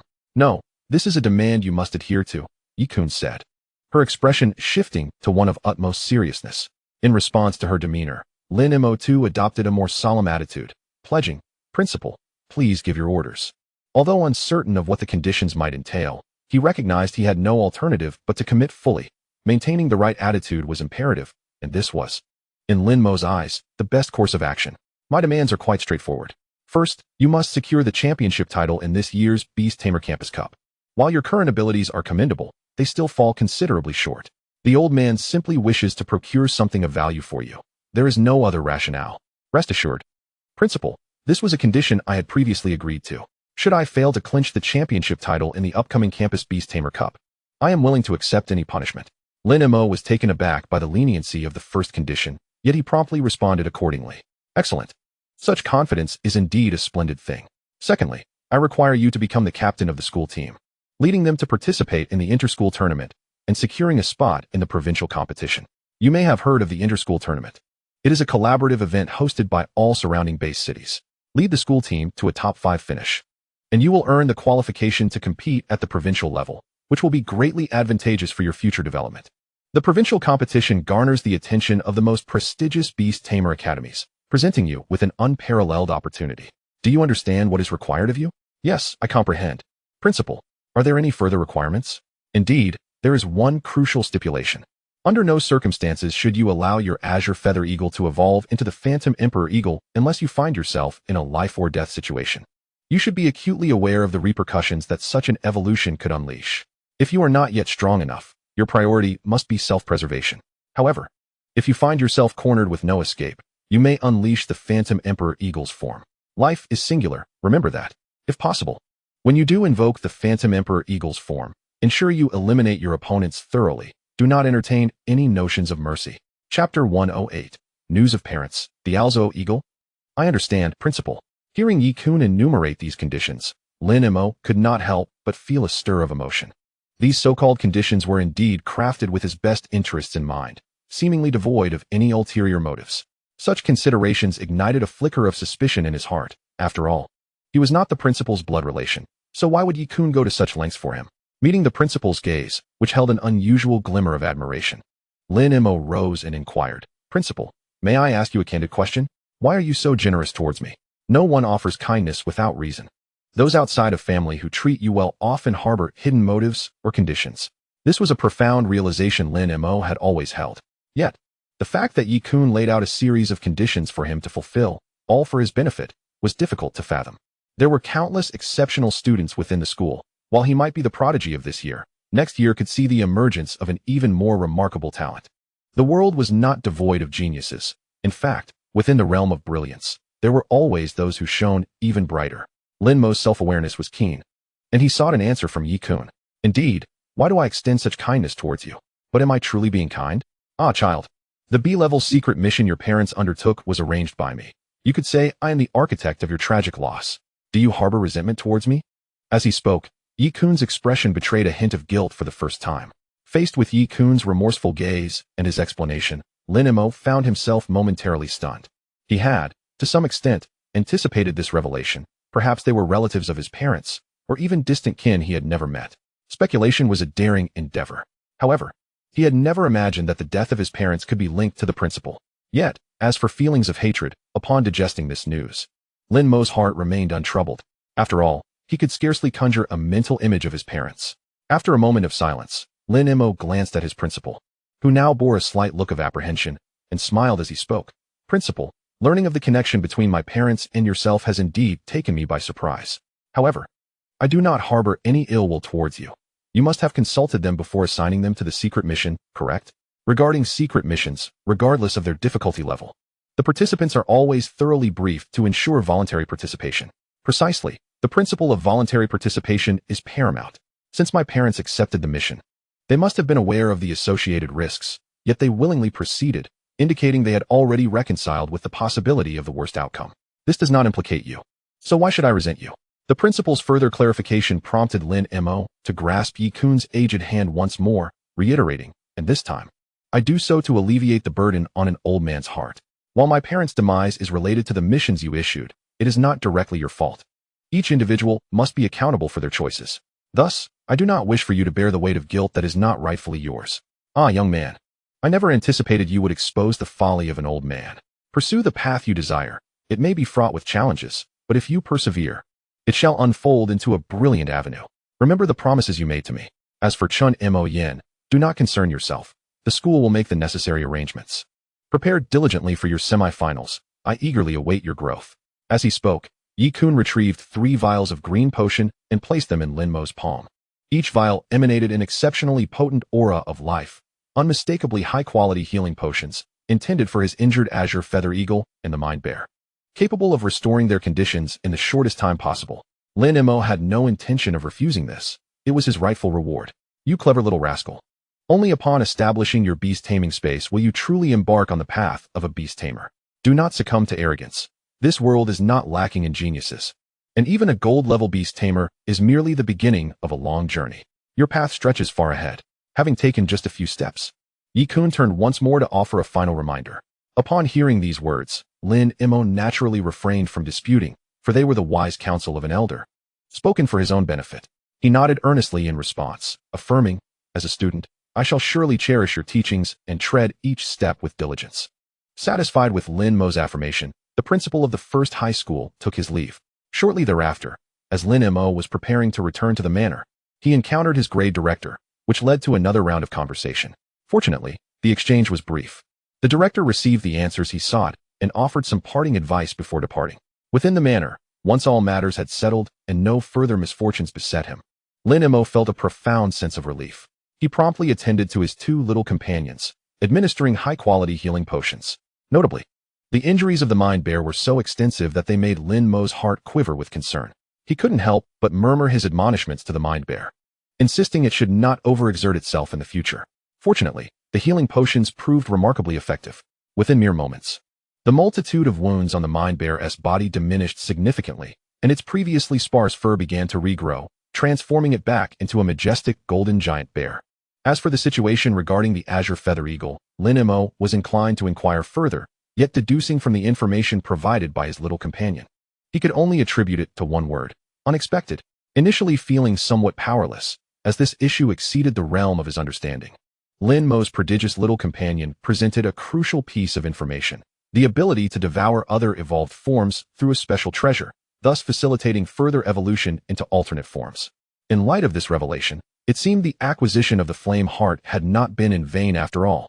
According to his agreement with the principal, under no circumstances should the azure feather eagle assume the form of the underworld emperor eagle unless absolutely necessary. However, if Lin Mo possessed other special treasures that could enable the azure feather eagle to evolve into its conventional 3 forms, its battle prowess would still see a considerable enhancement. Imagining the potential for the azure feather eagle to adopt various forms, his thoughts inadvertently shifted to a figure possessing 18 stone tablets. Perhaps his little companion truly had the opportunity to become an Alzio eagle. Chapter 109, Re-Extraction, the Golden Legend Naval Hero, Monkey D. Garp. As night fell and the moon retreated behind the clouds, leaving only the twinkling stars to cast their glow upon the earth, everything seemed to pause in stillness. Beneath a grand tree in the manor, a slumbering golden giant bear abruptly opened its eyes. It diligently surveyed the serene surroundings, confirming the absence of any unwelcome presences before redirecting its focus back to its mental realm. Roar. System, my compatibility has already surpassed 50. It is time for me to extract the next template. Ding. Detection complete. Host has fulfilled the established goal compatibility, confirming the unlocking of a new round of template extraction. Upon affirming its intent to commence the next extraction, the mind bear found that the system promptly responded. In an instant, a colossal wheel appeared at the center of its mental sea, with each color-coded section corresponding to different levels of templates. Host. Shall we proceed with the extraction immediately? Extract. The system issued its final confirmation, and the mind bear naturally affirmed its intention to proceed. Witnessing its elder sister evolve into a brand new form and unleash peculiar attack techniques, the bear felt an overwhelming pressure. It sensed that without further progress, it would fall behind its sister's strides. Thus, once it ensured that its extraction could commence, it eagerly initiated the next round, as it once again internally confirmed its readiness. The character roulette within its mental sea began to spin rapidly. A black pointer, neither large nor small, steadily pointed towards the upper direction, while the wheel methodically transitioned through colors. The mind bear eagerly observed the pointer's trajectory, hoping that its initial stroke of luck would carry over to this round as well. As long as it landed in the blue zone, it felt it would be a success. Ding, extraction complete. Ding. Congratulations, host, on extracting the character template of the Golden Legend naval hero, Monkey D. Garp. As the character roulette finally came to a halt, the system presented Garp's image in poster form within the mind bear's mind. It beheld a tall figure, broad-chested and extraordinarily muscular. An elderly man with white hair and a prominent scar over his left eye, adorned in a white cloak emblazoned with the word justice. Upon seeing Garp's image, the mind bear refrained from immediate rebuttal. While it did not perceive the elder as particularly formidable, it trusted that the system would not place an elderly figure randomly within the esteemed golden zone. If it could do so, it will. The distinction of colors on the roulette would hold no significance. Yet, a twinge of curiosity gnawed at its mind, prompting it to inquire, roar. System, what sort of life did this seemingly simple-minded elder lead? What are his abilities? Pray tell. I wish to see how this old man ranks within the same illustrious golden realm as my idol. You wouldn't be trifling with me, would you? Hee hee. Do not fret, host. I shall now present you with the life history of Monkey D. Garp and his celebrated achievements. Rest assured and observe with confidence. Character biography. A vice admiral of the Navy headquarters and a legendary figure within the Navy, it is said that he has repeatedly cornered the pirate king, Roger, into dire straits. 38 years ago, he single-handedly thwarted the advances of the Rock's pirates at God Valley, protecting the celestial dragons and the populace, and alongside Roger, obliterated the entire pirate crew, thereby earning the title of Navy Hero. Revered as Hero Garp and Iron Fist Garp, he possesses top-tier martial arts and mastery of all three types of hockey. Garp's personality is fiery, humorous, and straightforward, deeply caring for his subordinates, making him an excellent superior. However, he often appears nonchalant, sipping tea and nibbling snacks, giving the impression of idleness. Yet, this so-called hero is truly a man of both intellect and valor, with foresight and an astute grasp of global trends. Even Admiral Sengoku frequently seeks his counsel on various situations. Battle highlights. Childhood. Even in his youth, Garp displayed combat prowess, capable of defeating a tiger and riding it, brandishing a water pipe and treasure chest while boasting to those around him. Famous battle. During the God Valley incident, he collaborated with Roger to vanquish the Rock's pirates, quelling their ambition for dominance, marking a pivotal moment in naval history and Garp's rise to fame. Establishing the Iron Fist moniker. In a one-on-one confrontation with the so-called world's strongest drill, Don Qingyu, Garp crushed his drill head with sheer might. It is noteworthy that Qingyu's head could shatter ice-covered lands that had been frozen for years, and Garp's Iron Fist showcased the true essence of top-tier hockey. During the Marineford War, it was Garp's ordinary punch that first injured Marco, who possessed the remarkable regenerative abilities of the Phoenix. Despite Marco previously emerging unscathed from an encounter with Kizaru's Yada no Kagami, in the Battle of Hive Island, in a bid to rescue his disciple, Kobe, Garp unleashed an unprecedented display of his formidable might. With a single strike known as the Fistbone Galaxy Impact, he generated a force akin to a mushroom cloud, effortlessly clearing Hive Island. The pirates, do you know who you have captured? Kobe is the future of the Navy. Moreover, he is my beloved apprentice. His eyes suddenly turned crimson, and an astonishing aura emanated from him, soaring into the heavens. Red and black lightning erupted around Garp in a ferocious manner. When his fury reached its zenith, he leaped into the sky, his fist enveloped in a metallic sheen, as incredible energy began to coalesce upon its surface. Fistbone Galaxy Impact. Accompanied by this devastating punch, a terrifying shockwave erupted, annihilating an entire town with ease. Confronting the Vice Admiral Akiji, who stood at the cusp of the rank of Admiral, Garp exerted absolute dominance, delivering a blow that sent his opponent crashing down with ease, leaving the battlefield in utter disbelief. Is this truly an elderly man? His power is astounding, even surpassing that of my idol. The mind-bearer could hardly contain his excitement and astonishment, electric arcs dancing from his hands in a fervent expression of emotion. If only he could unleash his own mighty fists. This is the essence of the true Iron Fist. The blood within the mind-bearer began to boil with renewed vigor, just as the system's notification echoed in his mind. Ding! Would the host like to bind the character template of the Navy hero, Monkey D. Garp from Golden Legend? Roar! Enough chatter, bind it quickly. I want to crush my enemies into pulp, just like this old man. Chapter 110. Successful fusion of a new template and a thoughtful new mode. Roar. Enough chatter, bind it quickly. I want to crush my enemies into pulp. Just like this old man. Following the mind bearer's affirmation, streams of diverse energies began to flow through his veins, seemingly transforming something within him. Compared to the intense fusion experience during his integration with Might Guy, this melding with Garp's template was remarkably smoother, as his body had already undergone modification. His bloodlines, bones, and even some blood vessels began to undergo various degrees of mutation, embarking on a comprehensive second transformation. Upon completion of this process, the mind bearer felt a distinct lightness in his body, accompanied by a significant enhancement of his senses. If his previous perception range was 10 meters, after merging with Garp's template, he estimated it now extended to roughly 50 meters, with a sensation that further training could elevate it even more. Just as the mind bearer was beginning to acclimate to the changes brought about by the new template, the system's voice once again resonated in his mind. Ding. The current compatibility between the host and the character is 20. Roar. Huh, system, why is my compatibility with this old man so much higher than with my idol, which was only 15? Is it because I have grown stronger? Upon hearing the new compatibility data, the mind bearer curiously inquired. Ding, you are absolutely correct. The character template you initially drew was from the Golden Legend, which entails the most intense modifications. Enhancing compatibility will be exceptionally challenging, especially reaching 100%, as it will depend on your battle frequency, performance, and utilization of the template character's abilities. Moreover, as you enhance your compatibility, your strength will continuously rise, laying a robust foundation for future integrations with other character templates. Hence, the higher compatibility with the next template is not surprising. Roar. So, according to your calculations, will it be easier for me to merge with new templates in the future? Following your reasoning, I should be able to shorten the time before my next integration. Theoretically, you are correct. However, I must caution you about one thing. The character templates from Golden Legend represent some of the strongest figures from another world. Upon acquiring their template, enhancing your own strength will be more arduous than before. Nonetheless, the advantage is that you will possess overwhelming strength within the same tier, granting you the capability to confront formidable opponents of a significantly higher class. Roar. I understand now, system. One last question. To progress to the next round of character template draws, do I also need a compatibility of 50 with this old man as template? If the next draw yields templates like blue or white, will they enhance my strength? Ding. According to system calculations, if your strength does not surpass the golden tier before obtaining the third character template, the templates drawn from the white, green, and blue zones will still provide some enhancement to your strength.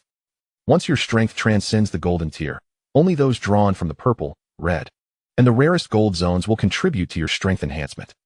Considering your situation, once your strength reaches the golden tier, the system will activate a new drawing mode, allowing you to store and synthesize your third character template draws, with the conditions for drawing adjusted according to your actual status. Roar. System, what do you mean? I don't quite understand. Host. Once you elevate Garp's character template compatibility to 50, the system will assess whether your strength tier reaches golden. If you achieve the golden tier, your third draw will utilize a new drawing mode. For instance, if your third draw yields a white template, the system will ask if you wish to store this white template. If you agree, the system will not integrate the white character template, but will instead calculate your next draw based on actual conditions, possibly enhancing your compatibility with Might Guy's template by 5 for the next draw, or with Garp's template by 5. Should the next draw still be white, you will be able to synthesize the stored white templates into a new, higher-tier character template, i.e., combining white templates could yield green or higher, while green plus green could yield blue or higher, capped at gold. Roar. I comprehend your explanation, system. Excellent. Now, please issue me the new compatibility tasks. I am eager to begin training. Ding. In response to your request, the system releases the second template compatibility tasks. Task 1. Focus on practical combat. Compatibility, 15. Targeted training mode. Over the course of a month, enhance your reaction speed by evading the attacks of the blue feather eagle. Utilizing high-intensity practical combat to elevate your observation haki to a level capable of foreseeing the future. Task 2. Refinement and enhancement of skills. Compatibility, 15. Honing the body and accumulating practical experience. The host must repeatedly refine their physique, enhancing the strength of their armament haki by striking hard objects, thus requiring the host to strike 1,000 times daily against rocky mountains or sturdy steel objects using armament haki. Additionally, the host is required to engage in combat with opponents of a higher tier than themselves for no less than 1 hour each day using armament haki. Task 3. The refinement of will alignment. 120. A non-standard task requiring the host to explore and complete independently. Understanding belief. The host must ascertain the strength of their beliefs to awaken the conqueror's haki within and enhance its potency through steadfast conviction, specifics of which must be explored by the host themselves. Roar. Wait, system. This task 3 still requires me to explore alone, without any hints? If I fail to explore, will the task only yield a measly alignment of 1? I sincerely apologize, dear host, but for non-standard tasks, the system is unable to provide hints. However, you need not be overly anxious. The more thoroughly you explore, the higher your alignment will become. It is impossible for it to be solely 1. As for the remaining alignment to be filled, you should be aware of the rules. As long as you fully master the character's ultimate techniques, the missing alignment will naturally be restored. Upon achieving 100 alignment, you will also earn an opportunity for a boundary breakthrough as per the rules. Roar, roar. Well, since there's no other way, just bestow upon me the wisdom of that formidable old man. The spirit mind bear nodded and responded. Chapter 111. A new round of adventure in the world of One Piece. Following this, the system adhered to the rules and compiled the 3 distinct haki training methods of Garp, transmitting them into the spirit mind bear's consciousness, along with techniques for regular honing. Akin to the initial transmission of Might Guy's training method, aimed at accelerating the spirit mind bear's alignment with Garp. After assimilating and digesting the relevant techniques of Garp's 3 types of haki, the spirit mind bear felt an overwhelming urge to practice, particularly recalling Garp's ability to shatter an entire town with a single punch, a terrifying power that sent shivers down even the bear's spine. The spirit mind bear yearned to unleash such formidable punches, dismissing the trivial limitations of a psychic attribute beast, as long as 1 punch could defeat an opponent. That was sufficient. If 1 punch proved inadequate, then a second punch would follow, observing how many punches the enemy could withstand before being thoroughly vanquished. Determined to act, the bear began to explore the newly acquired method of armament haki in its mind, setting its sights on a small artificial hill in the distance and striding towards it. In the tranquil night, within a noticeably large burrow in the garden, a rotund-headed groundhog also opened its eyes, redirecting its focus to the sea of consciousness within. Hiss. Xiao AI, swiftly grant me a new round of adventurous travels. As 3 days elapsed, the card world refreshed itself according to established rules, which was precisely what the groundhog had been anticipating. All right, dear host, as per your wish, please draw another card from these 6 distinct colors. The system's response echoed, and suddenly 6 differently colored cards materialized in its mind, the scene reminiscent of its first drawing. This prompted the groundhog to scrutinize the 6 cards. Recalling its previous draw of a red card, this time, it was determined to try a different color: yellow, green, blue, purple, and black. The remaining 5 colored cards led the groundhog to tentatively search for clues, hoping to leverage its perception abilities, but alas, no significant results emerged. Ultimately, the groundhog focused its attention on the yellow card, as it was the first in line, and it too aspired to be first. As the chosen yellow card slowly turned over, the other 5 cards vanished from its mind. The groundhog's eager gaze remained fixed on the yellow card, and soon it revealed the world behind it, the world of One Piece. One Piece? What is this? While mulling over the new card world's information, the groundhog suddenly experienced a familiar wave of dizziness enveloping its head, compelling it to obediently shut its eyes in anticipation. When the dizziness in its mind finally dissipated and it reopened its eyes, the groundhog was greeted by an exceptionally familiar scent, the rich aroma of water.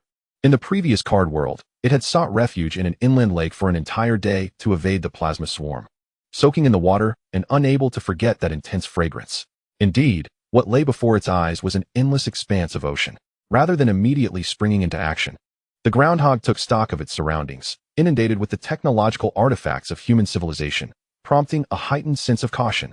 In this unfamiliar environment, surrounded by unrecognized objects, the groundhog heightened its vigilance, stealthily retreating behind a hatched door to probe the vicinity with its senses. A remarkably potent aura was moving within 100 meters. The groundhog sensed a twinge of sadness. This time, its perceptive talent had not exhibited significant flaws, unlike its first venture into the Pokemon world, where the danger warning only surfaced after others had emerged. However, aside from sensing the formidable aura in motion, numerous energy signatures congregated in the same vicinity, igniting the groundhog's intrigue. The purpose of entering the card world was not merely to grow stronger. With such resources within reach, it was likely that the system would directly bestow them upon it, given its prior experiences in the last card world where it had an over 80 probability. Furthermore, should its avatar perish in this card world, it would not affect its main body, yielding high rewards with 0 risk. The groundhog could scarcely contain its inner desire. It was time to seize the moment and double its gains. The groundhog concentrated intently, honing its senses, cautiously progressing towards the area dense with energy signatures, successfully navigating through various ship compartments until it reached the doorway of the compartment with the most potent energy aura. Yet, even with the treasures tantalizingly close behind the door, the groundhog hesitated, gazing gravely at the hatch. The closer it approached, the stronger its desire for the coveted items grew, yet the rising feeling of unease surged within, as if warning it of unimaginable dangers lurking inside. Never before had it encountered such a profound sense of danger. However, retreating was not an option. After a few moments of hesitation, the groundhog's resolve solidified. What was there to fear? At worst, it would leave the card world empty-handed, but 3 days later, it could return to another card world, once again a brave groundhog. Bolstering its courage, the groundhog sharpened its teeth and pushed open the hatch before it. What greeted its eyes was a series of shelves, each holding a transparent glass box, and the contents within those boxes were intriguing indeed, variously colored fruits adorned with peculiar patterns. Each fruit radiated a captivating energy aura, igniting a sense of desire within the groundhog. Upon seeing these fruits, it felt as if the silver tier was beckoning to it. And who knows, perhaps these fruits could even facilitate a breakthrough to the golden tier. Before him lay everything he desired, leaving no room for hesitation. The earth mouse extended its sharp claws towards the golden fruit, which radiated the most potent aura and glimmered with a faint luminescence. However, just as its claws were about to touch the fruit, a figure emerged, sporting frog-like spectacles, a long beard twisted into a braid, and adorned with a military hat resembling a seagull. With a mere outstretched hand, he effortlessly thwarted the earth mouse's powerful strike. A remarkable force emanated from this figure's hand, sending the earth mouse hurtling backward, where it ultimately landed in front of the ship's hatch. At that moment, the figure interjected, "What kind of zoan fruit are you?" Chapter 112. The Failed Adventure, Fixed Needle. Chirp. What is a zoan fruit, human? Do not presume that merely blocking my claws grants you victory. That golden fruit is mine. The earth mouse felt no threat from the youthful Sengoku, and even its keen sensory talents failed to detect any danger. Perceiving Sengoku merely as a middle-aged man with considerable combat prowess, this misjudgment could hardly be blamed on the earth mouse. After all, Sengoku was at the peak of his power during this period, one of the foremost formidable figures in the pirate world, his three-color haki rivaling even that of a peak carp. It was no wonder that when teaming up with Carp against the Golden Lion, they managed to confine him within Impel Down. As Sengoku's words faded, the earth mouse sprang into action, employing its most familiar combat style. It leaped towards Sengoku, its claws converging as its body began to spin at high speed in midair. Battle Tornado Mode. Unfortunately, the earth mouse's strength, at the pinnacle of bronze, equated to the combat ability of a fledgling Luffy in the world of One Piece, rendering it only slightly stronger than an ant compared to Sengoku's current peak form. Thus, realizing that the earth mouse was not a zoan fruit user, Sengoku's expression hardened. As he extended both arms, a liquid-like coating of armament haki enveloped them entirely, transforming his arms into gleaming steel appendages. Unknown beast, you know not what you face. Bang! The deafening sound of impact resonated as Sengoku's arms clashed together. The earth mouse could only feel the overwhelming force bearing down upon it, forcibly interrupting its attack and clamping down with an unresisting grip, rendering it utterly incapable of struggle. Unsurprisingly, the earth mouse's clone was crushed to dust. When the earth mouse regained its senses, it found itself back in the vast expanse it once inhabited, a virtual screen appearing before it.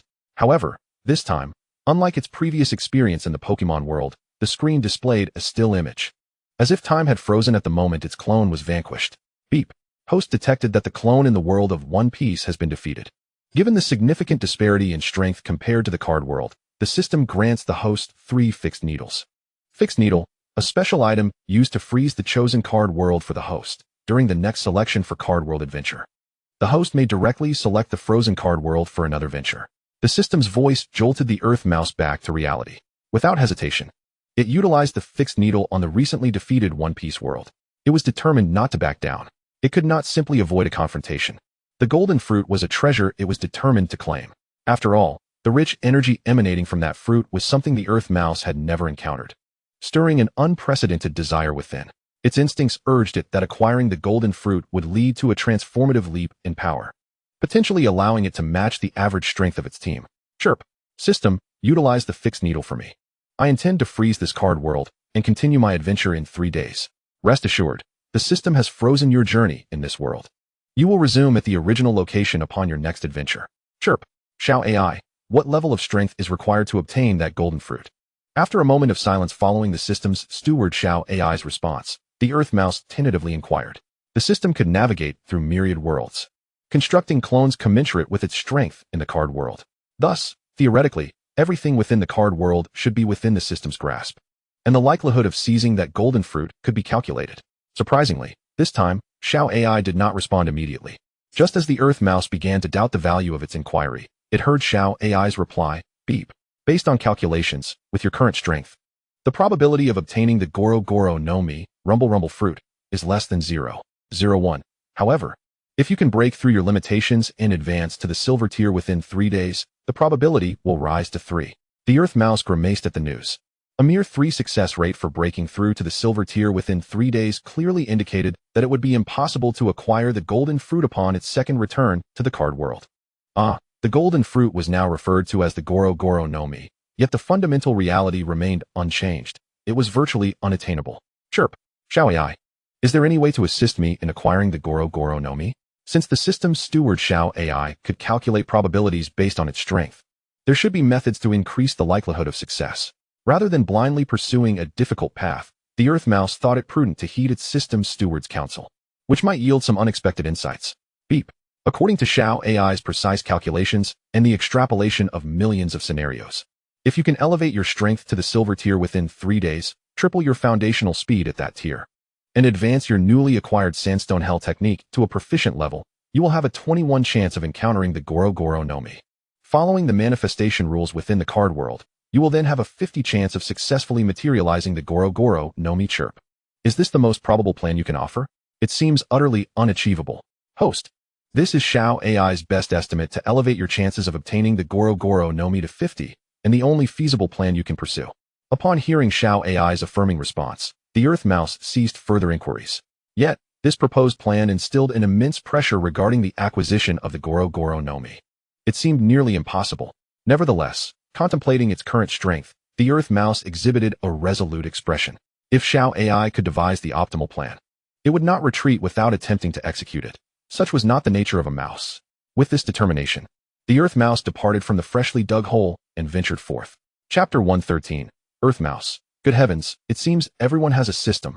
In the gentle embrace of a soft breeze, the dawn's light had yet to unfurl across the eastern sky, and the entire expanse of the earth seemed to linger in slumber, save for a few early risers among the avian population, who had embarked upon their daily quest for sustenance.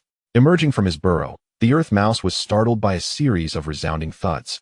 Such a commotion was utterly unexpected. The estate was vast, and the burrow he had chosen was a considerable distance from the villa. To fully harness the potential of the system within his mind, he needed to avoid detection by his owner, making it prudent to rest far from his presence, thus granting him ample room for maneuvering. As for his owner's safety, the Earth Mouse harbored no concerns. The formidable blue feather eagle had not strayed more than 3 meters from her master since the incident involving the shadow battle leopard. Even now, despite having grown a bit larger, she chose to rest on the balcony of the living room. Similarly, his brother, the mind-thought demon bear, had opted to repose beneath a grand tree adjacent to the villa, ensuring that any intruders would think twice before engaging him, given the peril they would face from his powerful blows. Returning his wandering thoughts to the present, the Earth Mouse hastened his pace towards the source of the noise, which was not far away. In less than 2 minutes, he arrived at the scene, only to be met with a shocking sight. His brother was furiously assaulting a clearly constructed artificial hill. The most alarming aspect was that this fabricated hill had already been demolished by more than half, with debris scattered all around. Roar. Oh, it's you, third brother. What brings you out so early? Are you looking to intensify your training? Upon sensing the approach of another, the mind-thought demon bear paused his efforts to hone his haki, but resumed when he recognized his younger brother, all the while greeting the Earth Mouse. The Earth Mouse nodded in response. If he wished to acquire the shining fruit, he needed to break through his own limitations in the shortest time possible. Otherwise, he would remain the weakest link in their team. Even a mouse harbors dreams. His previous training sessions alongside the blue feather eagle and the mind-thought demon bear had been far less rigorous in both intensity and duration. He had clung to the notion that he could swiftly enhance his strength by merely venturing into the card world, which made the arduous training seem unnecessary. However, after last night's lesson, he realized that without any genuine strength, he could do nothing but watch in despair as opportunities for power slipped away. This realization weighed heavily on him, particularly upon witnessing the aura emanating from his brother, who had ascended from Silver Rank 3 to Silver Rank 4. Roar. Brother Bear, I desire to grow stronger. Will you train me?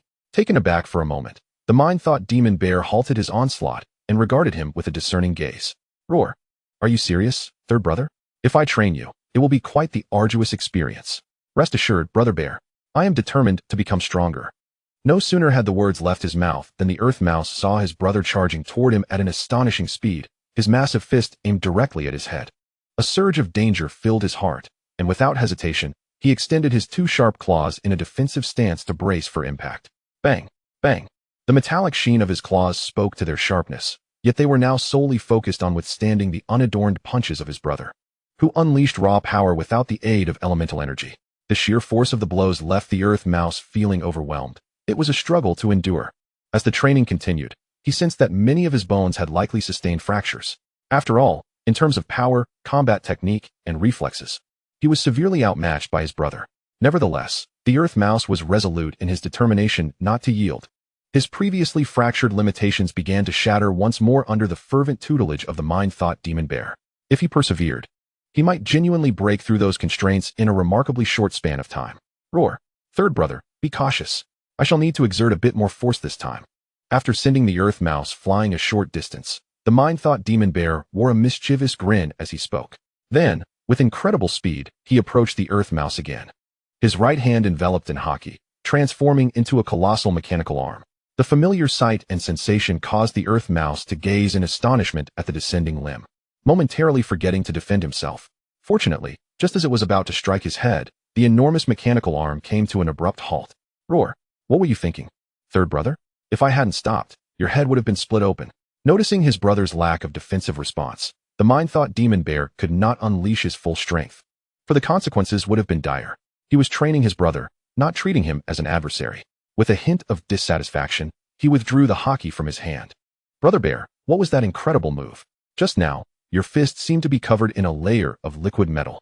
Surely, that isn't an elemental technique? Observing his younger brother's excitement, the mind-thought demon bear was momentarily puzzled but proceeded to explain. Roar. Of course, it's not an elemental technique. It's a skill I learned from the second character template provided by my system. It's quite formidable. I merely refined it a bit, and it significantly boosted my attack power. Brother Bear, did you just say system? Roar. Third brother, are you unaware that both I and sister have systems? You have one too, right? I genuinely had no idea you and sister possess systems. This is strange. Brother Bear, how did you know I had a system? Oh, that. When you mentioned the fruit, my and sister's heightened senses detected it.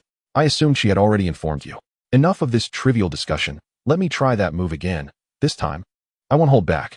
With that, the mind-thought demon bear raised his fist, now covered in haki, and aimed it once more at the Earth Mouse's round head. Chapter 114. The Earth Mouse's potential unleashed, breaking through to the third rank.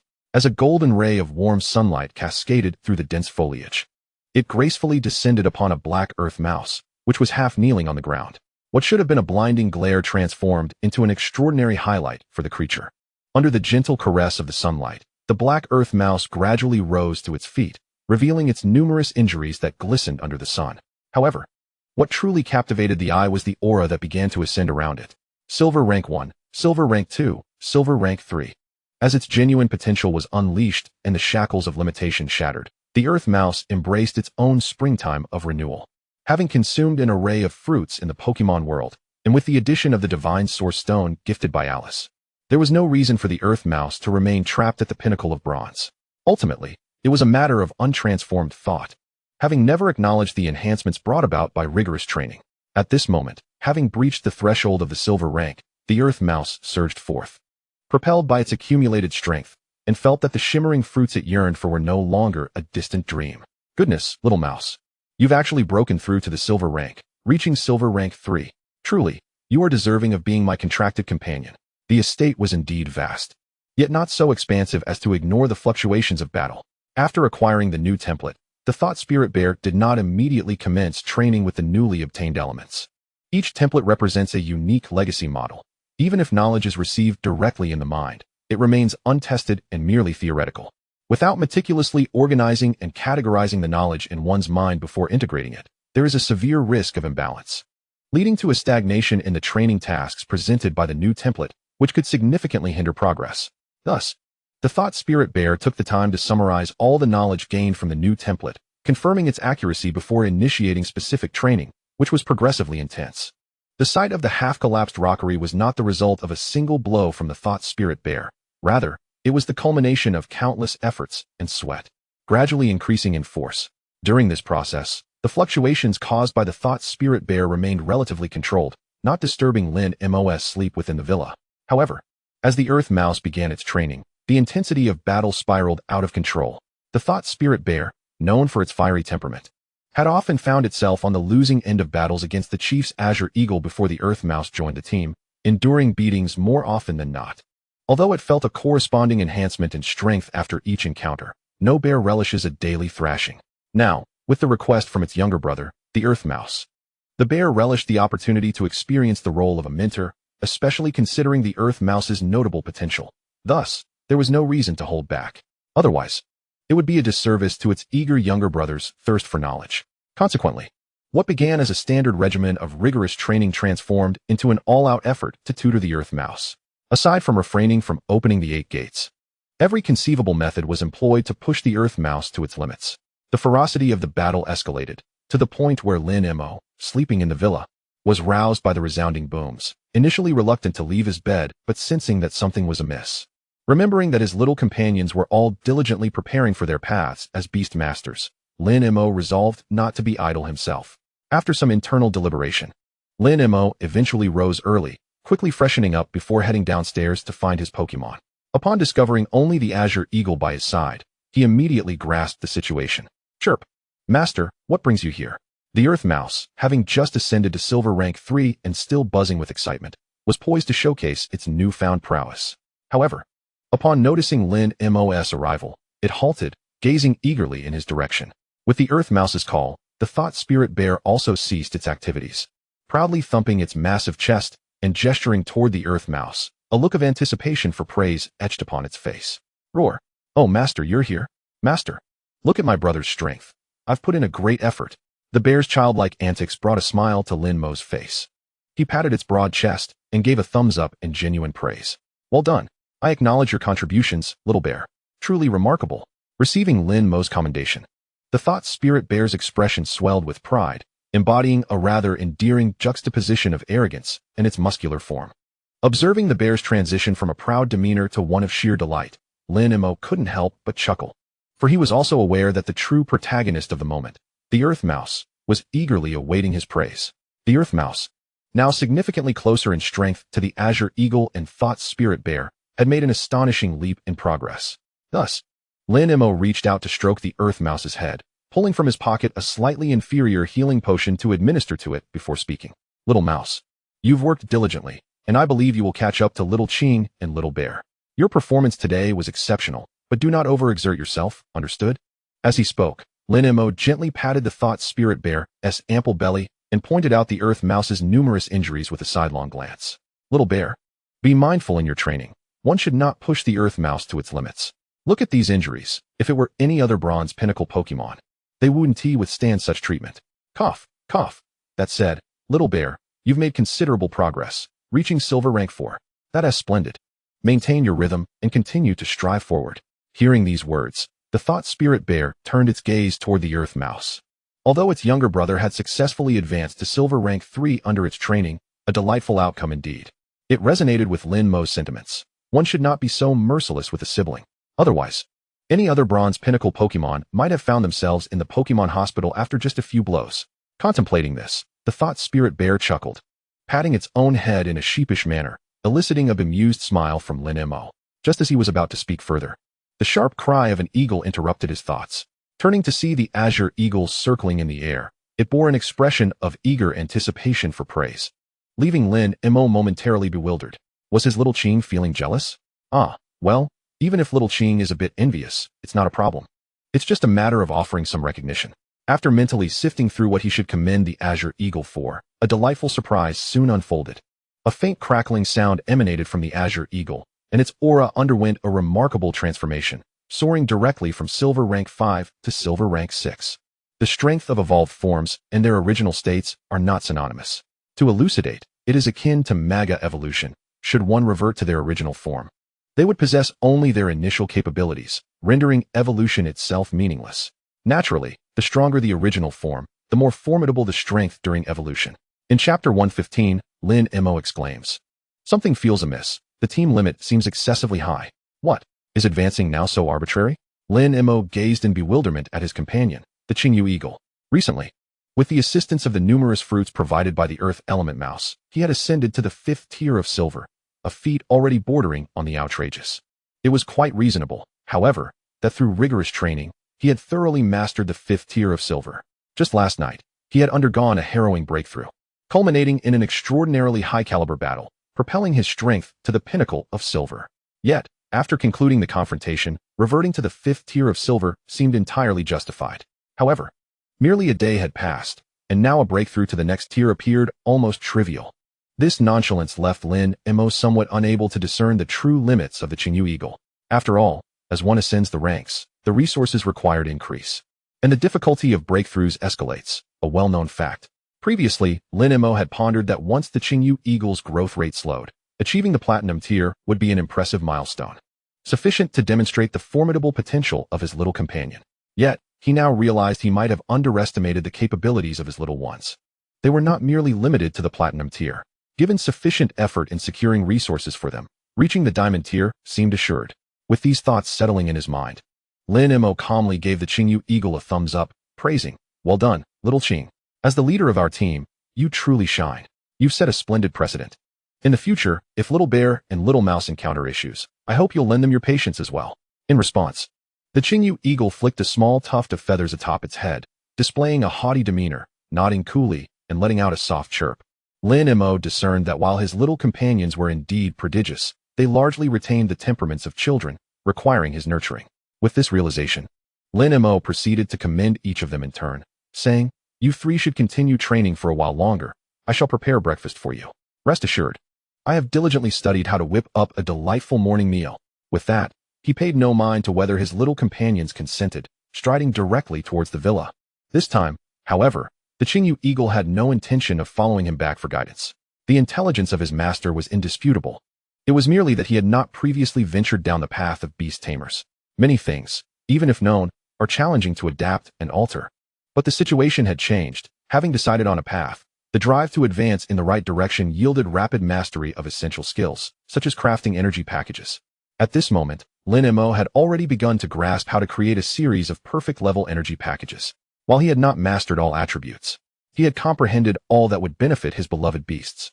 After Lin Mo's departure, the Qingyu Eagle intended to initiate training in the form of the Nether Emperor Eagle to refine its new attributes.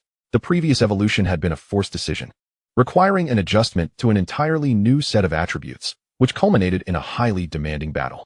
Yet, it had barely tapped into even 30% of its new potential, leaving the Qingyu Eagle dissatisfied. It demanded complete mastery over every ounce of its power. Only through profound understanding of its abilities could it learn how to enhance itself and wield greater combat strength, thus aiding its master in becoming the world's foremost beast master. However, before it could commence its training, the newly advanced 3rd-tier Earth Element Mouse approached. "Squeak, Eagle Sister, I wish to learn how to master the technique of creating clones." Prior to its evolution, the Earth Element Mouse, as a purely Earth-type beast, was well equipped to wield Earth-derived techniques, such as those utilizing rock and ground attributes. Over time, it had even come to be referred to as a ground-type beast, often overshadowing its fundamental nature as a pure Earth attribute creature, a detail that went uncorrected, as it bore little consequence. Strength remained paramount. Eep, third brother, do you wish to utilize the Earth attribute to create a clone for defense? Have you learned the Earth source substitute technique? The Qingyu Eagle, upon hearing the inquiry, immediately grasped the situation of its third sibling and grew curious. In the previous 2 life simulations, the Earth Element Mouse lacked the system to achieve the remarkable strength it now possessed. It vaguely recalled that mastering the Earth source substitute technique occurred 2 years after entering the Magic Capital University. At that time, the third brother had already reached the 2nd tier of gold, significantly stronger than now, and had only just managed to comprehend the Earth source substitute technique. To discover that it had now brushed against the threshold of this technique upon reaching the 3rd tier of silver was indeed surprising. Eep. Oh, Eagle Sister, how did you know I had reached the threshold of the Earth source substitute technique? With the Qingyu Eagle's curious retort, the Earth Element Mouse momentarily faltered, then quickly recollected itself. Remembering the conversation prior to being struck by the second brother's mental bear, it swiftly deduced that everyone possessed a system, and that her system was likely superior to his. Quite reasonable, indeed. Thus, he hastily corrected himself, saying, Eagle sister, I wish to learn this technique. Could you assist me? I am somewhat unclear about certain aspects of energy techniques. The Qingyu Eagle did not hesitate to agree to its third brother's request. During the third life simulation, it had clarified the most effective development route. It was evident that relying solely on its own strength would not suffice to elevate its master to the position of the world's greatest beast master. Only through the concerted effort of highly capable companions could this lofty goal be realized. Given that its third brother was so eager to seek guidance for the first time, the Qingyu Eagle found no reason to refuse, especially after Lin Mo had just praised it for emphasizing the importance of aiding their companions. No problem, third brother. Follow me over here. First, demonstrate the technique for me. I want to see your level of mastery over this technique. With that, the Qingyu Eagle soared to the center of the arena, fixing its gaze upon the Earth Element Mouse. Chapter 116. The forcefully altered competition format. The semifinals commence. Beneath the blazing sun, it was paradoxically the frigid season of winter. Yet, the weather had transformed into a striking clash of ice and fire. In the season of cooling, the Tiannan Bay city was poised to face a terrifying blizzard, with temperatures plummeting to sub-zero levels being exceedingly common. Under the radiant sun, the temperature on the ground bore no resemblance to the winter chill one would expect. Astonishingly, it soared to a balmy 28 degrees Celsius. The weather truly defied logic. Fortunately, within the villa, there existed a marvel of modern technology, a temperature regulator, that maintained a constant and comfortable climate throughout the year. In a corner of the grand hall stood a machine, strikingly reminiscent of a grain mill, beside which a young boy meticulously sorted an array of colorful fruits strewn across the floor. He pondered aloud, let us begin with 6 sets of the Universal Energy Pack, enhanced for physical conditioning. Given that our training regimen far exceeds that of others' beast companions, a single set would undeniably be insufficient for each little creature. He mused. Let us include the strength source fruit, the ink body fruit, and a touch of bone-enhancing fruit as well. As he selected the fruits, he tossed them one by one into the funnel-shaped opening at the top of the machine. After depositing all the chosen fruits, he moved to the machine's central control panel, conducted a series of adjustments, and, upon confirming everything was in order, pressed the power button. The machine began to tremble violently, its vibrations alerting everyone in the villa to its escalating operation. Accustomed to the sensation, Lin Mo merely glanced at the time displayed on the machine before retrieving his phone from his pocket. The wait felt interminable. If not now, when could he indulge in some lighthearted videos? However, as soon as he unlocked his phone, his attention was irresistibly drawn to the email icon. Upon opening it, he discovered 2 new messages. The first was from the organizing committee of the Campus Cup, formally congratulating him on advancing to the semifinals. But the subsequent information was rather unsettling. Due to a resolution passed by the school committee, the finals would occur immediately following the semifinal match, urging participants to prepare accordingly. Wait, what? A semifinal tomorrow, and the finals the day after? They're not even allowing a moment's respite for the competitors. This is utterly unreasonable. Previously, in the Campus Beastmaster Cup, the finals were scheduled a week after the semifinals, allowing ample preparation time for competitors to vie for the championship in optimal condition. The committee's message failed to elucidate the rationale behind the change in format, yet it did announce an increase in the rewards for the competition, approximately 1/3 more than before, ostensibly as compensation for the hastened schedule. Naturally, such compensation would only be enjoyed by the top 2 competitors, while the third-place prize saw a meager addition of 100,000 dragon coins, a paltry consolation. Although the reasons for the format change remained elusive, the increase in rewards might serve to placate the participants. It seemed the committee's decision was final. With these thoughts swirling, Lin Mo opened the second email. This one was not from the committee, but rather a personal message from his grade director, containing information that was somewhat perplexing. It revealed the reason behind the change in the competition schedule, due to alterations in the timeline of the inter-school league. The campus competition was forcibly moved up to ensure the school team had adequate preparation time. The remainder of the message was filled with vague platitudes, urging him to be ready to seize the championship in this year's Beastmaster Cup. Whatever, I'll focus on the tasks at hand first, he thought. With such a rushed schedule, perhaps I should seize the opportunity to request some resources from the principal. After all, it would be a grave loss not to secure some valuable items. Casting a glance at the still operating machine and noting the time, he sensed he had a while longer to wait. With his thoughts lingering on the emails, ideas began to bubble up. Once a notion emerged, it proved difficult to suppress. Consequently, with a mischievous grin, Lin Mo navigated to his contacts, having already devised a reason to make his request. The following day, the arena of Tiananmen. One high school was teeming with spectators, the excitement surrounding the semi-final of the Campus Beastmaster Cup reaching fever pitch. With the alteration in the competition format, tickets for the semi-finals were linked to those for the finals, further heightening anticipation. Many fans, eager to witness Lin Mo in action, were disheartened at the thought of missing such an opportunity for close-up engagement. As a result, the ticket sales staff at the arena were overwhelmed, scarcely finding a moment to catch their breath amidst their duties of selling tickets and maintaining order, all while vigilantly preventing any potential stampedes or conflicts. In the competitors' backstage area, the young boy, fully armored and bundled up, finally shed his gear and gazed at the distant competition stage, muttering in exasperation, "This is absurd. After the Beastmaster Cup concludes, I must suggest to the principal that we create a backdoor for entry." As time passed, the moment for the semi-finals drew near, prompting Lin Mo to proceed along the competitor's pathway to the arena. Upon stepping onto the stage, a cacophony of cheers erupted from the audience. The arena was indeed packed to capacity, a testament to the event's popularity. Hearing the distant chants of his name, Lin Mo managed to smile and nodded toward the crowd, acknowledging the support of his fans. This celebrity-like atmosphere was somewhat disconcerting for him. However, he reflected that the school must have invested considerable resources in promoting this event.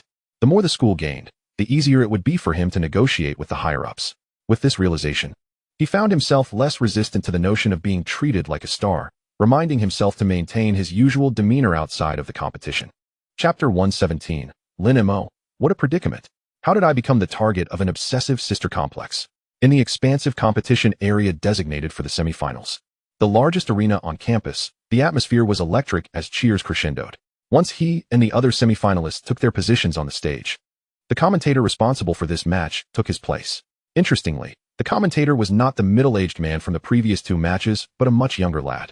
Dressed in a suit and tie, the boy had crafted an air of maturity about him as he soared above the arena in a mechanical flying device, smoothly settling in the center of the field. He then grasped the microphone and boomed, "Dear friends and spectators, thank you for joining us today. Now, let us extend our warmest applause to the two competitors who have made it to the semifinals. After a series of intense elimination rounds, we have finally arrived at the semifinals of our campus cup. The red team boasts the formidable ice source giant bear, wielded by the powerful contestant Chen Xiao, who has carved his path to victory with sheer strength. On the blue side stands the much-anticipated Lin Mo, who had remained elusive until now. With remarkable prowess in beast cultivation, his summoned creatures have triumphed in what can only be described as epic battles, relying solely on their autonomous combat abilities. Let us extend our warmest applause to acknowledge these two formidable new-generation beast masters, as the young commentator fervently stirred the crowd's emotions. The atmosphere in the arena heightened to an exhilarating crescendo, with cheers and shouts echoing continuously. On the command platform of the competition arena, Su Zhao's gaze locked onto Lin Mo's, an unspoken flame of rivalry igniting between them. However, Su Zhao's fire seemed to carry a distinct flavor. "So, you are the yellow-haired kid from my sister's class? Don't think that a bit of strength and some promotional tactics can elevate your status. If you wish to pursue my sister, you must first get through me," Su Zhao declared with palpable displeasure, as he produced a beast spirit ball from his waist and tossed it into the arena. With a flash of crimson light, a petite, snow-white unicorn appeared, the Icehorn horse. This creature, one of the ice-type beasts, is entirely snow-white and resembles a horse, yet possesses a unique horn atop its head, hence its name. Do not be deceived by its small stature, barely reaching a meter in height. The Icehorn horse can generate intense cold within its body, releasing it through its nostrils and hooves. This released chill can swiftly envelop its face and legs, forming an exceptionally hard ice armor, said to be 50 times tougher than diamond, thus showcasing its impressive defensive capabilities. Coupled with remarkable speed, the Icehorn horse ranks among the top 100 in the ice-type beast hierarchy, and its prowess is certainly commendable. Lin Mo was not particularly surprised by the appearance of the Icehorn horse. After all, contestants reaching the semifinals surely possess formidable beasts. This Icehorn horse was of the silver tier, rank 3, presenting little disparity compared to the battle against Chen Xiao. What left Lin Mo momentarily speechless were Su Zhao's earlier words. Su Zhao clearly exhibited signs of being a severe sister con, yet he had always been rather straightforward. When had he ever engaged in intimate interactions with the opposite sex? The person in question had no recollection of such events. As thoughts of classmates with whom he had interacted flashed through Lin Mo's mind, he suddenly landed on a particular class beauty. Su Xiaoxue, Su Zhao's sister? Realizing the potential implications, Lin Mo tentatively inquired, "Su Xiao, are you referring to your sister Su Xiaoxue?" Humph, pretending not to know, are we? You've been flirting with my sister, and now you play the fool? Enough with the nonsense. I want to see just how much strength you possess to dare pursue my sister. Referee, announced the start of the match. The exchange contained explosive implications, yet fortunately, the audience was seated at a distance from the arena, oblivious to the juicy gossip. As for the referee, having overheard the dialogue, he promptly stepped forward, brandishing his flag and gesturing for the beasts to commence battle. This dramatic turn of events caused Lin Mo's lips to twitch in a mix of irritation and amusement. Such blatant slander. While he had a slightly closer relationship with Su Xiaoxue than with other females, it certainly did not reach the level of romantic involvement. What kind of pursuit was that? It was utterly preposterous. However, explaining it seemed somewhat complicated. It would be far simpler to defeat her brother first, and then clarify matters. With that thought in mind, Lin Mo summoned his Geo-mouse to the field. As he released the Geo-mouse from its spirit ball, a flash of red light revealed its form standing opposite the Icehorn horse. Without unnecessary words, the Geo-mouse exhibited a challenging demeanor, as if to say, "Come at me." Displaying its silver tier, rank 3 strength, the commentator momentarily faltered in surprise, and even the referee could not hide his astonishment upon seeing the Geo-mouse. How could it be? Just days ago, it was at the pinnacle of the bronze tier, and now it had soared to the silver tier, rank 3? Did they truly believe that such a leap in strength was easy? If crossing the threshold to silver tier was that simple, countless various attribute beasts would not be stuck at the pinnacle of bronze. Yet, the astonishment bubbling within could not be voiced. A professional commentator must maintain composure. Seizing the microphone, he boomed, "Here it comes. Lin Mo has summoned the Geo-mouse, which has previously triumphed over the rock-armored elephant. What an astonishing rate of advancement. The Geo-mouse has advanced from the pinnacle of bronze to silver tier, rank 3. In comparison to Su Xiao's Icehorn horse, we see that both contestants are evenly matched in terms of strength." As the commentator's words reverberated, the audience became even more animated, expressing their opinions on the match, particularly with the Geo-mouse's impressive advancement to silver tier, which stirred excitement. Meanwhile, the referee, having confirmed there were no issues with either contestant, lowered his flag without hesitation and announced loudly, "The first match of the semifinals, featuring Lin Mo's Geo-mouse against Su Xiao's Icehorn horse, officially begins." Chapter 118, The Cold Wave, a regional ultimate move that alters the weather. Icehorn horse, unleash an ice snowstorm. As the referee's flag fell, Su Xiao immediately commanded his Icehorn horse to attack. In competitive battles, striking first is a well-known principle. Research has shown that contestants who seize the initiative often enjoy a slightly higher win rate. While not absolute, allowing one's beast to initiate an attack provides a distinct advantage in the arena. Thus, without a moment's hesitation, the Icehorn horse let out a piercing roar, ice energy swirling around it like mist. It conjured a sphere of ice blue energy in its mouth, which, upon reaching a critical point, was unleashed towards the Geo-mouse. The ice blue energy sphere raced toward the Geo-mouse, but as it approached, the sphere rapidly disintegrated, transforming into a fierce ice storm. Within the tempest, numerous energy ice particles began to manifest.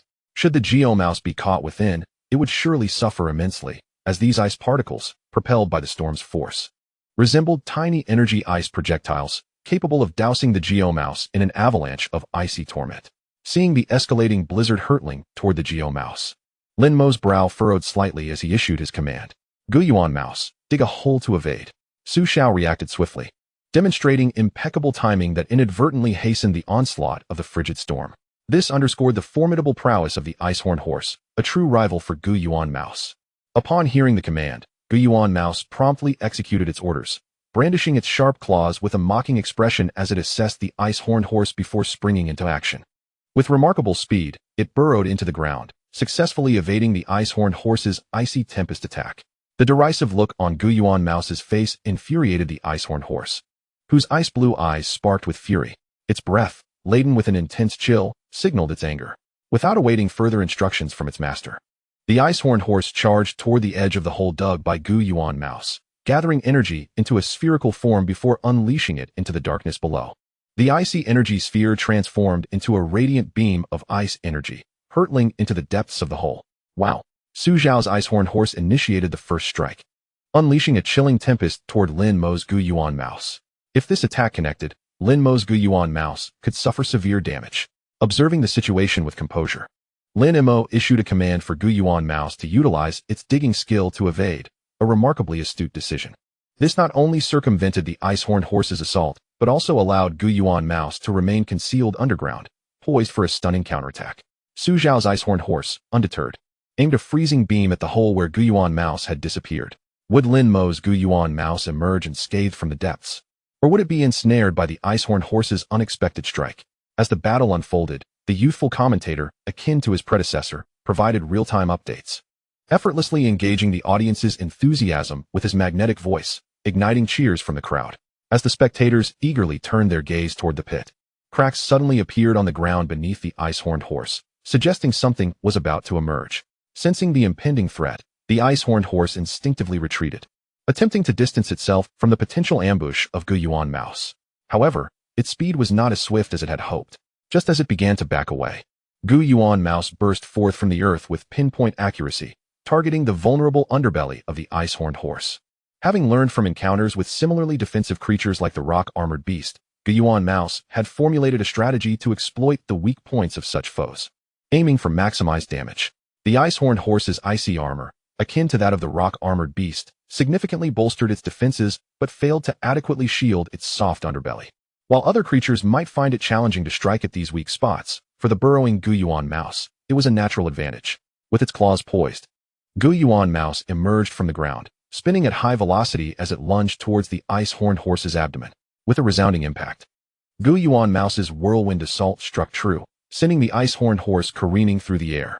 The force of the blow punctured its abdomen, causing droplets of blue blood to spill forth as the ice-horned horse let out a pained cry. Seeing his ice-horned horse nearly toppled by a single blow, Su Zhao's expression darkened. He commanded, "Ice-horned horse, unleash a cold wave." Despite the excruciating pain from its abdominal injury, the ice-horned horse summoned a concentrated sphere of deep blue energy, its azure horn radiating with potent icy energy, and launched it skyward. The commentator, already airborne, swiftly maneuvered his mechanical flyer to a safer position. Wiping imaginary sweat from his brow as he realized the imminent danger, the ice-horned horse's attack might not only target Guiyuan Mouse, but could very well be directed at him. After gaining a safe distance, the energy sphere shattered in midair, dispersing into a vast azure cloud of icy energy. This expansive cloud, while not completely encompassing the arena, covered 3/4 of it, and to everyone's astonishment, began to rain down icy shards. The temperature in the arena plummeted, altering the weather in specific regions, an impressive tactical maneuver. Lin Mo was duly impressed. Such a battlefield technique was not something just any creature could master. Mastery required extensive resources and countless hours of practice. It was well known that each skill's proficiency reflected the efforts of the Beastmaster, who often provided guidance to rectify flaws and enhance the finesse of skill execution, ultimately augmenting its power. However, Lin Mo's own companions were exceptional, each possessing prodigious talent. Yet, this did not diminish Lin Mo's admiration for Su Zhao. Compared to his earlier battle with Chen Xiao, Su Zhao's threat level had escalated significantly. Recognizing the ice-horned horse's ability to enhance its combat effectiveness through environmental manipulation, Lin Mo resolved to quicken the pace of battle, instructing Guiyuan Mouse, employ your spinning technique for a Euroball attack. Chapter 119. The Return of Pokemon Techniques. The outcome remains uncertain? Watch this, master. I will definitely take down this little wild horse. The ice-horned horse's cold wave attack was indeed masterfully executed. It transformed the battlefield into an environment highly advantageous for ice-type creatures, significantly enhancing both its offensive and defensive capabilities.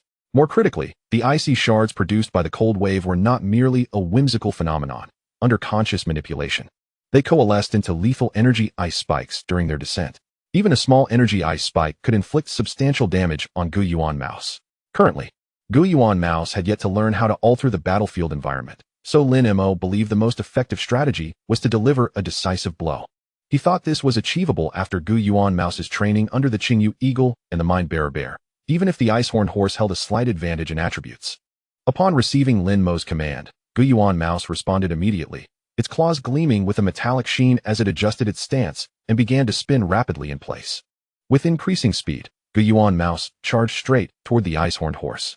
In the midst of a frenzied spin, the steel gyroscope was unable to withstand the energy ice cones plummeting from the sky, which were crushed to powder instead.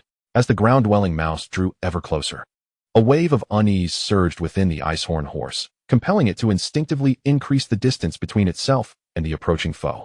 Simultaneously, an astonishing azure energy sphere ignited in its mouth. After gathering its power for a brief moment, the azure sphere was unleashed towards the ground-dwelling mouse, transforming into an exquisite freezing ray. Unfortunately, the rapidly spinning ground-dwelling mouse evaded this assault with complete indifference. The moment the freezing ray made contact, it was instantly dissipated, causing discomfort for the Icehorn horse and a grave expression to settle upon Su Xiao at the command platform. Icehorn horse, unleash the ice wind. Su Xiao commanded. Observing that the Icehorn horse's powerful single-target attack had failed to subdue the ground-dwelling mouse, which left him feeling anxious. However, the Icehorn horse was not limited to singular, forceful maneuvers. If a powerful single strike was ineffective, perhaps a wide-ranging area attack could yield better results? Su Xiao pondered thus and promptly issued new instructions. Upon hearing this, the Icehorn horse halted its retreat, its ice-blue eyes reflecting a hint of seriousness, for it sensed a tremendous threat emanating from the attacking ground-dwelling mouse. Nevertheless, Su Xiao's orders took precedence above all else. Thus, a dense blue mist began to envelop the Icehorn horse, intensifying as it manipulated the energy to conjure a chilling storm that swept across the arena. Unsurprisingly, this icy tempest surged directly towards the rapidly spinning ground-dwelling mouse. Boom! As the frigid gust enveloped the ground-dwelling mouse, an unexpected change occurred. Although it maintained its high-velocity spin, it ceased its advance towards the Icehorn horse. This scene captivated the audience, who were utterly engrossed. Goodness, this is going to be tough. It seems Lin Mo is on the verge of his first defeat. The ground-dwelling mouse is purely of the earth attribute, and even though it is categorized under the ground attribute by those chaotic researchers, the fact that it is weak against ice attributes remains indisputable. Facing the full force of the Icehorn horse's ice wind should be an insurmountable challenge. Not necessarily. Since Lin Mo dares to let the ground-dwelling mouse confront an opponent that counters its attribute, he must have some strategy in mind. That's right. It's too early to jump to conclusions. Pay attention. The spectators engaged in fervent discussions, yet their debates remained relatively rational. In stark contrast, the live streaming platforms showcased a distinctly polarized barrage of comments. Did you see that? I told you Lin Mo is just a flashy player from Tiannan No. One high school. He knows the ground-dwelling mouse is at a disadvantage and still sends it out first. Look, the ice wind from the Icehorn horse is surely going to take it down. Nonsense. You're just jealous that Lin Mo's strength surpasses yours. The ground-dwelling mouse hasn't fallen yet. So why jump to conclusions? The referee hasn't even lowered the flag, yet you presume to act as one. The stark division in opinions created palpable tension among the streaming platform moderators, who were tempted to implement a ban on comments. However, recalling the directives from higher-ups, they recognized that silencing the chat was impractical. Controversy, even negative, could generate traffic, and promoting Tiannan No. 1 High School's name was immensely beneficial. After all, considerable resources had been invested, and failing to capitalize on this opportunity would be a significant loss. Meanwhile, at the top of the arena, the judging panel, which had originally consisted of 2 to 3 dozen spectators, had seen its numbers dwindle significantly.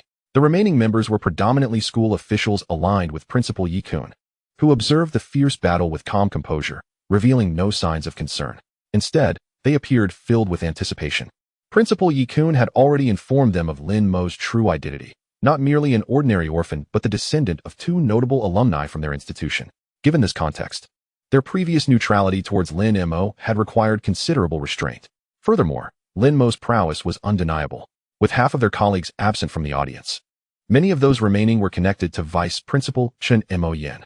While the intricacies of their strategies remained unspoken, certain achievements could be substantiated, such as Lin Mo's authentic victory over a gold-tier Inferno Lion.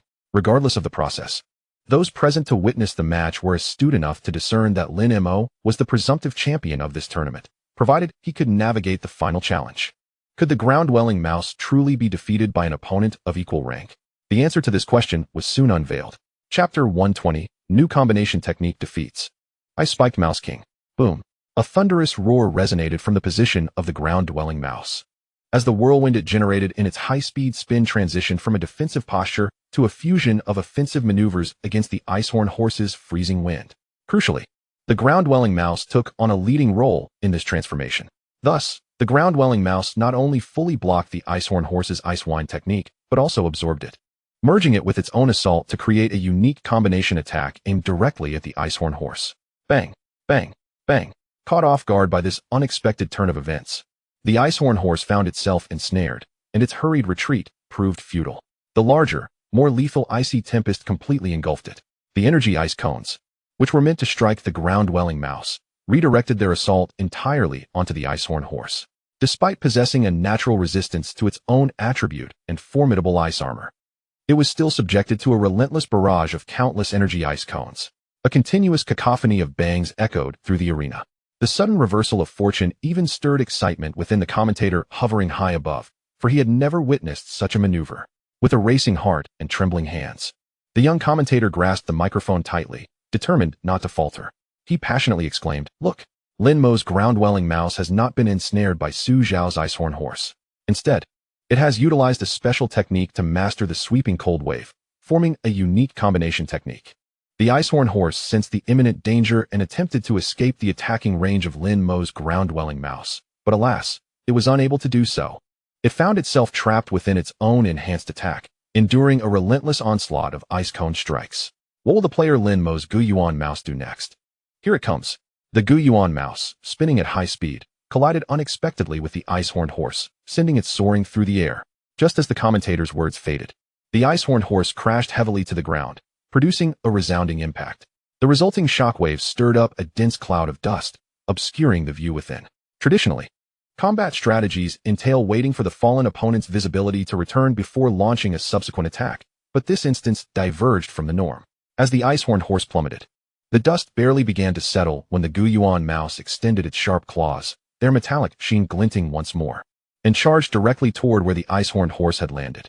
Amidst the astonished and expectant gazes of the spectators, the Guiyuan mouse swiftly vanished from sight.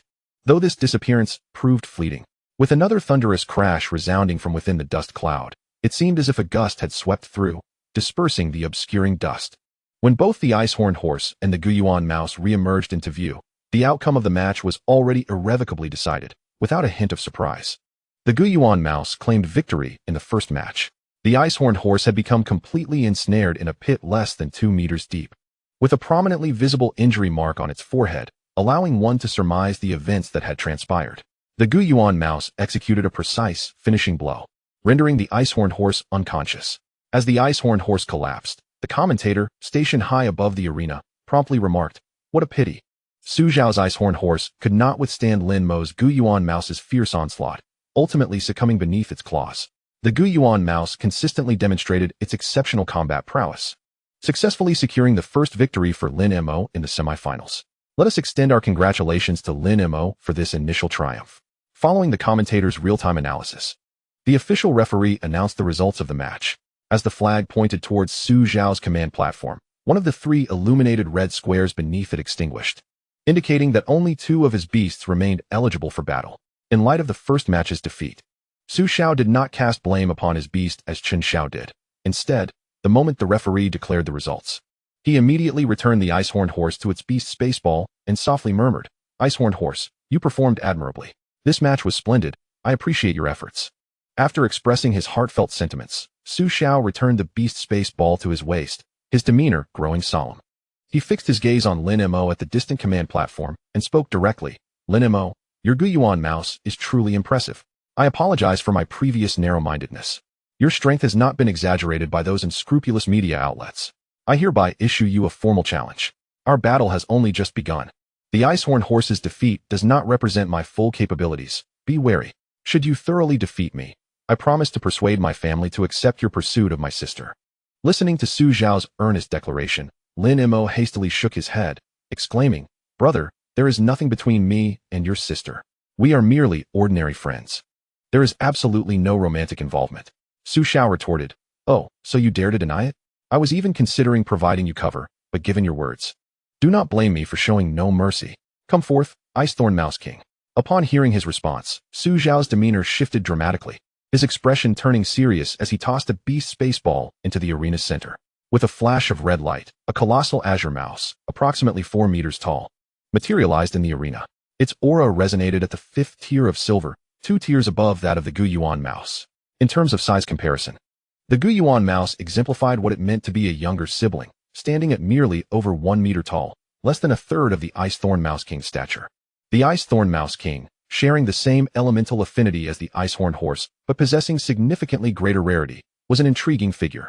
It had evolved from the frozen mouse after consuming a special treasure known as the frozen orb, raising 2 critical questions regarding its evolution. The first concerns the qualifications of the frozen mouse. Those of ordinary lineage could at most reach the pinnacle of bronze bloodline quality, and instances of them achieving this potential are exceedingly rare. This renders the frozen mouse's bloodline quality as rather mediocre, often deemed lacking in potential by beast tamers. The second point pertains to the constraints of evolutionary theory. Not all beasts that consume special treasures successfully evolve. The higher the quality of the bloodline, the lesser the disparity in racial limits, resulting in a higher success rate for evolution. Unfortunately, the frozen mouse ranks low in this regard, which is why Lin Mo found himself astounded upon witnessing the imposing Ice Thorn Mouse King. Just how much did Qingyu Eagle cherish the frozen mouse to invest such resources into its evolution? Had the Ice Thorn Mouse King perhaps once saved Qingyu Eagle's life? As his thoughts raced, the massive azure figure of the Ice Thorn Mouse King let out a furious roar, its enormous claws pointing provocatively at the Qingyu mouse, clearly challenging it. The tension in the arena escalated even before the second match was officially announced, with the Qingyu mouse retaliating defiantly by extending its own claws. Sensing that both beasts were on the brink of disregarding the rules and engaging in battle, the referees swiftly confirmed the readiness of both Qingyu Eagle and Lin Mo. While the confrontation with the ice-horned horse may not have been a particularly intense struggle, it had required significant exertion, leaving the Qingyu mouse with some minor injuries and fatigue. The referee inquired whether Lin Mo wished to substitute another beast for the second match, to which Lin Mo shook his head, signaling that the Qingyu mouse would continue to fight. The strength of the Earth Mouse has recently ascended to the third tier of silver. Yet Lin Mo remains uncertain whether it has fully harnessed the potential of its newfound power. Nevertheless, allowing the Earth Mouse to compete in the semifinals is undeniably advantageous. Regardless of the outcome, should victory be achieved, it would be a boon, enabling the use of the Mind Demon Bear and the Azure Feather Eagle as trump cards in the subsequent championship battle. Who could have anticipated that his two little companions would each elevate their prowess by an entire tier in such a brief span of 1 to 2 days? The true might they possess may well surpass what is currently observable. After all, even the first tier of the Golden Blaze Lion was able to triumph before experiencing an upgrade. Lin Mo is at a loss to gauge the true potential of his two little companions. Conversely, should they fall short in the semifinals, it would still be a beneficial experience, unlike the rigorous demands placed upon the Mind Demon Bear and the Azure Feather Eagle. The Earth Mouse has exemplified what constitutes a normal pet and the appropriate training regimen for one. This is not to suggest that the Earth Mouse is slothful in its training. Rather, it simply does not compare to the daunting intensity that the other two companions endure.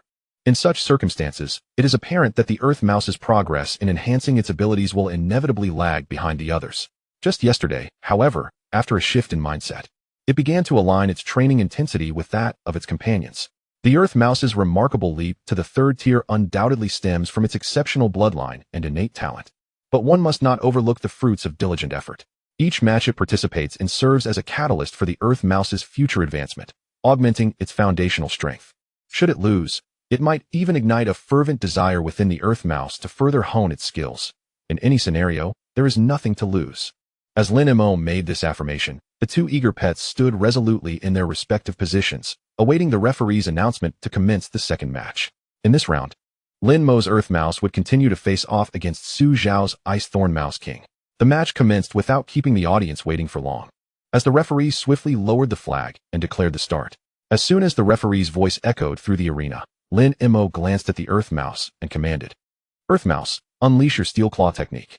There is no strict rule about striking first, but witnessing the provocative stance of the Ice Thorn Mouse King, Lin Mo wished to allow the Earth Mouse to gauge its opponent's level of skill. After all, it was merely a 5th tier of silver, not a golden tier. The disparity was not insurmountable. One must engage in battle to discover the true extent of one's capabilities. Perhaps the Ice Thorn Mouse King is merely a hollow shell of muscle, and victory in this round could still be secured. Upon receiving the command, the Earth Mouse sprang into action, exhibiting remarkable speed as it charged toward the Ice Thorn Mouse King. As it approached, its claws glimmered with a metallic sheen, aiming for a precise strike at the chest of the Ice Thorn Mouse King in an attempt to establish dominance. Ice Thorn Mouse King, retaliate with your own steel claw. Upon hearing this, the Ice Thorn Mouse King let out a fierce roar, its massive azure form lunging forward to meet the Earth Mouse, extending its own claws, which bore a similar metallic luster. Despite being an ice-type creature, the Ice Thorn Mouse King was not restricted from learning techniques of other attributes. Theoretically, as long as comprehension was achieved, it could wield them. However, mastering a technique outside one's innate attribute is no small feat. The Ice Thorn Mouse King's favor from Qingyu Eagle is not without reason. Its capacity for understanding is indeed exceptional, a rarity that even a multitude of Ice Thorn Mouse Kings would struggle to replicate. The two claws, each representing a vast difference in power, collided with a resounding impact, creating a series of explosive sounds that filled the arena. The anticipated fierce contest of equals did not materialize, as the Earth Mouse found itself on the receiving end of a relentless assault. Its overall strength was indeed inferior to that of the Ice Thorn Mouse King, compounded by the fact that it had not undergone the transformative enhancements that the Mind Demon Bear had experienced through 2 templates, making it capable of effortlessly battling above its tier. Unlike the Azure Feather Eagle, which had undergone a profound metamorphosis at its very core, significantly enhancing its foundational abilities, the Earth Mouse had only seen a partial elevation of its power and a slight adjustment in its attributes through the system. This is precisely why it yearns to obtain the glimmering fruit in the second card world. Only by fundamentally overcoming the limitations imposed by its bloodline can it aspire to a bright and promising future. Therefore, when faced with the formidable Ice Thorn Mouse King, whose bloodline was not significantly superior yet possessed greater strength, the Earth Mouse was indeed forced into retreat, suffering a crushing blow that sent it crashing into the ground. With a resounding boom, a massive crater nearly 2 meters in diameter appeared before the spectators, revealing the Ice Thorn Mouse King standing at the edge of this pit. It surveyed the area, having successfully executed its steel claw technique to devastating effect, creating a formidable pit for the Earth Mouse. However, the Earth Mouse, displaying keen intellect, severed the Ice Thorn Mouse King's momentum. After all, as a ground mouse, it was inherently more attuned to the earth than the Ice Thorn Mouse King, which had undergone a transformation of its elemental properties, enduring the numerous injuries it had sustained. The Earth Mouse began to burrow into the ground before the Ice Thorn Mouse King could capitalize on its advantage. By the time the Ice Thorn Mouse King approached the pit, the Earth Mouse had already retreated beneath the surface. While the Ice Thorn Mouse King scanned the vicinity, the audience's focus shifted to the Earth Mouse, which had once again adopted a strategy of ambush. With its core objective in sight, the wait would not be prolonged. Suddenly, the ground beneath the Ice Thorn Mouse King's feet erupted, as the Earth Mouse executed its prior ambush tactic to strike at a vulnerable point. For a humanoid creature like the Ice Thorn Mouse King, the lower half of its body was typically a weak spot, despite it not necessarily exhibiting an obvious vulnerability. Bursting forth from the earth, the Earth Mouse swiftly closed its claws and began to spin rapidly, aiming directly at the Ice Thorn Mouse King's potential weak point. Observing this cunning maneuver from a distance, Su Zhao's expression soured, and he turned to Lin Mo, exclaiming, "Indeed, the apple doesn't fall far from the tree. Just look at the tactics your Earth Mouse is employing." With a huff, he continued, "Fortunately, I anticipated this behavior." The sudden barrage of accusations caused Lin Mo's lips to twitch in irritation. It was merely a match. If he were to utilize Dragon Claw, Black Tiger Heart Extraction, or Monkey Fetching the Moon, and truly inflict damage on the Earth Mouse, that would be acceptable. Why escalate to personal attacks? Lin Mo had gained some insight into Su Xiao from the previous match. He was distinctly different from Chen Xiao. Setting aside Su Xiao's frequent proclamations of protecting his sister, he was, at his core, a highly competent and promising Beastmaster contender, living up to the description of a rising star in the realm of Beastmasters from Tiannan No. 1 High School. As attention returns to the arena, it is a curious coincidence that one witnesses the scene of the Earth Mouse succumbing to an attack, just as Su Xiao had previously stated. His Ice-Spined Mouse King was indeed well prepared. The Earth Mouse's sudden onslaught was quite unexpected. However, the Ice-Spined Mouse King had already heightened its vigilance to the maximum. By the time the Earth Mouse aimed to strike a particular spot, the Ice-Spined Mouse King had preemptively conjured a thick layer of ice armor beneath it, effectively thwarting the Earth Mouse's drilling assault. The formidable impact shattered the ice armor into fragments, but the spectacle did not end there. From a vantage point above, the Ice-Spined Mouse King cast a glance at the Earth Mouse, revealing an enigmatic smile, as a mist of icy blue enveloped its massive form. The frantic warnings echoing in its mind signaled impending danger, prompting the Earth Mouse to instinctively attempt to distance itself from the Ice-Spined Mouse King.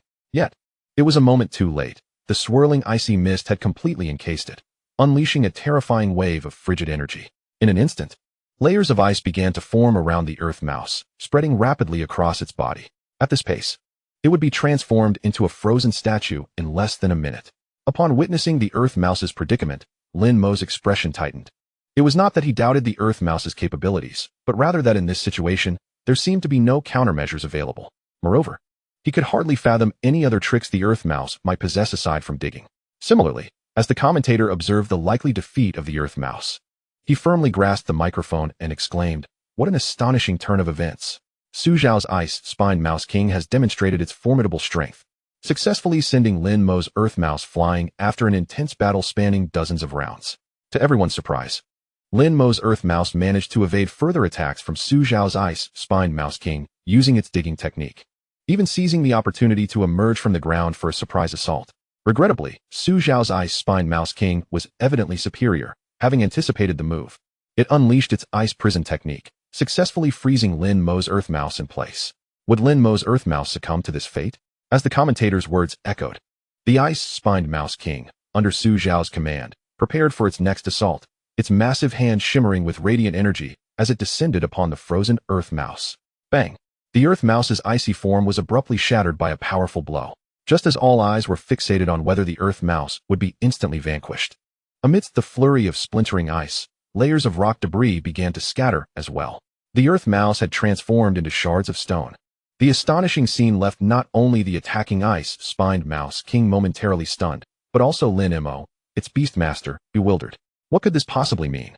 Yet, as Lin Mo recalled the Earth Mouse's inherent attributes and the technique of cloning employed by the Qingyu Eagle, he quickly grasped the broader situation. Just as 3 question marks floated in the minds of others, the Earth Mouse's silhouette abruptly appeared beside the Ice-spined Mouse King. Its eyes tinged with a hint of red, and a faint earthy mist swirling around its form. By the time the Ice-spined Mouse King realized something was amiss, the Earth Mouse had already launched its attack. This time, the charge bore a distinct significance, as the earthy mist coalesced around it, ultimately transforming into layers of energy rock armor. The surrounding rock fragments, as if summoned, adhered to the Earth Mouse's body, evoking a sense of armored unity. The thought of Earth Tiger armor suddenly surged in Lin Mo's mind. However, upon reflection, he recognized that while the concept bore similarities, the world was fundamentally different, and such an armored fusion was unique. Bang! Bang! The Ice-spined Mouse King, being a higher-tier Mouse King, despite its inability to mount an exceptionally effective defense, exhibited top-tier reflexes. It adjusted its hardest ice spines to the forefront, minimizing damage from the Earth Mouse's impact while potentially inflicting harm upon it with the sharp tips of the ice spines, a truly advantageous tactic. Yet, regrettably, the Earth Mouse's assault exceeded expectations, and the collision was merely one part of a relentless chain of attacks. In the moment, it was sent careening away. The Ice-spined Mouse King had to adjust its position. This provided the Earth Mouse an opportunity to execute a whirlwind of attacks in pursuit. The overwhelming force struck directly at its abdomen.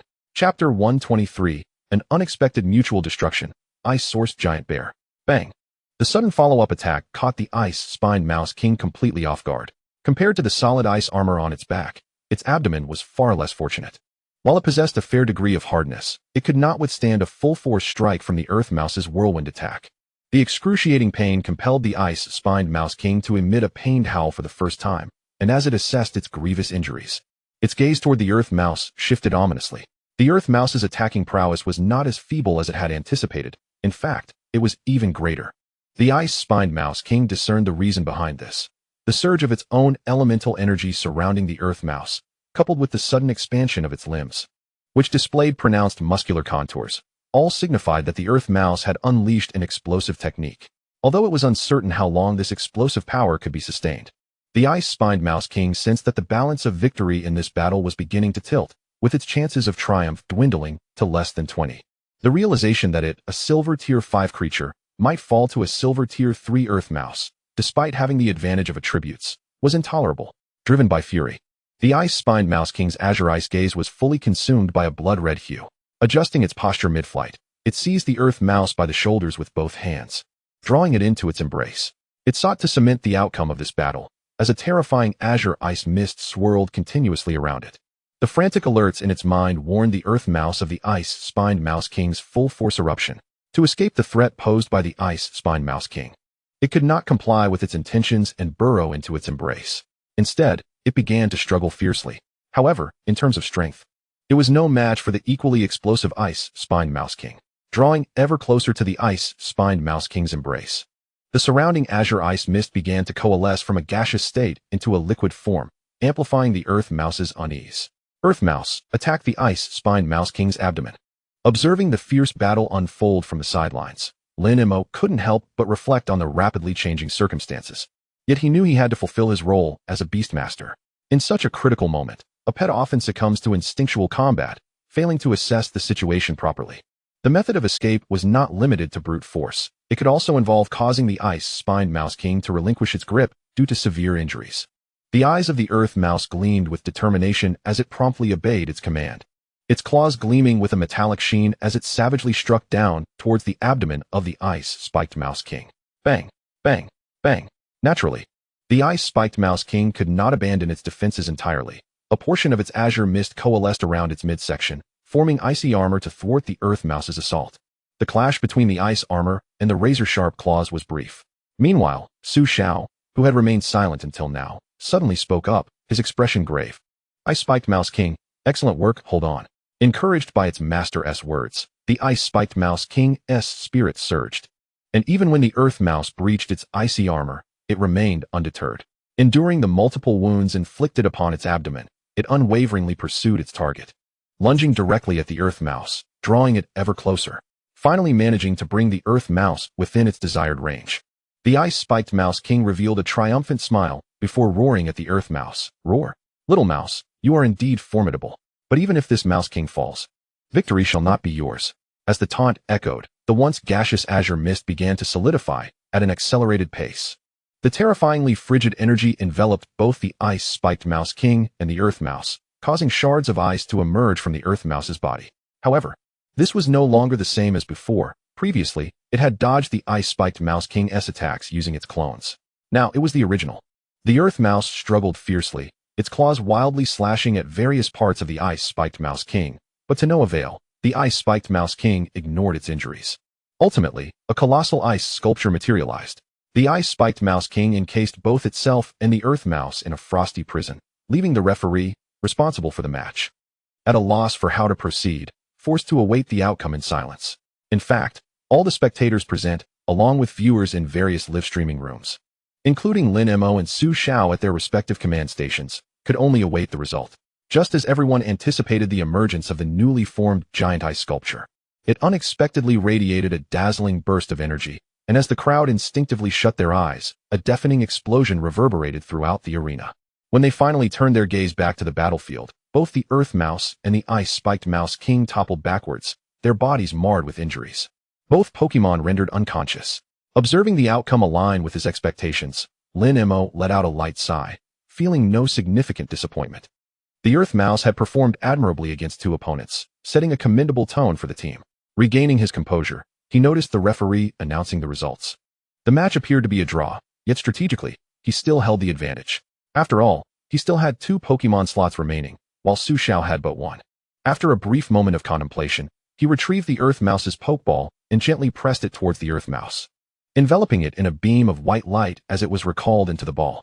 Chen Xiao, too, withdrew the ice-spiked Mouse King, tossing his last Pokeball into the arena, a flash of red light heralding the arrival of a massive figure at the center of the battlefield. Chen Xiao's final trump card, the Ice Source Giant Bear, the strongest Pokemon that had advanced to the semifinals. Lin Mo, I concede that your strength exceeds my initial expectations. But until you defeat me, I shall not allow you to pursue my sister. With his most formidable Pokemon standing in the arena, Chen Xiao's confidence seemed to return. For the Ice Source Giant Bear had never lost a match since the qualifiers. Its true strength was merely a tier below the Lightning Demon Hawk possessed by Chen Xiao and his father. Yet being a Silver Tier 7 Pokemon was more than sufficient to showcase undeniable prowess in this year's Campus Cup. Moreover, the Ice Source Giant Bear was nurtured by Chen Xiao himself, presenting a stark contrast in battle capabilities compared to those who took shortcuts like Chen Xiao.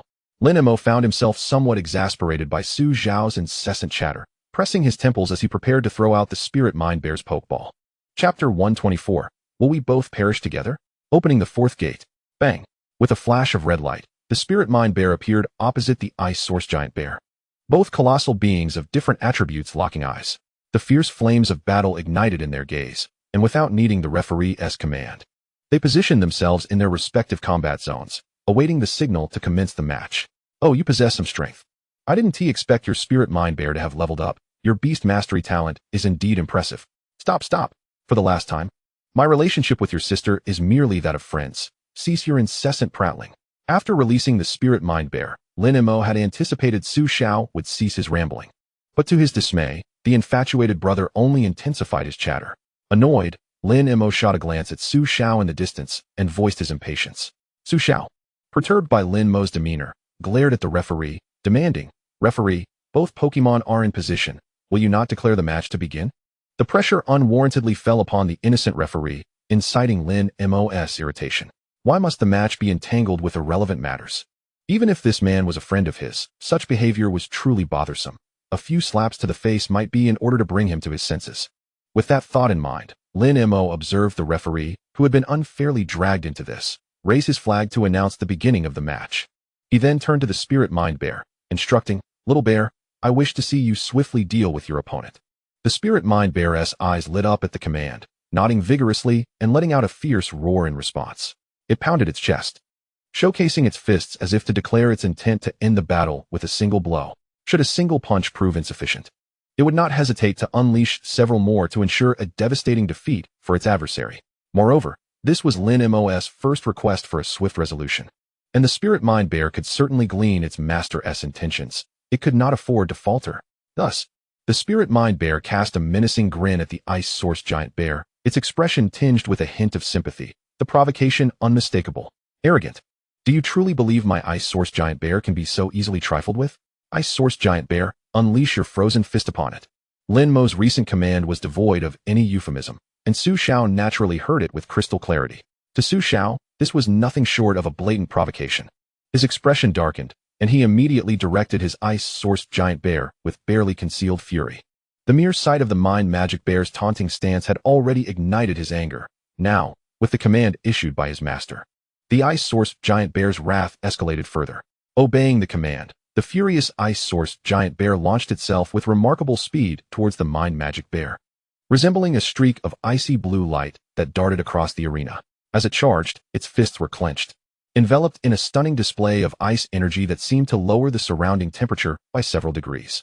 However, for the mind magic bear, the full-fledged assault of the ice-source giant bear was merely adequate, an impressive display, yet it paled in comparison to the confrontation with the golden first-level fiery lion, falling short by more than just a fraction, akin to the effort it exerted against the lightning magic eagle. Regaining focus, the mind magic bear concentrated on the approaching ice-source giant bear, its aura steadily surging. Golden fur began to reveal faint crimson markings, and its already massive musculature appeared to swell dramatically. With 3 doors flung wide open, the mind magic bear unleashed an unparalleled aura that momentarily caused the charging ice-source giant bear to falter, its momentum diminishing involuntarily under the weight of the mind magic bear's imposing presence. Roar. A divided mind in battle is a grave mistake. Allow me to teach you how to be a true combat bear. With the ice-sourced giant bear's momentary pause, the mind magic bear let out another roar and transformed into a golden streak, hurtling towards its opponent. Provoked once more, the ice-source giant bear could not endure such humiliation and retaliated with a powerful punch, determined to land a blow on the mind magic bear's face, asserting that its strength was not to be belittled. Unfortunately, undeterred by the incoming punch infused with chilling energy and raw power, the mind magic bear countered with a fist of its own, equally charged with freezing energy. The resounding crash of their collision echoed throughout the arena, revealing a definitive outcome. The ice-source giant bear staggered back several steps, disbelief etched across its face, seemingly struggling to comprehend the force behind the mind magic bear's strength. Yet, the mind magic bear was unfazed. Having opened 3 doors, it was intent on swiftly concluding the battle. It surged forward with terrifying speed, unleashing a series of thunderous punches that surpassed the potency of the previous icy strikes. When the astonishing electrical energy pierced through the ice-sourced giant bear, it could not help but emit a pained roar, leaving Su Xiao, watching from a distance, bewildered by the brutal onslaught inflicted upon his ice-sourced giant bear.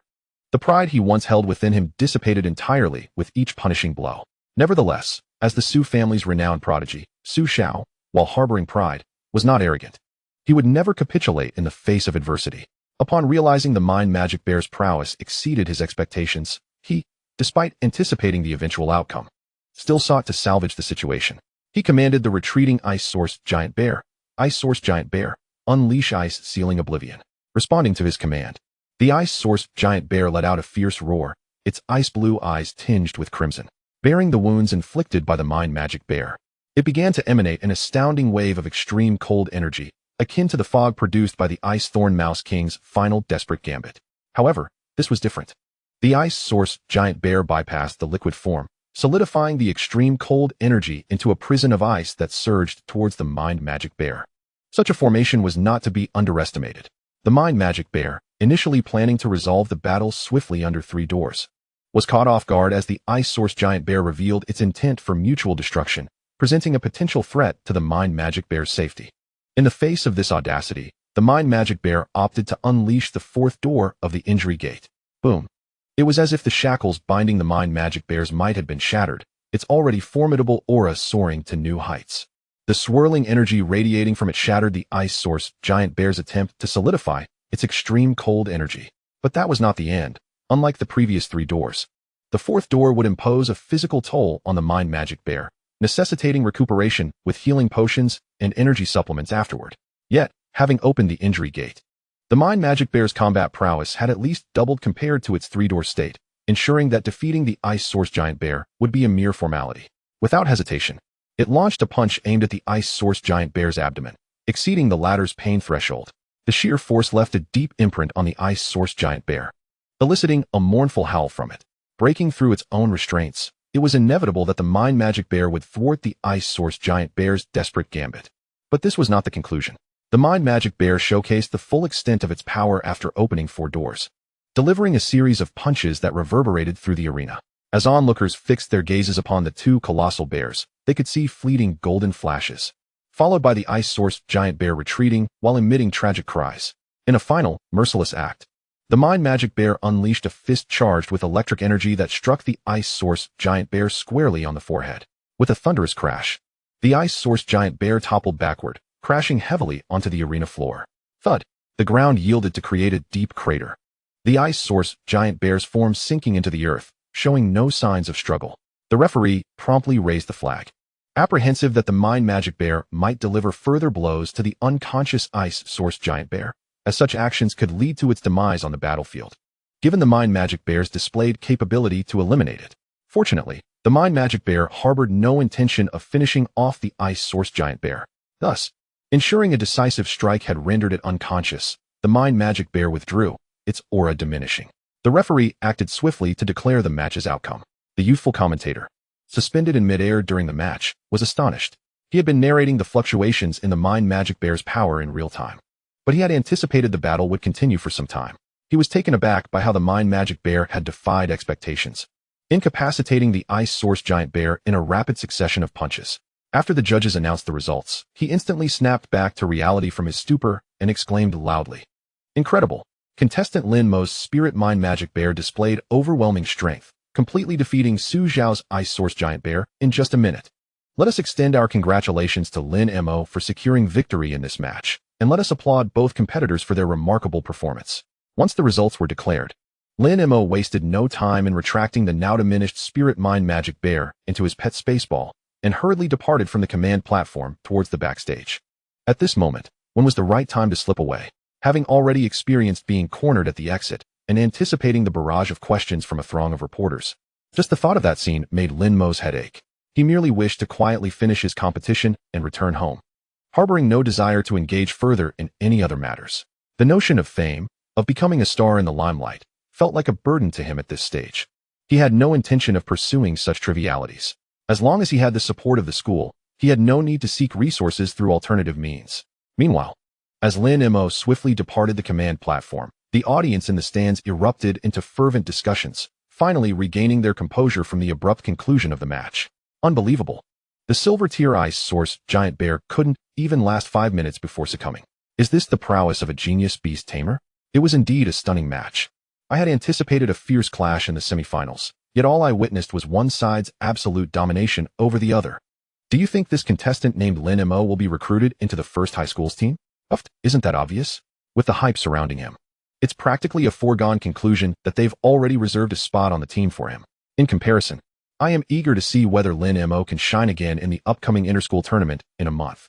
The atmosphere in the audience was lively, and the excitement in various live streaming rooms was equally remarkable, all filled with praises for Lin Mo's current abilities, as the comments flooded in. Did you see that? This is the strength of a genius beast tamer. What about the critics? Speak up. Just moments ago, they had claimed the silver-tier Ice Source Giant Bear would dominate the match. Why are they now silent? Did they choke on their words? What does it mean to be a strength-oriented contestant? Take a good look. In contrast to the vibrant discussions in the live streaming rooms, the judging panel at the top of the arena maintained a serene atmosphere, though each member's face was a canvas of rich emotions: shock, excitement, delight, each sentiment vividly reflected upon their countenance. Zhang Qing, a member of the panel and also Lin Mo's uncle, cleared his throat and said, "Let's all temper our excitement. We must not forget that the young lad still has one final challenge ahead.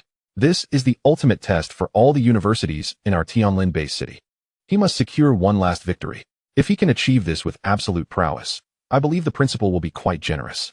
Upon hearing Zhang Qing's words, Yi Kun understood the implication. It was an excuse they had previously discussed. She readily agreed. As long as the young lad passes this final hurdle, all his requests will be met. Let him prepare diligently. If he performs brilliantly, I shall gladly concede to his demands. Chapter 126, An Unexpected Obstacle. The class flower with a message? As night fell, the sun setting and the moon rising, the sky sparkled with stars, showcasing the unique beauty of the evening. At the entrance of a manor in a more remote area of Tiannan-based city, a delicate girl with long black hair paced back and forth, her gaze occasionally shifting to the path leading to the manor, her eyes brimming with excitement and anticipation, as if awaiting something. Beside the exquisite girl stood a tall man, who, growing impatient, slammed his hand against the manor's gate, causing it to rattle. He grumbled, "Sister, we've been waiting here for nearly 3 hours. I doubt Lin Mo will be returning. A man, after all, is a creature prone to wandering. He has likely ventured off to some frivolous places. Shall we head back? Su Xiao, if you continue to slander Lin Mo, do you believe I won't give you a beating right now?" She retorted. "And why are we here? Have you forgotten? You dare question Uncle Heir's judgment? It seems you've become a bit too full of yourself lately." At her words, Su Xiao stiffened, recalling some image, and quickly shook his head in denial. "My dear sister, please don't speak nonsense. How could I ever question our father? I was merely growing impatient. Little brother, don't you have Lin Mo's contact information?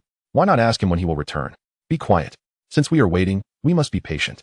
If Lin Mo doesn't return, we cannot leave." The exquisite girl frowned slightly and spoke impatiently. As she pondered her thoughts, the girl felt herself being shaken several times, and without needing to guess, she knew who it was. She promptly exclaimed, "Su Xiao, are you looking for trouble? Just wait patiently and don't act rashly." "No. Sister, look ahead. Who is that?" After being scolded in front of her, Su Xiao dared not show any displeasure but pointed ahead, whispering.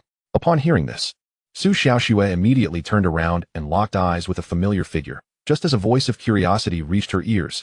"Oh, Su Xiaoxue, what brings you here?" Seeing the delicate girl with long black hair, Lin Mo couldn't help but express his astonishment. The manor's location was provided by the school, ensuring strict confidentiality, and it would be impossible to disclose any personal information without permission. Considering the time they had known each other, he would have expected her to seek him out at his old, dilapidated apartment within the city, rather than appearing here. And as for Su Xiao behind Su Xiaoxue, their connection was minimal, not much better than that of strangers, and he had bested him in a competition.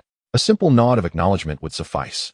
Engaging in trivial chatter about unrelated matters was tiresome. It was indeed the emotions stirred by the morning's match that led Lin Mo to delay his return to the manor, opting instead to indulge in some shopping at a large pet store, which was truly enjoyable. With the school's backing, he was able to acquire suitable training tools, the latest energy fruits, and newly launched energy package plans, all without hesitation. After securing supplies for his little companions, he set out to procure items that would elevate his own spirits, visiting the largest electronics store for some shopping. Out with the old, he replaced his antiquated computer, out with the battered tablet, and in with the new, the gaming console he had long desired, purchased, the holographic projection gaming system, acquired. After indulging in all his personal desires, Lin Mo finally returned to his grand manor, thoroughly satisfied. As soon as I returned to the entrance of my estate, I was unexpectedly greeted by two individuals. Just as I was about to respond, my cousin Su Xiaoxue was preempted by her brother Su Xiao, who interjected, "What are we doing here? What else could we be doing but waiting for you? Who in their right mind would come to this desolate place in the middle of the night?" Having already endured a harrowing encounter earlier that day, my mood was far from pleasant. Following our father's instructions to confront the adversaries who had tormented me earlier only exacerbated my discontent. Su Xiao's prolonged wait for Lin Mo, who had yet to return, had stretched my patience to a breaking point, which was reflected in my irritable tone and abrupt interjections. "Oh, Su Xiaoxue, what brings you to find me?" Su Xiao's response was marked by impatience, his tone vividly conveying his displeasure. This caused Lin Mo to temper his expression, and the pleasant mood from an afternoon of shopping evaporated. Who could maintain their composure upon encountering an unwelcome fool at their doorstep, especially one exhibiting such unreasonable behavior? With an impassive demeanor, I inquired once more. It was Su Xiaoxue who posed the question, and in response to Su Xiao's earlier interruption, Lin Mo couldn't be bothered to show any reaction, adopting a whatever attitude. This dismissive demeanor, coupled with my expression, ignited Su Xiao's pent-up frustration. He retorted sarcastically, "Of course. I have something to discuss with you. Who would come here without a reason?" However, Su Xiao's sardonic tirade was abruptly interrupted by a sharp reprimand. "Shut your mouth. Su Xiao, don't push me to the point of slapping you." Su Xiaoxue could no longer maintain her composed facade, erupting like a furious leopard. The sudden outburst not only subdued Su Xiao, but also left Lin Mo taken aback. Having shared a classroom for nearly 3 years, he had never witnessed Su Xiaoxue lose her temper, and her fierce demeanor now struck him as quite unexpected. Who would have thought such coarse words could escape the lips of the class's icy beauty? "Ahem, Lin Mo, I was entrusted by the principal to deliver something to you." Sensing she had regained control of the atmosphere, Su Xiaoxue composed herself and explained. As she spoke, she produced a ring and handed it to me. Upon receiving the ring from Su Xiaoxue, I did not immediately form a contract with it, but rather, I inquired with a hint of confusion. "Is this spatial ring truly a commission from the principal? What does it contain?" "I'm afraid I can't say. The spatial ring is your personal possession, and I wouldn't dare to pry into its contents. However, the principal did ask me to convey a message to you," Su Xiaoxue replied, shaking her head in explanation. While spatial rings are indeed rare treasures, they are not indispensable for someone of her background. Since this item was personally entrusted to her by the principal, she dared not harbor any thoughts other than to hand it over just as instructed. Chapter 127, Double Joy, 2 forms within reach. A spatial ring. And the principal specifically sending Su Xiaoxue to deliver a message? I toyed with the ring in my hand, a smile creeping onto my face as curiosity stirred within me. I looked back at Su Xiaoxue and asked, "What message did the principal convey?" "Nothing too complicated. The principal merely advised you to aim for a swift victory in tomorrow's competition. If you could resolve your opponent as efficiently as you did in today's 3rd match, that would be ideal." While I don't fully comprehend the principal's reasoning, I sense there is wisdom behind it. He also mentioned that the contents of the ring could prove useful in critical moments, but whether or not to utilize them is entirely up to you. I reiterate, I genuinely have no knowledge of what lies within the spatial ring. How you interpret this is your prerogative. Upon hearing Su Xiaoxue's explanation, I nodded and then proceeded to form a contract with the spatial ring. I could deduce the principal's intent behind Su Xiaoxue's message, but this insight needed to be substantiated by whatever lay within the ring. If the contents turned out to be what I suspected, the situation could become quite intriguing. With this thought in mind, I fully connected my consciousness to the spatial ring, discovering it held very few items, merely 2 black cards and a vibrant red heart-shaped crystal. However, this heart-shaped crystal was anything but ordinary. It was the Heart of Flame, one of the special treasures I had previously negotiated with the school to procure for the evolution of my little companion. Theoretically, this reward should have been received only after winning the championship, yet here it was, presented to me ahead of time, accompanied by a rather cryptic message. Nevertheless, the meaning behind that cryptic statement was all too clear. It appeared that the final championship match had undergone a change, though the specifics eluded me for now. Nonetheless, receiving the Heart of Flame was a boon I would not refuse. With this realization, I nodded and said, "All right then. I accept both the items and the message entrusted to you by the principal. I know what I need to do now. Do you require anything else? If not, I shall return to rest. Tomorrow is the championship, and I do not wish to squander any time." However, having said that, Su Xiaoxue did not step aside, prompting me to furrow my brows. "Come on," I was merely responding casually. "Surely, there can't be anything pressing, can there? Actually, I do have a favor to ask of you. I would like you to train my brother," Su Xiaoxue asserted, gently pushing her towering brother, Su Xiao, forward. Seeing the reluctant expression on Su Xiao's face, I had no intention of inviting trouble upon myself. I waved my hand in refusal. "Su Xiaoxue, we've known each other long enough for you to understand my disposition. I do not wish to complicate matters for myself. Your brother is already quite strong and does not require additional training from me. Besides, your family holds a prominent position in Tianshan-based city. You certainly have no shortage of capable instructors." Seemingly anticipating my refusal, Su Xiaoxue regarded me with pleading eyes and reiterated, "Oh, Lin Mo, please help my brother. Time is of the essence for him. There are many ways to enhance his combat strength in a short period, but none are suitable for him. And you are my only hope. My second uncle specifically asked me to seek your assistance." Wait, what do you mean by time is running out for your brother? Are you trying to pull my leg? Just look at him. He appears vigorous enough to take on 10 of me," I countered, avoiding Su Xiaoxue's imploring gaze while gesturing towards her robust brother, who seemed quite spirited. This was no mere jest. I hadn't realized the depth of the sibling bond Su Xiaoxue shared with her brother. Upon realizing that her thoughts had deviated, Su Xiaoxue's lips quivered slightly. Without uttering a word, she swiftly delivered a resounding slap to Su Xiao, the sound echoing crisply in the air. The force of the blow left Lin Mo astonished once more.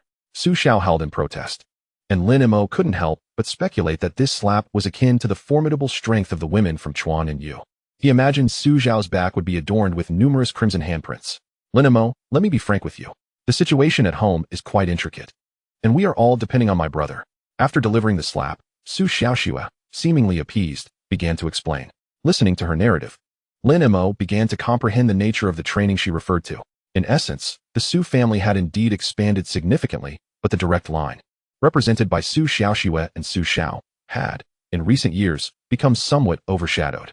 Meanwhile, the collateral branches of the Su family had flourished, sending numerous talents to prestigious universities, thereby gaining considerable influence and aspirations. Su Xiao was, in a sense, a pillar of the direct lineage, yet his prowess still fell short. Lin Mo found himself intrigued by the notion of training Su Xiao, especially considering that Su Xiao's father, who was also Su Xiaoxue's uncle, was a key member of the school committee.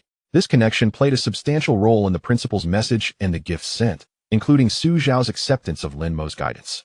Thus, Lin Mo found it difficult to outright refuse, as he felt he had unwittingly accepted a small favor from Su Xiao's father. As Lin Mo pondered his indecision, Su Xiaoxue produced a small, earthy yellow orb. What on earth? A special treasure, the Earth Rock Crystal Ball? This artifact was among the unique treasures that could allow the azure feathered hawk to evolve into a new form. If it consumed this earthy yellow orb, the azure feathered hawk would transform into the rock-armored demon hawk. This new form, imbued with earth attributes, would enhance its defensive capabilities, making it the most reliable among the three forms the azure feathered hawk could originally evolve into. The prospect of adding such a defensive form was indeed enticing, as it could revert to its previous state at any time. However, when it came to training Su Xiao's pet beasts to bolster their strength, Lin Mo scratched his head, feeling utterly unqualified. Even now, he could not comprehend why his own little companions exhibited such extraordinary power. He could only attribute it to their innate gifts. To untie the bell, one must find the bell ringer. He might not know how to enhance Su Xiao's pet beasts, but his own beasts understood. When in doubt, consult Xiaoqing.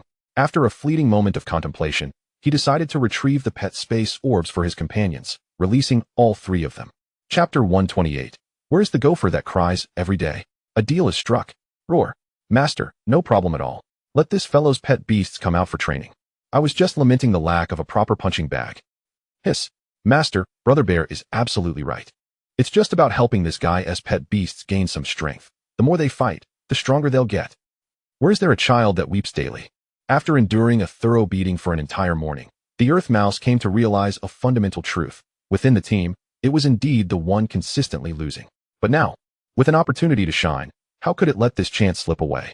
After summoning all three companions, Lin Mo felt compelled to reiterate Su Xiaoxue's request. Gesturing towards Su Xiao, the beasts to be trained belonged to this fellow, specifically the three hefty ones they had just pummeled. And there might even be additional beasts depending on the outcome of the specialized training. Once he laid the situation bare, Lin Mo cast an expectant glance at the azure feathered hawk, as he knew he could not provide definitive answers.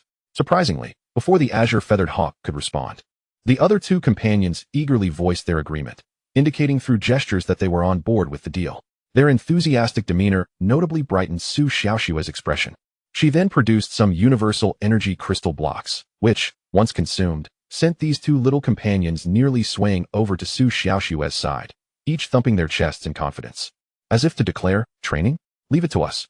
Lin Mo rolled his eyes but refrained from acquiescing. These energy crystal blocks were mere trifles. The crux lay in the Earth Rock Crystal Ball that could facilitate the azure feathered hawk's evolution, as well as the task of enhancing Su Xiao's pet beast's combat prowess. Theoretically, Lin Mo believed the azure feathered hawk was the most promising candidate for this endeavor. After all, the affairs of the team were best managed by his little companions. He could hardly imagine what might become of Su Xiao's beasts under the care of the clumsy mind bear or the perpetually lazy earth mouse. When Lin Mo turned his gaze back to the azure feathered hawk, he observed that the little creature did not respond immediately. Instead, it glanced at the Earth Rock Crystal Ball in Su Xiaoxue's hand, then shot a sidelong look at the disgruntled Su Xiao, before finally emitting a few soft chirps. Who? Master, have this fellow release the pet beasts he needs to train. The little one, closely aligned with its own character, indeed approached matters in an orderly fashion. It did not allow immediate greed for the benefits at hand to cloud its judgment. Instead, it gestured for Su Xiao to present the beasts that required training. Should it be one beast, 3, Or perhaps an entire multitude? What level of enhancement was sought? Would it be counted as one tier or several? Since this was a transaction, all terms needed to be laid out clearly. Only if the conditions seemed reasonable would they agree to proceed. If the demands were excessively stringent, such as elevating the Ice Source Giant Bear to Golden Tier, or pushing the merely Silver Tier Ice Horned Horse to the pinnacle of silver within a month, such expectations were untenable. The balance of give and take must be maintained. This was one of the primary reasons Lin Mo had yet to agree, and his relationship with Su Xiaoxue had not surpassed certain boundaries, necessitating greater caution. Following the little one's intent, Lin Mo naturally voiced his inquiries. He then turned to Su Xiao and said, "How about this? Release the pet beast you wish to enhance, and I'll assess how many there are. Also, specify the level of enhancement you desire and the time frame you envision. Provide me with some details for consideration, and I will contemplate whether to accept this task." Su Xiao grumbled a few words, but upon noticing Su Xiaoxue's disapproving expression, he hastily retrieved 3 pet space orbs from his pocket and tossed them out. With 3 flashes of crimson light, the 3 beasts that had just been thoroughly beaten earlier reappeared. Upon seeing the Mind Bear and the Earth Mouse, they instinctively took a few steps back, acutely aware that their wounds had yet to fully heal and well aware of the power demonstrated by their adversaries. Seeing his own 3 beasts retreat, Su Xiao's frustration grew. They hadn't even begun the fight yet, and they were already showing signs of trepidation. Initially reluctant for Lin Mo's beasts to assist in the special training, Su Xiao now insisted they commence immediately, firmly believing in the adage that confronting fear directly was the only way to conquer it. The mind-bearing demon bear and the Earth Origin mouse are on the verge of becoming the heart's demons of their 3 beloved beasts, which is certainly unacceptable. As anticipated, there were no swarms of pets emerging, only the 3 ice-type companions that had participated in the battle this morning. In this regard, it was acceptable, not excessive. Su Xiaoxue, how long do you wish for me to train your brother? To what extent do you desire to enhance the battle prowess of these 3 creatures? Since we are engaging in a transaction, it is imperative that we first establish the terms.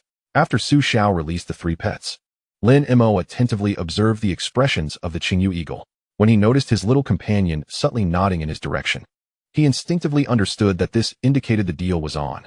After a moment of contemplation, he decided to speak candidly to Su Xiaoxue. "Is it true? Have you agreed to assist my brother?" Upon hearing his inquiry, Su Xiaoxue's first reaction was one of excitement as she stepped forward, vigorously shaking her arm and expressing her eagerness. This display was almost overwhelming for Lin Mo. After all, witnessing the class beauty, who usually exuded an air of aloofness, behave so differently was somewhat gratifying for any man. However, vanity pales in comparison to self-interest. Lin Mo composed himself, discreetly removing her hand from his grasp, and then nodded thoughtfully, saying, "I shall honor my word. You have already paid the training fee, thus I have no reason to decline this transaction.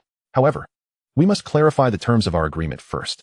Upon hearing this, Su Xiaoxue pouted slightly, casting a glance at her hand that had been pulled away, a fleeting glimmer of disappointment flickering in her eyes before vanishing. Indeed, a transaction must be transparent regarding its conditions. Therefore, she pointed towards the 3 pets released by her brother and stated, "My demands are modest. I merely wish for each of my brother's 3 pets to be elevated by 1 tier in strength. If they can be improved further, that would certainly be ideal. As for the time frame, let us set it at 1.5 months, since the championship competition is tomorrow.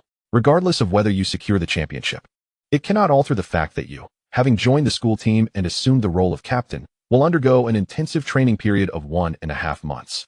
At that point, my brother will be entrusted to you." Chapter 129, Behind the Scenes, Anticipating the Final Competition. Enhancing the strength of 3 silver-tier pets within a span of 1.5 months? Upon hearing Su Xiaoxue's request, Lin Mo couldn't help but ponder. Truth be told, her expectations were quite reasonable, the difficulty was not high, and the rewards appeared generous when compared to the conditions.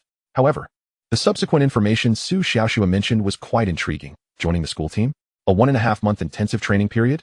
From this, a crucial insight emerged. Her brother must have also joined the team, and there likely were other members of the Su family within it. Otherwise, such precise information would not have been conveyed. Yet, for him, these details were trivial. His primary concern was to fulfill the agreed transaction. "Very well. I will undertake this deal." After careful consideration and finding no pitfalls in Su Xiaoxue's conditions, he nodded decisively.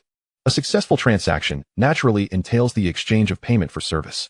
"Then I shall entrust my brother to you. Feel free to command him as you see fit. If he dares to disobey, you have my permission to discipline him as you wish, as long as you don't kill him." "Su Xiao, am I not your cousin? How can you so readily sell me out?" After receiving Lin Mo's affirmative response, Su Xiaoxua handed over the Earth Rock crystal ball. Once he accepted it, she pushed the towering Su Xiao forward and added, "You should hear this." Her words were startling, prompting Lin Mo to question whether Su Xiaoxua had a peculiar interpretation of familial bonds. Indeed, he was not the only one with such thoughts. Su Xiao, the one being thrust forward, shared this sentiment as well. A voice tinged with grievance emerged. "Su Xiao, how can you speak like that? If you weren't my cousin, would I expend such effort to assist you?" Hearing her cousin's plaintive complaint, Su Xiaoxua merely narrowed her eyes, casting a sidelong glance that immediately subdued Su Xiao. After the transaction was concluded, Lin Mo led the still somber Su Xiao back to the estate. Having received Su Xiaoxua's belongings, it was time to get to work. Yet, before parting, Su Xiaoxua couldn't help but speak up once more. "Lin Mo, there will be some changes in tomorrow's championship match. You must strive to do your best. If possible, I hope you can defeat your opponent with a single beast." "Oh, is there something significant about the final championship match?" I know a bit, but I cannot disclose it. If you trust me, follow the advice the principal has given me for you. The better you perform, the more advantageous it will be for your future." Seeing Lin Mo's curious expression, Su Xiaoxua generously offered her reply, though it remained vague and indirect, which was rather frustrating. He disliked having to decipher riddles. It was tiresome. Just say it plainly. Yet, regrettably, this approach depended on his current capabilities, which were insufficient to compel others to speak candidly. He could only nod resignedly, indicating his understanding. "I see. Let us leave it at that for now." Since the answers would only be revealed tomorrow, he refrained from saying more and headed back to rest. As he walked toward his estate, he glanced back at Su Xiao, reminding him, "Though I have accepted your training fee, it does not cover your lodging and meals. Oh, and the food for your 3 pets as well. Are you a glutton? Do I need to charge you for that too? Of course, you are a scion of the Su family while I am merely a commoner. This transaction is a small-scale business. Everything must be accounted for. I shan't cheat you. Just settle the 3 million dragon coins after 1.5 months. What the? Lin, are you a robber? 3 million for a month and a half? Why don't you just go rob someone? Enough chatter. Just tell me if you agree. If not, you can just go home with your sister. I'll call you when it's time for training. And you can come then." "How cruel. I must ensure my sister stays away from you. You're more shameless than a robber. Feel free. If you can keep your sister away from me, that would be splendid. I wouldn't mind at all. Furthermore, I disdain such sordid acts as robbery. Robbing is not nearly as swift as my methods. Wouldn't you agree?" Casting a glance at the towering Su Xiao and the 3 imposing creatures behind him, Lin Mo flashed a grin and continued, "How infuriating. I'll remember this debt." In the Tiannan Bay City, within the back mountain region of Tiannan, one middle school, stood a courtyard imbued with the weight of time. This courtyard, conspicuously out of sync with its surroundings, boasted the highest security measures. Above, a flock of mechanical eagles patrolled, while below, a group of middle-aged men in black uniforms accompanied their 2-headed hounds, surveying the area. In the innermost room of the courtyard, a young man clad in casual attire was busily writing at his desk when a sudden knock at the door interrupted him. "Come in, Xiaozhou." The young man paused his task, tidying up the items on his desk before calling out towards the door. With his response, the door was gently pushed open.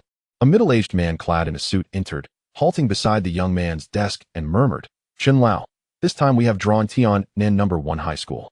The young man displayed no overt reaction to this news, not even diverting his gaze from the book he had just picked up as he replied, "Ah, it has been quite a while since I last heard that name. What is the matter? Have you established connections with someone there?"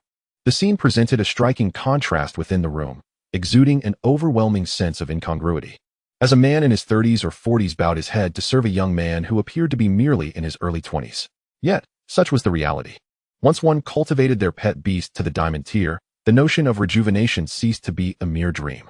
With a significant extension of lifespan, though not achieving immortality, living for several hundred or even 1,000 years was entirely feasible, and one's appearance could be altered at will. Maintaining the guise of old age was as attainable as preserving the visage of youth. The middle-aged man quickly shook his head. "No, Chen Lao.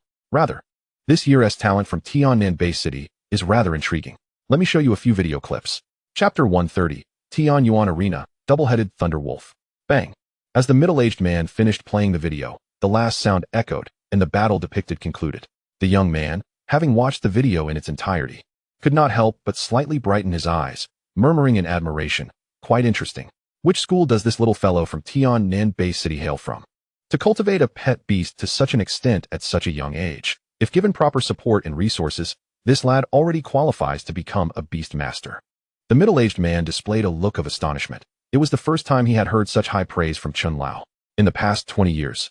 Only 2 individuals who had transitioned from number 1 high school to the academy had received similar commendation from him. Chen Xiao. This young one is a student from our allocation to Tiannin number 1 high school. He is also the orphan of Lin Yuan and Chen Wei. The light in the young man's eyes intensified momentarily, but soon dulled as images of a man and woman flickered in his mind. After a brief moment of contemplation, he spoke again. Go on, what is it that you wish to discuss? You must understand that even though Lin Yuan was once my student, I will not compromise my principles. The annual college assessments are randomized, and true selection occurs during the provincial interschool competitions. If this lad cannot prove himself in the competition, all is in vain. Chen Xiao, I understand your point. I wish to propose that if this lad performs exceptionally in the preliminary assessment, could the reward that was promised to his parents be transferred to him? The middle-aged man did not refute, but instead posed a new question that left the young man in the primary seat in silence. After a few moments of contemplation, the young man, who resembled an influential figure, nodded in agreement. Merit must be rewarded, and faults penalized. This boy's parents sacrificed themselves in the A-level secret realm of the rear gene. Hence, compensation is warranted. Years have passed, and I have not forgotten. Nor have those old fellows. However, rewards are not granted lightly. Tomorrow, you must personally observe the test match. If this lad performs admirably, I will permit you to take him to contract a pet beast as compensation. This was originally intended for him by his parents, and it has been far too long without reaching him. Indeed, it is our oversight. Rest assured, Chen Xiao, I know what to do. Upon receiving the affirmative answer, a flicker of joy crossed the middle-aged man's face. He had once shared a bond of camaraderie with Lin Mo's parents, and after that tragic event, they were separated by the void of death. Now, unexpectedly assigned to the recruitment task for Tiannin Bay City, he saw a chance to rectify some of the regrets from the past. Not everyone is devoid of sentiment. He aimed to secure the rightful benefits for his late friend. Even if he could not provide them directly, the orphan Lin Mo could inherit what was rightfully his.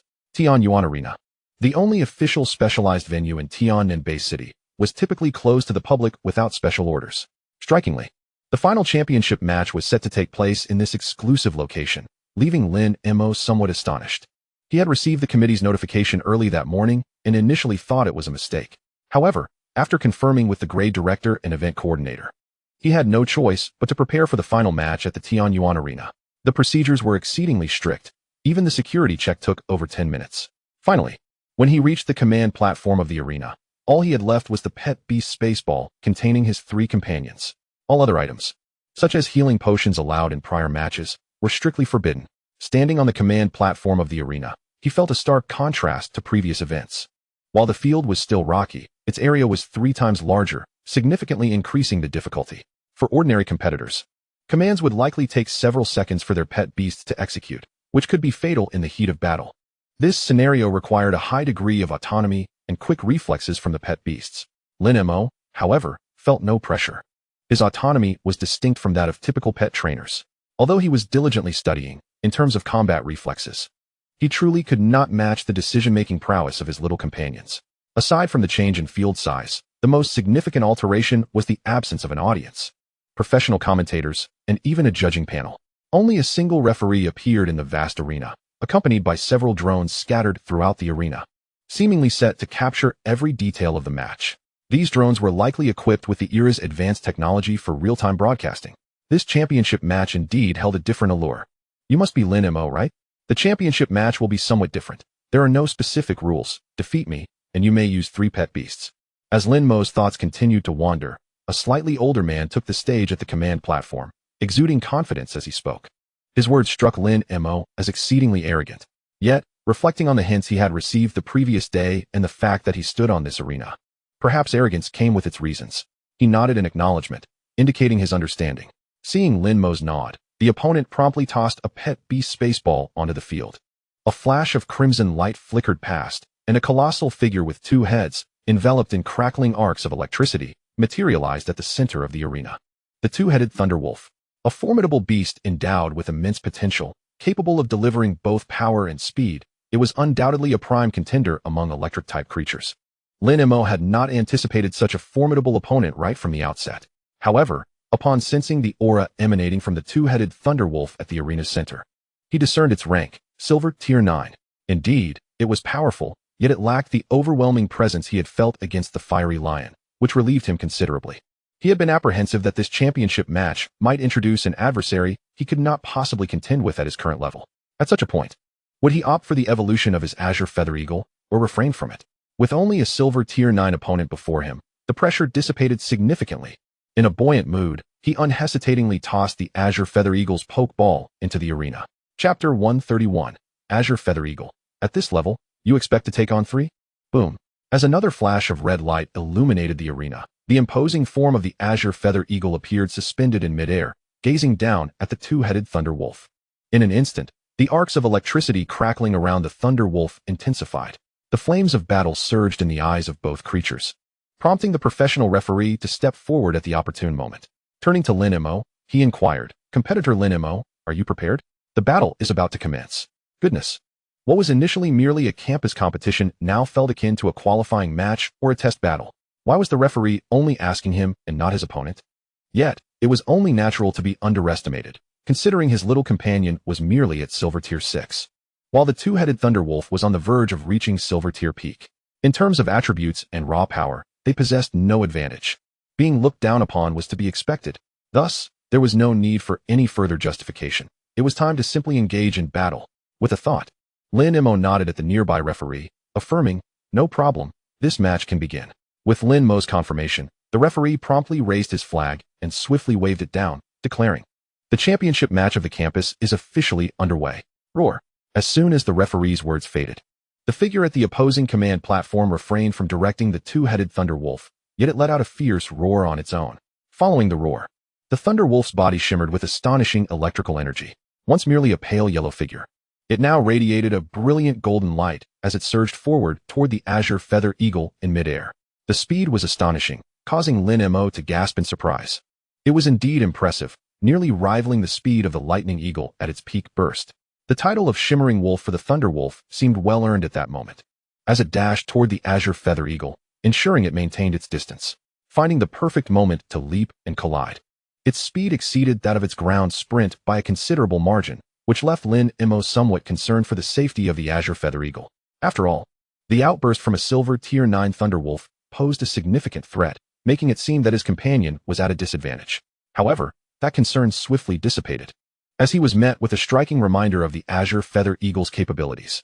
Even at Silver Tier 5, before its evolution, the Azure Feather Eagle had been able to threaten the Golden Tier Fiery Lion primarily due to its exceptional speed.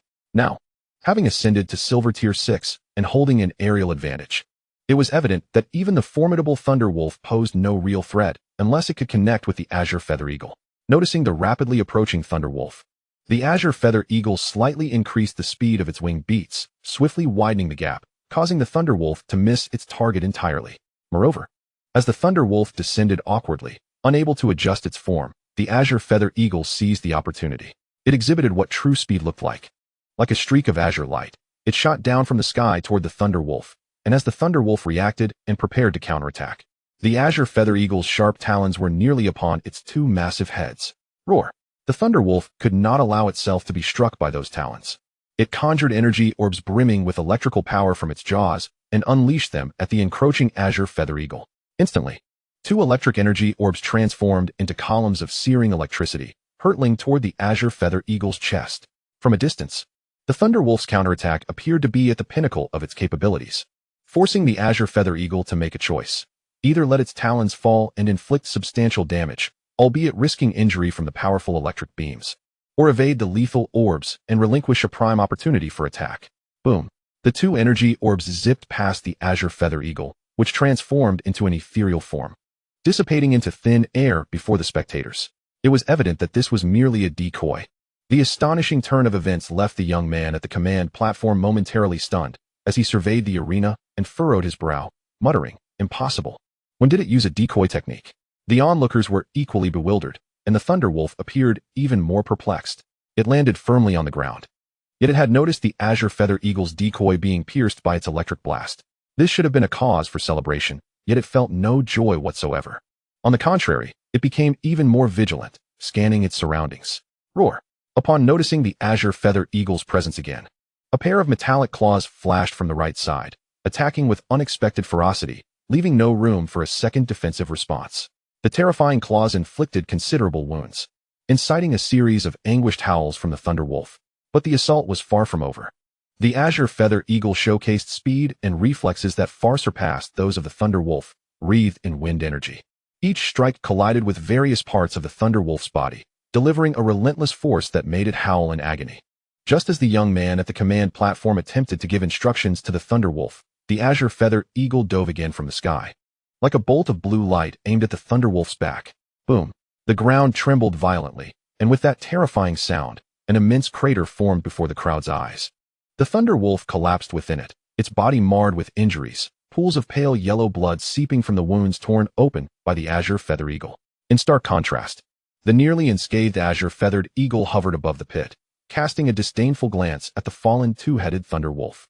With a piercing cry directed at the young man on the command platform, it assumed an extraordinarily provocative demeanor, clearly conveying its contempt. Such a lowly level of competence. And yet, at the outset, one dared to boast that my master could easily handle 3 beasts? Chapter 132. A successful capture, a delayed gift. At another command platform within the Tianyuan arena, the young man overseeing this test match was visibly displeased, particularly by the condescending gaze and posture of the Azure Feathered Eagle, which could easily provoke any beastmaster. Indeed, he felt that way at this very moment. Narrowing his eyes at the Azure Feathered Eagle, he instinctively pointed forward, causing a semblance of a magical array to flicker above the arena. However, before he could complete his motion, a sharp voice resonated from behind him. Li Xiong, do not forget your purpose. You are merely a tester for this evaluation and do not have the authority to act on behalf of the admissions office. Have you considered the consequences of overstepping your bounds? Startled by the admonition, the young man turned to see a middle-aged man who had appeared behind him unbeknownst to him. Confronted by the cold gaze of this man, he understood that it was both a warning and a piece of advice. Regaining his composure, the young man lowered his head and apologized. I am sorry, teacher. I failed to restrain my temper. As long as you recognize your mistake, it shall not be repeated. Furthermore, let me share some news. The little creature you are evaluating has a high probability of becoming your junior in the future. Do you now comprehend the appropriate attitude you should adopt? This world is never devoid of talent. Each one surpasses the last with their gifts. If everyone possessed your level of tolerance, our Beastmaster civilization would inevitably face ruin. The middle-aged man nodded slightly, and before departing, issued a solemn warning to the young man. Having been reprimanded once, the young man dared not exhibit any further irritation. After respectfully seeing the middle-aged man off, he nodded to the judges on the arena, signaling that the outcome of the battle could be announced. Lin Mo undoubtedly passed the test. As for him, just as the middle-aged man had indicated, he was merely responsible for the testing process. Completing his task was sufficient. After retrieving the fallen two-headed Thunder Wolf into his beast spaceball and casting a deep glance at Lin Mo, he descended from the command platform and left. Congratulations, Lin Mo. You have emerged as the champion of this campus Beastmaster Cup competition. The swift departure of the young man, coupled with the judge's decisive raising of the flag to announce the results, left Lin Mo momentarily stunned. It all transpired rather rapidly. Initially expecting a fierce battle, he found it surprisingly easier than any previous encounters, concluding even more swiftly. Naturally, as long as the outcome was favorable, he had no complaints. After a brief conversation with the professional judges to confirm he could leave, he chose not to linger in the arena, which was not a place that welcomed casual visits. Lin Mo, wanting to avoid any entanglements with the higher-ups for now, stretched his limbs before recalling the Azure Feathered Eagle to his beast spaceball. He then pulled out his phone to call Su Xiao, having received a special secret treasure. It was time to fulfill his part of the deal and apply some pressure on Su Xiao. What the heck? You're calling me at this hour? Did you lose so miserably in the championship? That shouldn't be, given that, according to my understanding of the match schedule, you've only been at it for 5 minutes. You can't be serious. 5 minutes is hardly enough time. Have you lost your manhood? As soon as the call connected, Lin Mo's expression darkened slightly, truly irked by Su Xiao's incessant chatter. Shut up. Don't push me to imitate Su Xiao and slap you. What the heck? Why are you yelling at me for your loss? It's not like I was the one who defeated you so badly. If you have the guts, vent your frustrations on your opponent. Listening to Su Xiao's words, Lin Mo's expression turned even grimmer. He suddenly felt that Su Xiao sending her brother to face reprimands might have been a ploy to make him deal with her brother. Who told you I lost? The match has concluded, but my opponent was defeated in an instant. I'm calling to inform you that I'll be returning to the manor shortly. Congratulations, Su Xiao. Your special training starts today. You have 1 hour to prepare. I'll be back at the manor within the hour. I'll have the Azure Feathered Eagle personally train your beasts, and if they don't meet the standards, let's see whether I'll discipline you. Hey, Lin Mo, if you play like this, it's not fair. We're supposed to be training seriously. There's no need to play dirty. Unfortunately, Su Xiao could only voice half his complaint before Lin Mo abruptly hung up. Upon exiting the arena, he was pleasantly surprised to find a mount, the demon goat, waiting nearby. Without a moment's hesitation, he approached the mount, scanned the QR code, and settled comfortably atop, intending to head towards the manor when two middle-aged men blocked his path. To his astonishment, it was Zhang Qing, the grade director, along with another middle-aged man who had appeared on the command platform after the championship match. What is going on? Is there trouble even after the match? This shouldn't be the case, considering that the grade director, Zhang Qing, had been quite helpful to him. It made no sense for him to seek trouble on behalf of someone else. Despite the myriad of thoughts swirling in his mind, Lin Mo chose to remain respectful and halted his movements. As Zhang Qing approached, he surprisingly delivered a light punch to Lin Mo's arm, which thankfully lacked force. It seemed to be an expression of excitement for Lin Mo's championship victory. Well done, young man. You performed brilliantly today. As we previously discussed, everything you were promised will be delivered in due time. Keep up the hard work. Achievements do not allow for complacency. You must strive for further progress. Understood? Thanks. Lin Mo's eyes lit up. He had already consumed most of what he had negotiated with the school, leaving only some monetary rewards and tickets to secret realms. Logically, these could be delivered at any time, making it unnecessary for them to intercept him specifically to mention it. Realizing the implications, Zhang Qing coughed lightly to cover his momentary embarrassment and then gestured to the other middle-aged man beside him. Rest assured, the items will indeed be of great value and will be provided to you in a couple of days. Today, however, the main purpose is that Director Zhou wishes to speak with you. Director Zhou, greetings. Lin Mo mentally filtered through the leadership of the school, but still could not recall which Director Zhou was being referred to. However, given that he was brought forth by the grade director, it was safe to assume he held a significant position. Setting aside any uncertainty, Lin Mo maintained his student etiquette, fully aware of the importance of respecting teachers. Call me Uncle Zhou. I am a friend of your parents. I'm here to see you primarily to congratulate you on winning the campus cup. You performed splendidly, and I am truly pleased to see your growth. My second purpose is to inform you that you must accompany me to collect a gift that your parents have prepared for you, a long-awaited present. Chapter 133, An Unparalleled Magic City, a Grand Beast Cultivation Base. A gift? A present from my parents? Uncle Zhou, if this gift was prepared by my parents long ago, why have I received no word of it? Although I am uncertain about the identity of the Director Zhou, who was brought before me by the grade director, his opening remark, claiming friendship with my parents and presenting me with a delayed gift, was rather alarming. A gift that should have been given long ago is only now being presented? Reflecting upon my recent triumph as the champion of the Campus Beast Taming Cup, I, Lin Mo, have begun to grasp the underlying intricacies of this situation. Yet knowing the truth only serves to stifle others. After all, this gift was procured through the sacrifices of my very own parents. Thus, feigning innocence, I boldly inquired. Upon hearing my question, Zhou Ming coughed lightly, his expression momentarily faltering, yet he swiftly regained his composure upon meeting my gaze. With a faint smile, he explained, Little Lin Mo, the gift has been residing in a distant place, and at your age, you could not have claimed it. Uncle Zhou has been away on business for so long, mistakenly believing that designated staff would manage your affairs. Alas, the years have slipped by, and they have yet to bring you your rightful belongings. This oversight falls upon me, for I did not anticipate that those individuals would dare to act in such a duplicitous manner. I apologize for this, and I assure you, I will personally take you to retrieve it. Whatever you desire from within, I shall procure it for you. As I met Zhou Ming's earnest gaze, a sigh escaped my lips.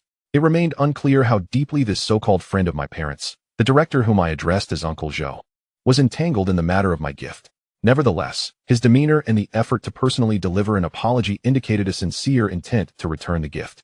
One must leave room for future encounters. Although delayed, this gift has found its way back to me amidst unforeseen circumstances. Hence, I shall not dwell on past grievances. Thank you, Uncle Zhou. Shall we go retrieve it now? With this thought in mind, I dismissed any further trivial concerns and returned to the crux of the matter. Upon receiving my understanding, or perhaps consent, Zhou Ming's smile broadened as he promptly responded, Of course. Let us embark on this journey together. This gift will undoubtedly exceed your expectations. He then turned to the grade director, Zhang Qing, and remarked, Director Zhang, I shall borrow this lad for a few days and return him to you. Is that acceptable? Ha. It is a stroke of luck for this boy to have caught Uncle Zhou's attention, to which Zhang Qing readily acquiesced. With a raised eyebrow, I refrained from further objections. After dismounting from my mount, the magical goat, I followed Zhou Ming. Initially, I assumed we were headed to the subway station to catch another line, but to my surprise, Zhou Ming merely gestured forward, and an immense magical array materialized beneath us. Before long, a colossal azure rock, towering over 10 meters, emerged, adorned with numerous golden star patterns, exuding an air of mystery. Goodness! A wind spirit rock. This creature can only evolve after consuming rare, special treasures. Its potential is beyond question, guaranteed to be at least of golden rank. And even the lowest tier wind spirit rock possesses potential exceeding platinum rank. The extent to which the wind spirit rock can be cultivated depends solely on the beast tamer's abilities. The resources, training, battles, and numerous factors contribute to the final assessment of the wind spirit rock's capabilities. Having filtered through the information regarding the wind spirit rock, I felt compelled to gauge the strength of the creature before me. To my astonishment, I found myself unable to discern its power. How perplexing! I could clearly sense the realm of the golden rank giant flame lion in a previous battle, yet I could not perceive the wind spirit rock before me. This indicates that the strength of the wind spirit rock exceeds my current understanding of power. I can typically sense beasts within a single realm, suggesting that this wind spirit rock is likely of platinum rank. Come aboard, do not be astonished. We are heading to a remarkable place, where you will encounter numerous exceptional companions. Choose wisely. Zhou Ming, noticing my unwavering gaze upon the wind spirit rock, smiled all the more, but he did not forget his purpose. He raised his hand slightly, prompting the massive wind spirit rock to lower itself, awaiting Zhou Ming's ascent. Zhou Ming grasped his arm and leaped onto the vast back of the wind spirit rock. Contrary to my expectations of being yanked down, I was instead lifted gently by a gust of wind, floating effortlessly onto the rock's back. This sensation caused my eyes to gleam with excitement.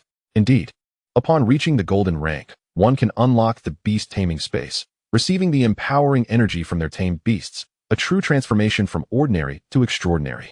With anticipation swelling within me, I followed Zhou Ming as we set forth to the City of Magic, one of the premier base cities in the Dragon Kingdom. This designation does not stem from its size, but rather its unparalleled resources and the quality of beast tamers compared to lesser base cities. As we traversed the city, I observed a multitude of mid-tier base cities clamoring about potential beasts. These creatures, once considered rare, appeared utterly commonplace in the City of Magic. Broadening my horizons, there are always greater heights and depths beyond our own. Winning a school-level beast taming competition in a third-tier base city is hardly a point of pride. True arrogance might only blossom when demonstrating overwhelming prowess in top-tier competitions. After several hours in Zhou Ming's company, we finally reached our destination, the Magic Beast Base. This facility stands in stark contrast to the one in Tiannan Base City, as it utilizes a secret realm to cultivate its beasts, a staggering investment of resources that I could scarcely fathom. Imagine having to clear an expansive secret realm, placing suitable beast cubs within, while maintaining ecological balance. Step inside. Feel free to choose anyone you desire, since you have yet to unlock the beast taming space. Use this beast spaceball for now. It is the latest upgraded version. Once you have tamed a beast cub, you may contract it and safely store it within this ball. Chapter 134, Wolf Pack versus Rabbit Pack, and the rabbit has found a turtle? Boom, boom. Following a series of thunderous roars, the ground trembled as a dozen massive black magical cattle surged past me, seemingly oblivious to my presence due to their sheer size. The Great Horned Armored Bull, the primitive form of the double-horned golden armored bull. In terms of racial classification, the potential of the Great Horned Armored Bull is indeed high, typically exceeding the golden rank. If this group of Great Horned Armored cattle were placed in the southern base city, it is likely that a multitude of affluent second-generation heirs would vie for them. However, within the expansive breeding base's secret realm of the Magic City, these creatures are merely the most basic of pets, lacking in distinctive traits. Ever since Lin Mo stepped into this unique breeding domain, he has been dazzled by a plethora of potential pets, far surpassing the Great Horned Armored cattle in potential. This stark contrast between the base cities truly struck Lin Mo. In a top-tier breeding city, the cultivation of pets is conducted within a vast secret realm, where even pets lacking golden tier potential are deemed unworthy of propagation in such an environment. With a mindset distinct from that of others, Lin Mo ventured deeper into the breeding secret realm as if he were wandering through an amusement park, his surroundings brimming with an increasing variety of pets. Correspondingly, their potential seemed to rise exponentially. The six-leaf demon grass beast, the three-eyed fire fox, the steel-armored mountain bird. Each creature he encountered was a paragon within its realm.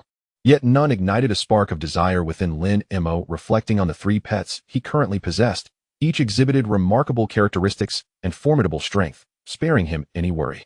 Thus, while he spoke of augmenting his team, he found himself lacking a specific target, instead opting for a serendipitous selection.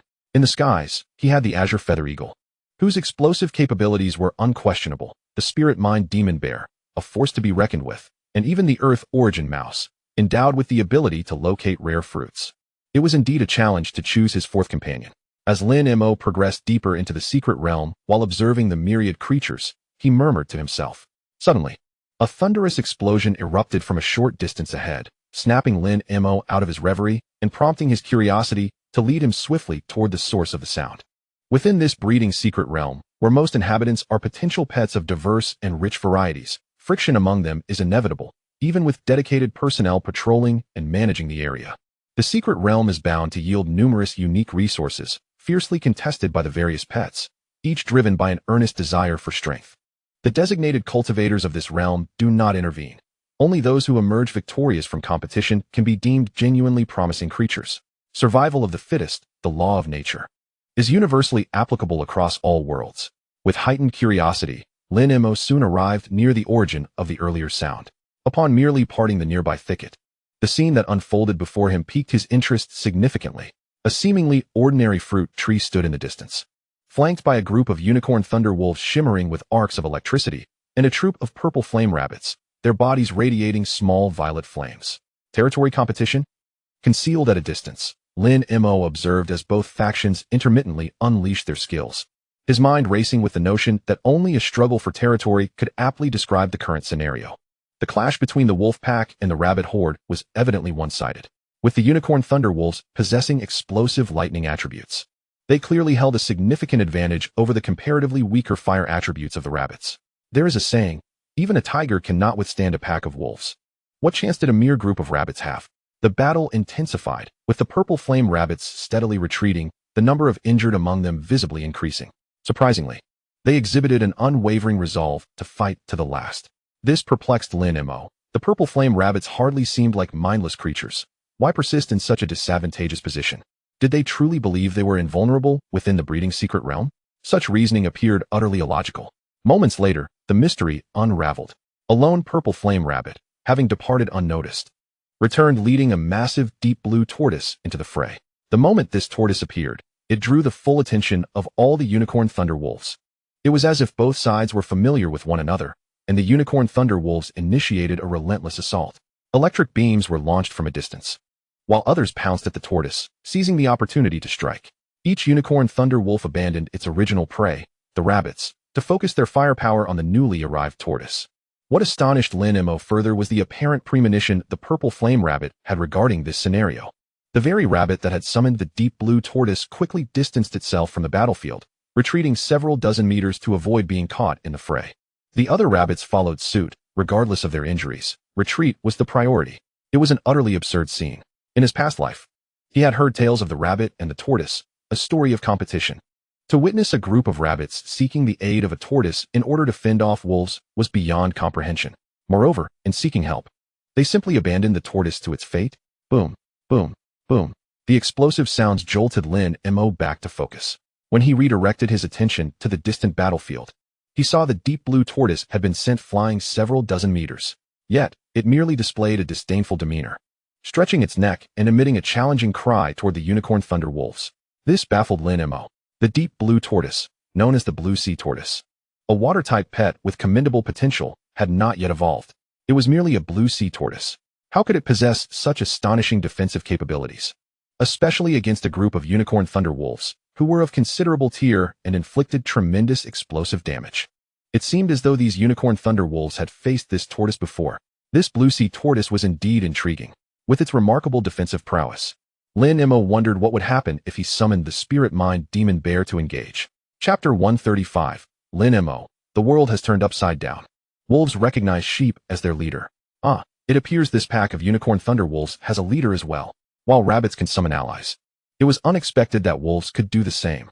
However, the creature they summoned was rather peculiar, a sheep. Observing the unfolding situation from afar, Lin Mo could not help but express his astonishment, witnessing the two unicorn thunder wolves that had fled return with a formidable ally. The blue sea tortoise, with its impressive defensive capabilities, was indeed a formidable presence. The unicorn thunder wolves were nearing exhaustion without managing to inflict any significant damage on it. Instead, the unique spiny armor of the tortoise rebounded the damage, leaving the wolves injured and weary. Lin Mo had assumed that the unicorn thunder wolves, faced with such a challenge, would recognize the futility of their efforts and retreat, considering they held no deep-seated grudge. Yet, to his surprise, the pack exhibited the same stubbornness as the previously defeated purple flame rabbits, choosing to fight to the bitter end. Until the moment when the two originally perceptive unicorn thunder wolves departed from the team, a colossal horned thunder goat, significantly larger in size and radiating arcs of electricity, made its appearance. It was then that Lin Mo realized the unfolding territorial battle was indeed growing increasingly intriguing. The newly arrived horned thunder goat seemed to be well acquainted with the blue sea turtle, refraining from launching an immediate attack. Instead, it emitted a series of bleats, evidently engaged in some form of communication, almost as if reproaching the blue sea turtle for something. Regrettably, Lin Mo found himself unable to comprehend their advanced beast language. Fortunately, this exchange did not last long. The blue sea turtle once again extended its neck, adopting a disdainful posture while seemingly communicating its thoughts, which thoroughly provoked the horned thunder goat. Without a moment's hesitation, the horned thunder goat's two formidable horns crackled with terrifying electrical energy before it charged directly at the blue sea turtle. The latter responded in a rather amusing manner by retracting into its shell. It appeared to recognize that the horned thunder goat's assault was far more potent than that of a pack of unicorn thunder wolves, and thus, retreating into its robust shell offered the most direct form of defense. Boom!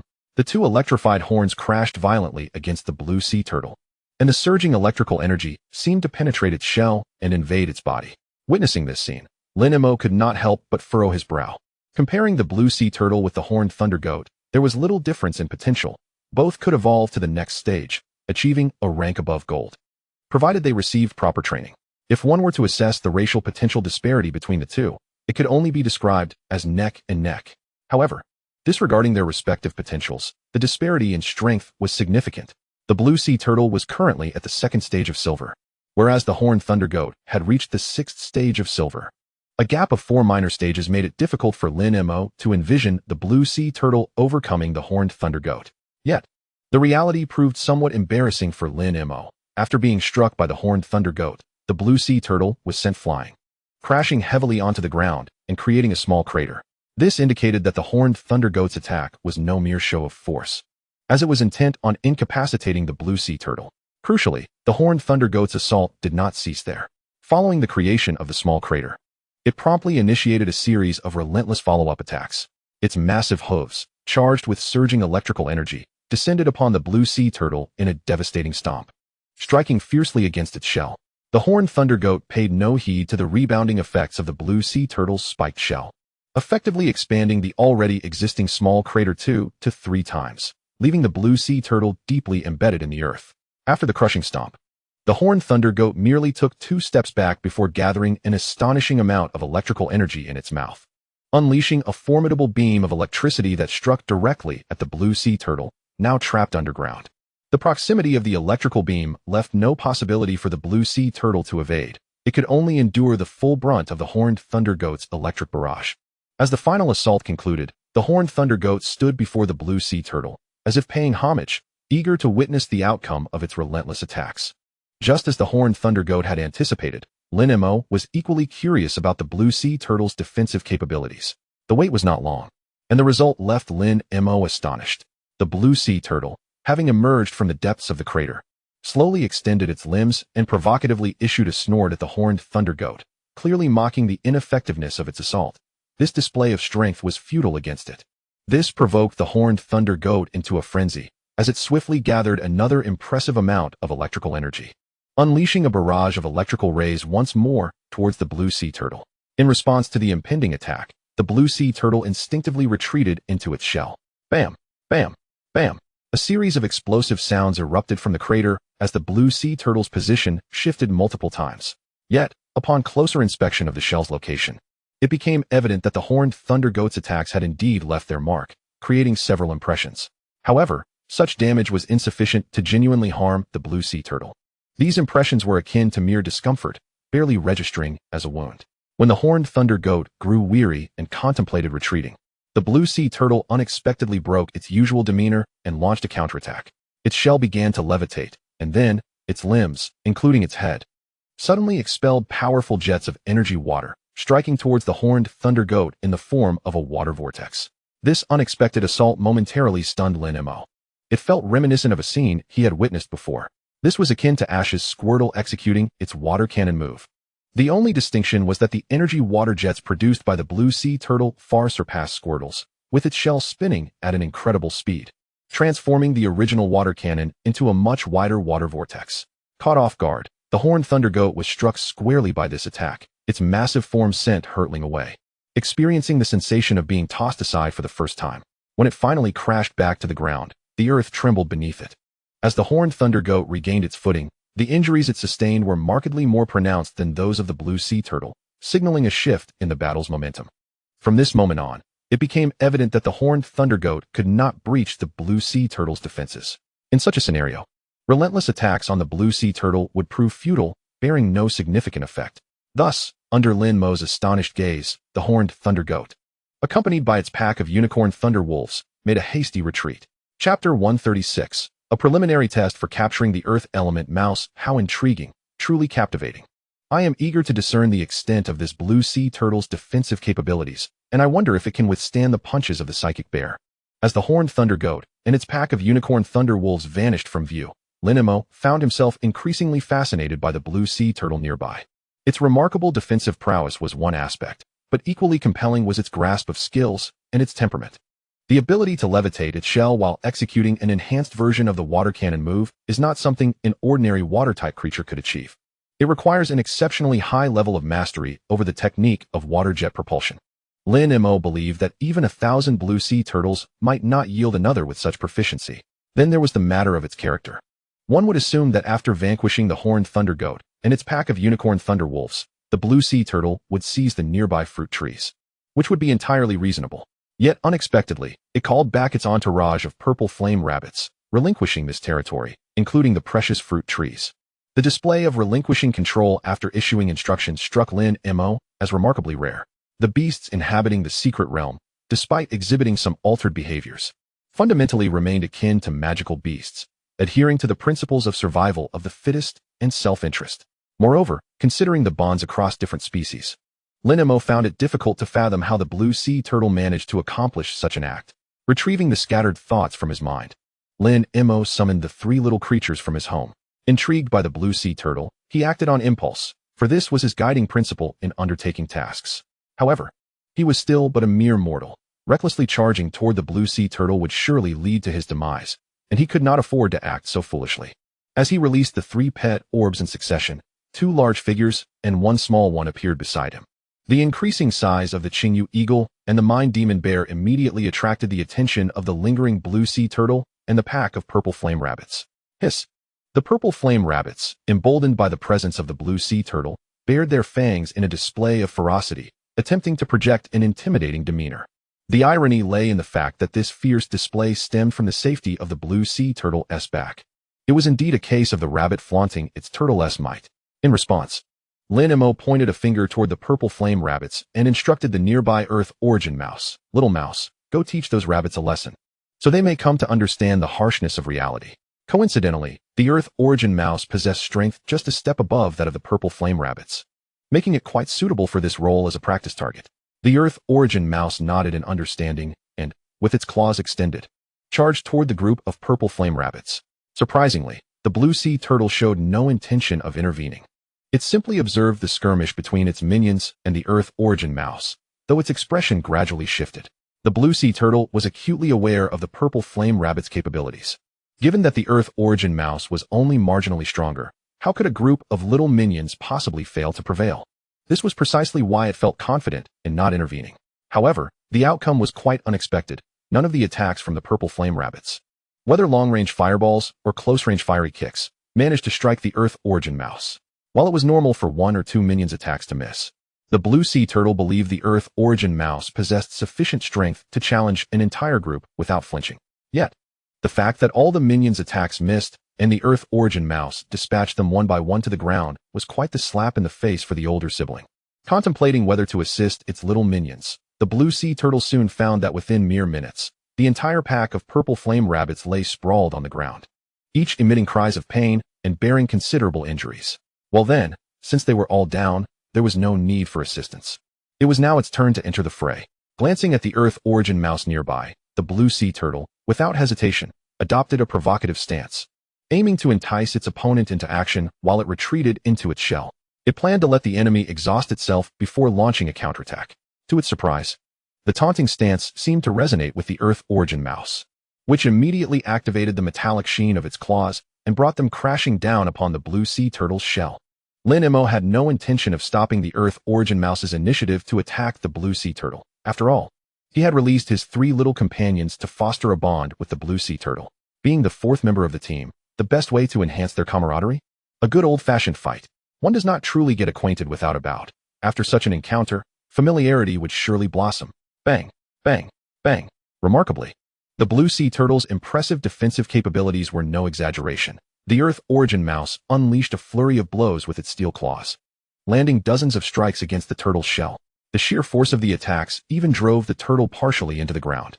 Yet, upon glancing at the shell, only a few shallow marks remained. Had it not been for the power behind those strikes, it might not have left a single dent. Crucially, the blue sea turtle indeed understood the nature of the beast. Once it sensed that the Earth origin mouse had ceased its assault, it poked its head out from its shell, once again adopting a provocative stance to taunt the Earth origin mouse. This infuriated the Earth origin mouse, which had taken a few steps back, prompting it to resume its onslaught. Employing its most familiar technique, the battle tornado, the Earth origin mouse brought its claws together and rapidly drilled into the blue sea turtle's shell at breakneck speed. Yet, this intense burst of power still did not elicit any sign of retreat from the blue sea turtle, indicating that the inflicted damage had yet to reach its threshold. This prompted the mind demon bear beside them to stir with excitement. It yearned for a target like the blue sea turtle. Wasn't this the perfect opportunity for it? However, the Earth origin mouse had not yet reached its limit. It could maintain its momentum for a while longer. The mind demon bear decided to wait until the Earth origin mouse had exhausted its repertoire of attacks before considering an intervention. While the Earth origin mouse was engaged in battle, the mind demon bear felt it would be somewhat unfair to jump in prematurely, so it quietly restrained its eagerness, its keen eyes fixed on the unfolding conflict. In contrast to the mind demon bear's suppressed enthusiasm, the Qingyu Eagle exhibited a different demeanor. Silently observing the fierce clash between the Earth origin mouse and the blue sea turtle, yet its eyes were constantly whirring, never pausing.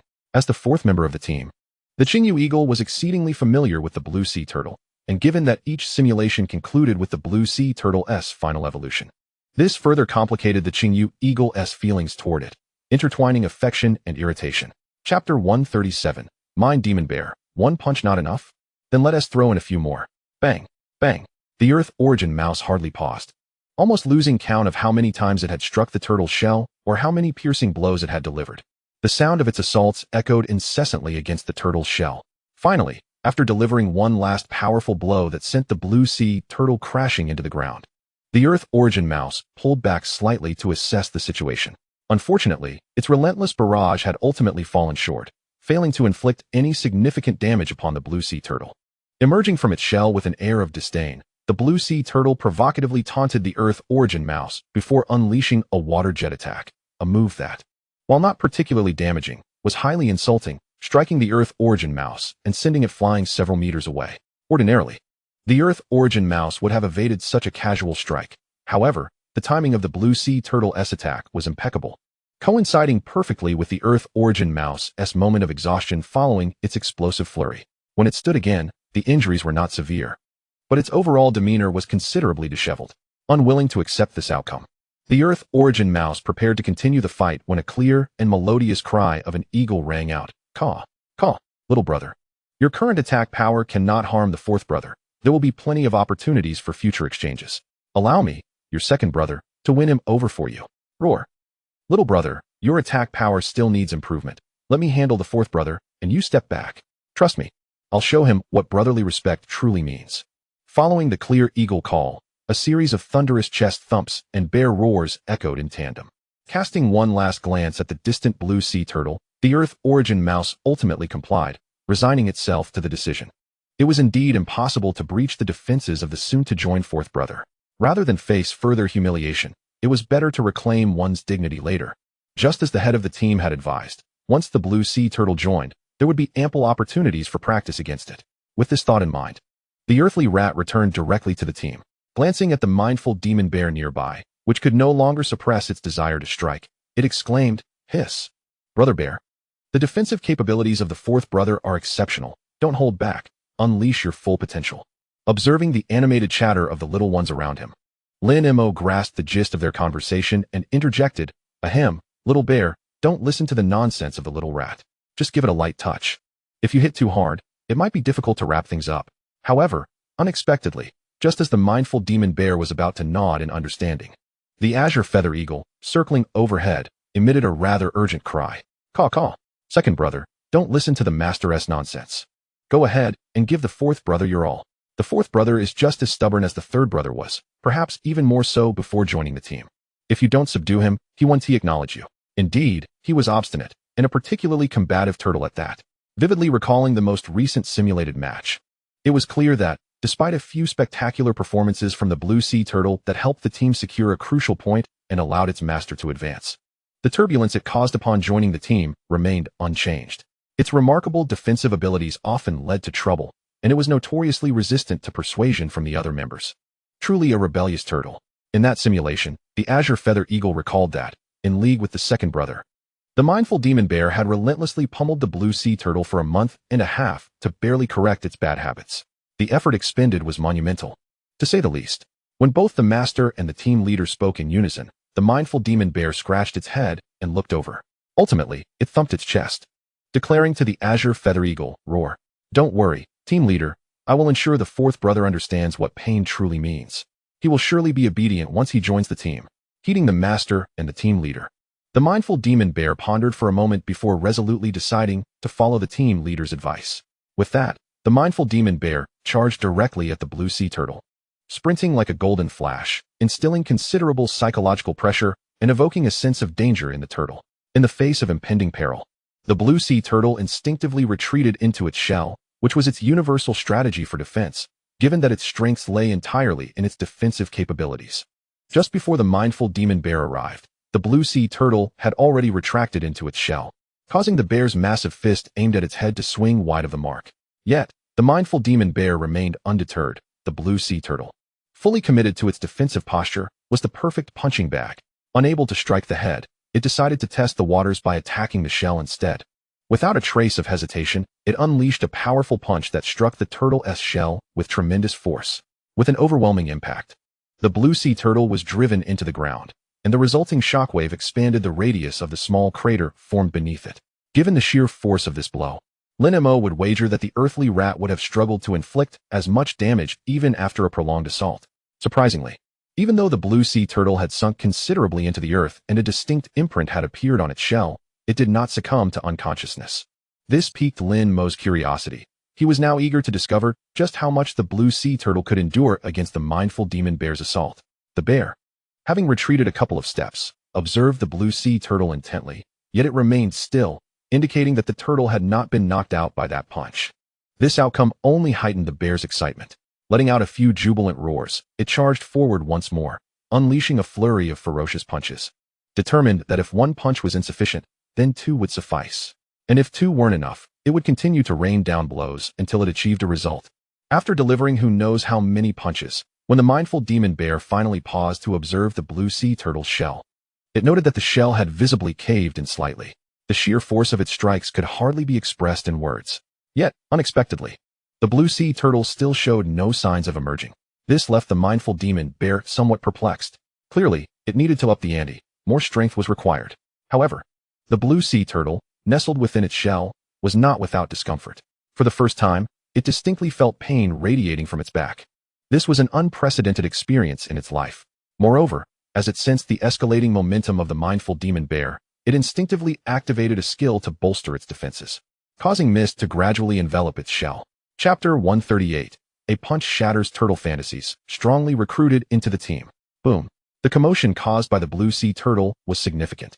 It swiftly enveloped its shell in the gathered mist, forming a modest water shield. This development only heightened the mindful demon bear's enthusiasm.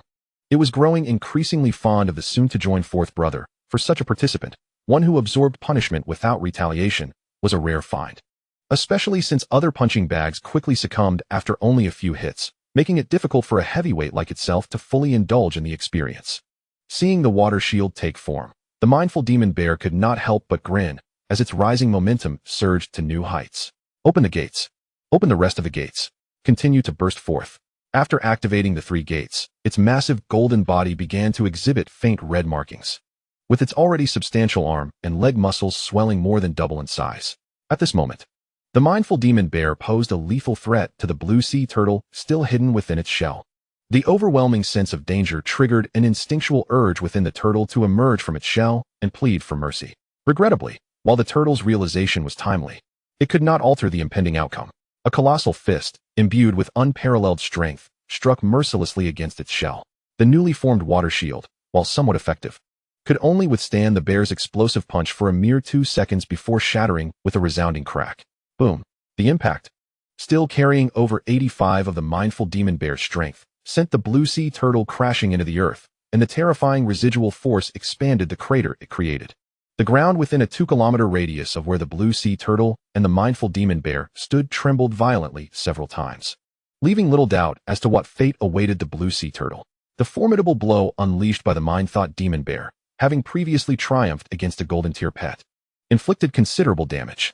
With its strength now elevated, as the dust enveloping the area gradually dissipated, Lin Mo approached the mind-thought demon bear, directing his attention towards the blue sea turtle. As anticipated, the blue sea turtle emerged, yet its condition was dire, gravely injured and on the brink of death. Its shell, once slightly concave, was now deeply indented, causing the approaching azure feather eagle to gasp in shock. It had not expected such a turn of events. Whimper. Master, please don't dawdle. Quickly retrieve a high-tier healing potion to treat fourth brother's wounds. The azure feather eagle swiftly recognized the deviation in circumstances and promptly alerted Lin Mo with a soft chirp. Upon noticing the eagle's signal, Lin Mo acted without hesitation. He immediately extracted a high-tier healing potion from his spatial pouch, the rich aura of life emanating from the bottle. He uncorked it and proceeded to administer the potion to the unconscious blue sea turtle. After confirming that the entire bottle had been poured into the turtle, Lin Mo refrained from seizing the opportunity to bind it in a contract. He firmly believed that the blue sea turtle would willingly accept his invitation to join their team. After all, with the mind-thought demon bear at his side, it would not be too difficult to incapacitate the turtle a second time if needed. Lin Mo prided himself on his ability to persuade beasts through reason, disdainful of resorting to underhanded tactics. Yet, if the blue sea turtle desired to experience such methods, the younger companions at home were somewhat familiar with them. While waiting for the high-tier healing potion to take effect, the group of purple flame rabbits, which the blue sea turtle had previously accepted, remained loyal, not straying far from the scene. One by one, they peeked from a distance, vigilantly observing the blue sea turtle's condition. Roar. The effects of the high-tier healing potion proved remarkable. Within moments, the blue sea turtle's injuries had largely mended, and its consciousness began to return. With a cautious demeanor, the blue sea turtle fixated on the mind-thought demon bear beside it, vividly recalling the source of its injuries and the circumstances that led to its unconsciousness. Despite its wariness, the turtle refrained from any provocative gestures, embodying the essence of humility under duress. Noticing the blue sea turtle's alertness, Lin Mo cleared his throat to assert his presence, redirecting the turtle's attention away from the mind-thought demon bear. Blue sea turtle, there's no need for such vigilance, as it would be futile. The little bear has already knocked you out once. It can certainly do so a second or third time. Whether you acknowledge it or not, that is the reality. Ahem. Let us be straightforward. Blue sea turtle, I am genuinely interested in you and would like to invite you to join my team as a formal member. Given the urgency of the situation, I require your answer now. By the way, a friendly reminder, whether you choose to join willingly or end up being knocked out by the little bear again before joining, the outcome remains unchanged. So, what will your choice be? Upon hearing this, the blue sea turtle nearly rolled its eyes in exasperation. Even the 3 little companions beside it instinctively averted their gazes, appearing as though they didn't recognize Lin Mo. It was indeed the first time they had witnessed their master's shamelessness to such a degree. They felt embarrassed. Ultimately, the blue sea turtle, with a look of resigned acceptance, nodded in agreement to join the team, realizing that resistance would only serve to prolong its discomfort. It was a uniquely defensive turtle, but not one devoid of sense. Having already been struck once, which turtle would willingly endure another beating? Observing the blue sea turtle's understanding, Lin Mo promptly initiated the contract. Once he sensed the subtle connection forming between himself and the blue sea turtle, satisfaction washed over him as he gently patted the turtle's exposed head. From now on, you shall be the 4th member of our team. Be sure to get along well with the little bear and the others. Chapter 139, Lin Mo, Little Turtle, when will your habits be amended? Within the arena of Tiannan No. 1 Middle School, an intense battle unfolded between two pets of vastly different sizes. To be precise, one pet was subjecting the other to an unprecedented display of sheer brutality, exerting every ounce of strength to deliver punishing blows. Surprisingly, despite the towering 5-meter-tall fire magic ram relentlessly striking the blue sea turtle's shell with fiery hooves, the turtle, which was less than a third of the ram's size, remained unscathed. The robust shell bore only faint marks, showing no signs of denting. After a prolonged assault, the fire magic ram began to pant heavily. Boom! At that moment, the blue sea turtle extended its head and unleashed a formidable jet of energy water towards the fire magic ram. Caught off guard, the massive creature was sent flying several meters, letting out a pained howl. Water-type attacks naturally countered fire-type creatures, and the fire magic ram, while formidable, was merely 4 small tiers above the blue sea turtle. Its silver 7th tier strength might sound impressive, but it was still manageable, having incapacitated the fire magic ram. The blue sea turtle leisurely made its way to another battleground where fierce combat ensued, interrupting the ongoing skirmishes between the other pets. The two battling creatures swiftly shifted their focus, now targeting the blue sea turtle, as if driven by past grievances. Meanwhile, the owners of the two pets ceased their commands, instead calling out loudly, "Captain, your blue sea turtle is causing chaos again. Hurry up and send your mind-thought demon bear to retrieve it." This is the 5th time it has interrupted a fight today. Upon hearing the shouts, the young boy in the distance turned to observe, recognizing the blue sea turtle's disruptive presence in the arena. Rubbing his temples, he called out, "Little bear, go bring the little turtle back." As the words left his mouth, a golden giant bear sprang forth, leaping onto the battlefield in no time. Just as it arrived, the stone rock barbarian bear and the fire tide magic elephant launched another assault on the blue sea turtle, making the situation dire. Without any options, the mind-thought demon bear swiftly intercepted the attacks from the two pets. With powerful counterstrikes, it sent both the stone rock barbarian bear and the fire tide magic elephant flying. Finally, it delivered a decisive blow to the blue sea turtle's shell, using its full might enhanced by armament hockey. The overwhelming force descended upon the blue sea turtle, which had already activated its strongest defense, enveloping its sturdy shell in a layer of thorny armor. However, it was of little consequence. The mind-thought demon bear effortlessly pierced through all the thorny armor, and even the rebound from these thorns left a tingling sensation in its hand. After enduring yet another round of punishment, the blue sea turtle succumbed to unconsciousness. Yet, before losing consciousness, a crisp notification echoed in its mind. Ding! Congratulations to the host for enduring an 84 strike from the mind-thought demon bear. Reward, physical resistance 80, magical resistance 40. Oh dear little turtle. How many times must this happen before you learn your lesson? I have already arranged 3 training sessions for you each day. Yet you still sneak away to interfere with the battles of other pets. Each time, it's either the bear that punishes you or the eagle. After so many encounters, you still fail to amend your ways. Lin Mo grumbled as he opened a bottle of high-grade restorative potion and fed it to the blue sea turtle, dragging it back towards him. Within the grand breeding sanctum of the demon city, an abundance of potential pets lay before one's eyes, including some rare spatial attribute creatures that could be discovered with careful searching. Yet, humans are often captivated by the first thing that resonates with them. The blue sea turtle, with its exceptional defensive capabilities, caught Lin Mo's attention, and without hesitation, he contracted it as a member of his team. Naturally, after acquiring the blue sea turtle, he could no longer take in other pets. However, with time still available for selection, it would be a waste not to utilize it.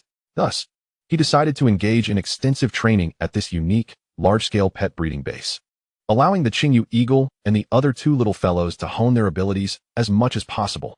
At that time, Lin Mo believed this choice to be quite prudent. Yet, after leaving the sanctum, he couldn't help but feel a twinge of regret.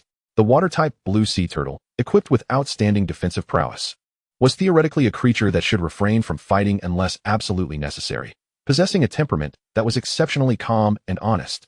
However, the day after its injuries healed, the blue sea turtle began to exhibit peculiar behavior. It was entirely normal for it to join the team in honing its skills, as it sought to integrate into this familial group, and naturally, it would mimic whatever the team was doing. However, its propensity for provoking trouble opened its eyes to a new world. While the other little creatures engaged in one-on-one duels, it sought out groups of pets to agitate. Once the other pets grew weary from battling, it would continue to instigate until they were utterly exhausted. Initially, it was merely a group of similar-type pets attacking the blue sea turtle, but soon it escalated into multiple groups of different species ganging up on it. and the terrifying ability to provoke left Lin Mo at his wit's end. He feared that if this continued, the majority of the Sanctum's pets would come after it. It was as if it had become a menace, even turning against its own little brothers. Hastily escaping the Sanctum, he exchanged a few words with Director Zhou before embarking on his journey back to Tiannan Bay City. Upon his return, he coincidentally encountered school officials who informed him of his participation in the school training.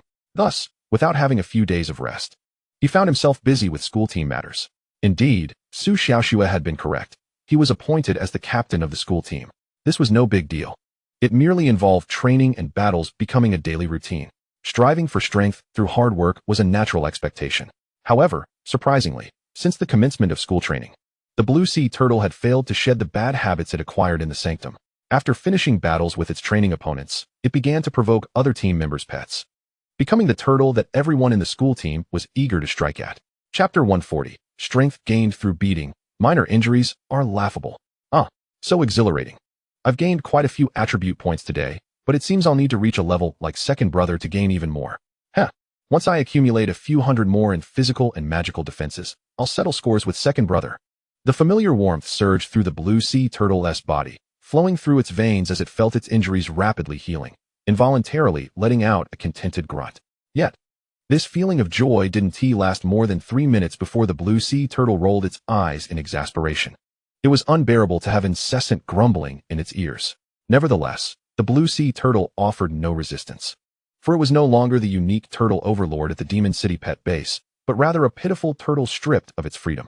A wise turtle does not suffer immediate losses. The path of the heart is also its turtle life's path.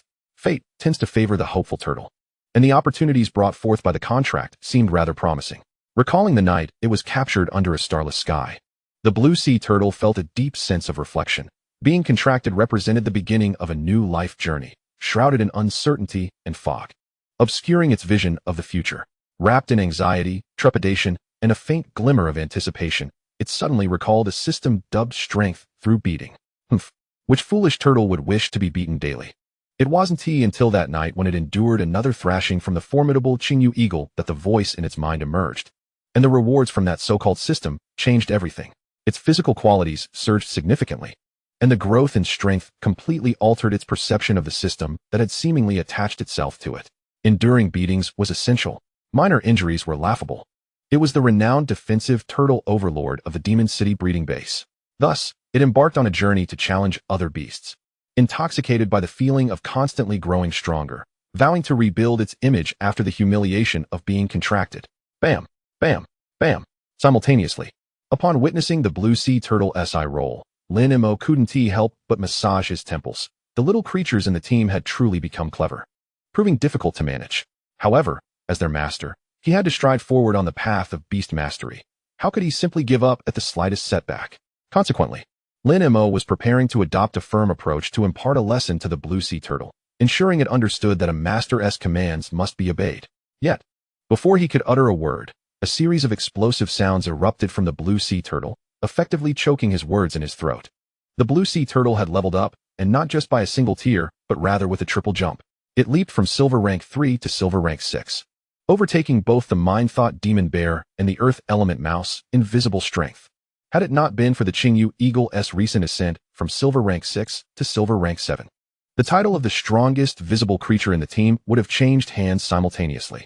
Even though the other little creatures in the team were exceptional, Lin Mo was still profoundly astonished by the blue sea turtle's leap of 3 tiers. While its penchant for causing trouble was indeed vexing, if it could elevate its strength by such a degree, perhaps it was not entirely unwelcome. After all, he had promised to achieve commendable results in the 100 Schools League, and a commitment is not to be broken. Considerable effort was necessary, especially after personally experiencing the journey to the largest breeding base in Demon City. For Tiannan City, a third-tier base, the disparity in foundation compared to higher-tier base cities was strikingly vast. Although the 100 Schools League targets all institutions in second- and third-tier base cities, some first-tier base city schools may delegate a portion of their underperforming students to lower-tier base city institutions. These particular substandard students are, in essence, a manifestation of unspoken rules. Higher-tier base cities will only continue to enrich their own foundations, while lower-tier base cities will find it nearly impossible to transcend their status unless exceptionally gifted students emerge. This explains why my esteemed principal has repeatedly urged me to strive for an outstanding ranking in the 100 Schools League. He even went so far as to promise me conditions while providing various resources to bolster my abilities, allowing me to assume the role of captain in the specialized beast taming team within the campus. In essence, this is merely a rationalization for supplying me with resources, ensuring that other faculty members dare not voice any objections. Just as my thoughts began to drift, a voice imbued with a tone of pride and arrogance resonated beside me. "Hey, I knew you would be training in the battle gym again, Lin Mo. With nearly a month until the 100 Schools League, why the rush?" Recognizing the familiar tone, I lazily rolled my eyes without turning to see who it was. "Chen Xiao, if you're here to spout such nonsense, I wouldn't mind adding a few more training sessions for you. Surely you understand that there are always greater heights and stronger individuals? Do you really believe that your ice source giant bear, having leveled up a few stages to Silver 9, is now invincible? Hey, my esteemed Captain Lin. You can't just say whatever you like. No matter how formidable my ice source giant bear is, it can still be taken down by a few punches from a mind demon bear. Besides, I rushed over here because I have important news to convey." Chen Xiao hastily interjected, grasping the underlying meaning of my words. In truth, I had no intention of bullying Chen Xiao. Rather, it was his mischievous nature in the team that had remained unchanged. If my blue sea turtle was the troublemaker of the group, then Chen Xiao was akin to a rogue ingredient that spoiled the pot, often causing a headache with his antics. Ironically, despite his resilience, his ice source giant bear had unexpectedly activated a unique talent, rapidly growing in strength, albeit not as dramatically as my blue sea turtle. In light of Chen Xiao's peculiar circumstances, I could only occasionally offer warnings to temper his exuberance and prevent him from going too far. Go on. I'm genuinely curious about what could bring the illustrious Chen Xiao to the battle gym during your free time. Chapter 141, News from the School, the Wan Yuan Plains Secret Realm. Hey, wait a moment. Why do I feel that your attitude implies I'm delivering false information? No, hurry up. You made such a commotion that you've drawn everyone's attention. Stop dawdling. At my words, Chen Xiao glanced around to find that our teammates, who had been commanding their beasts in battle, had indeed gathered around, prompting him to swallow hard. He had no doubt that if the information he brought was not sufficiently shocking, unpleasant consequences might ensue, especially as he had accumulated a fair share of enmity within the team. Realizing this, Chen Xiao wasted no time and promptly declared, "The Wan Yuan Plains Secret Realm has been opened. The principal sent me to inform everyone. As we all know, this secret realm opens only once every 10 years. And it has been 4 years since the last opening. It should not have been accessible, but after discussions between the principal and the city lord, we have been granted an opportunity to choose. If we wish to experience the Wan Yuan Plain, this is our chance." Though Tiannan City is a third-tier base city, it has not always languished at the bottom. Several exceptionally gifted students have elevated it to the second tier, and it has even briefly ranked among first-tier base cities. Thus, it does possess some inherent strength. The Wan Yuan Plain is one of the known treasures of Tiannan City, unlike the previously open C or D-tier realms. This is a publicly accessible, yet restricted B-tier secret realm. The uniqueness of the Wan Yuan Plain lies in its connection to a special island, replete with abundant fruit trees and hidden treasures. The rare fruits found in lower-tier secret realms are common here, making it comparable to some large B-tier realms in terms of resources. However, the dangers of the Wan Yuan Plain far exceed those of ordinary C and D-tier realms, teeming with formidable beasts of various attributes, which are significantly more powerful than those found in lower-tier realms. Entering without adequate strength as a beast tamer is akin to courting death. Thus, the changes triggered by Chen Xiao's announcement were particularly evident. The expressions of the other team members varied widely. Being selected for the school team, they undoubtedly possessed exceptional talent. Yet their average strength was merely that of silver-tier beast tamers, with most of their beasts not yet approaching the pinnacle of silver. Entering such a perilous secret realm entails considerable risk. Weaker members appeared relieved, as Chen Xiao had mentioned that entry into the secret realm was not mandatory, thus alleviating their concerns for their lives. Being at the bottom of the team, if the higher-ups imposed a requirement for them to venture into the Wan Yuan Plain, it would be quite unfriendly to them. Conversely, the members with average strength in the team wore expressions of conflict. Their safety in the Wan Yuan Plain was not guaranteed either, but if they confined themselves to the outer regions of the realm, the ferocious beasts would be significantly fewer, providing ample opportunities to acquire resources for their advancement. However, nothing is absolute. The outer regions of the Wan Yuan Plain are indeed much safer than the inner areas, but they are not devoid of danger. Encountering a golden tier beast could lead to fatal consequences. Life is singular, and resources cannot be compared to it, which is why the mid-tier team members felt torn. A miscalculation could result in far worse than merely losing some resources. In contrast, the news invigorated me. Although the school authorities had generously allocated resources to me since my inclusion in the team, I found little joy in this arrangement. Instead, it bore down upon me with immense pressure. The resources I received were not inherently mine, and to put it bluntly, if I failed to achieve commendable results in the 100 Schools League, the school administration would not only cease to invest further resources in me, but might also contrive ways for me to repay what they had already expended on my behalf. Human nature cannot withstand the test of time. Being beholden to others for my fate was not my desire. The opportunity presented by the school's offer of training in the Wan Yuan Plain secret realm was a golden chance, perhaps one that could allow me to take control of my own destiny. At the same time, the expressions of my little companions upon hearing the news were exceedingly vivid. However, upon closer inspection, it became evident that beneath each of their gazes lay a flickering flame of eagerness, suggesting a readiness to provoke trouble. The azure-feathered hawk mused, "Our team's strength has undergone a remarkable transformation. With the upcoming training in the previously uncharted depths of the abyssal plane, this new life simulation may very well unveil the enigmatic veils surrounding those two colossal beings in the ocean. Master is destined to become a true beastmaster." The spirit-mind demon bear exclaimed, "Splendid. This is just what I needed." I was lamenting the lack of a proper punching bag. And judging by the expressions of these fellows, this so-called abyssal plane should provide ample opportunity for me to indulge. I must speak with the boss tonight. The earth element mouse chimed in. "Oh, does the master know I intend to pilfer that golden fruit tonight?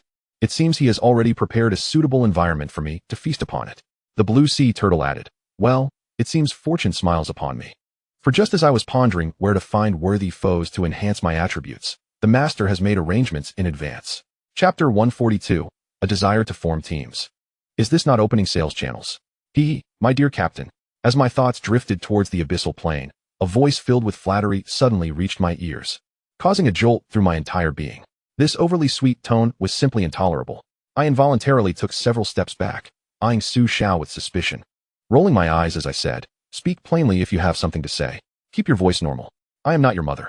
And if you truly wish for a male maternal figure to coddle you, do not seek me out. Get lost with your nonsense." Upon witnessing my reaction, Su Xiao's expression momentarily faltered before transforming into a stormy countenance. His jaw clenched as he spoke again, each word laced with barely concealed anger. This was precisely in line with Lin Mo's thoughts. Having known Su Xiao for so long, the more he pretended to be coy, the larger the ensuing mess became. He feared he could not contain it. Lin Mo did not wish to charge headlong into trouble, and upon finally steering the situation back on course, he exhaled in relief and remarked, "Now that's more like it. If you have something to say, just say it. Must I provoke you for you to speak? Humph. Were it not for your unmatched strength, I would not seek you out." Su Xiao retorted, "Still not willing to discuss matters? No. I, too, wish to venture into the abyssal plane for training, but dear leader, do you know the extent of my abilities? The dangers there are rather high. I wish to stay by your side. Let us form a team." As he spoke, Su Xiao unconsciously inched closer. The other team members, having overheard his request, brightened with interest. Clearly, each member was well aware of their own capabilities, yet there was one notable exception. The strength of all the companions in the team could not be gauged by conventional standards. Whether it was the azure-feathered hawk, having just reached Silver Tier 7, the Spirit Mind Demon Bear, stable at Silver Tier 4, or the Earth Element Mouse, sitting at Silver Tier 3, even the Blue Sea Turtle, who had yet to leap a tier, all fought beyond their levels as effortlessly as one might consume a meal. More importantly, it was not merely a matter of transcending a single tier.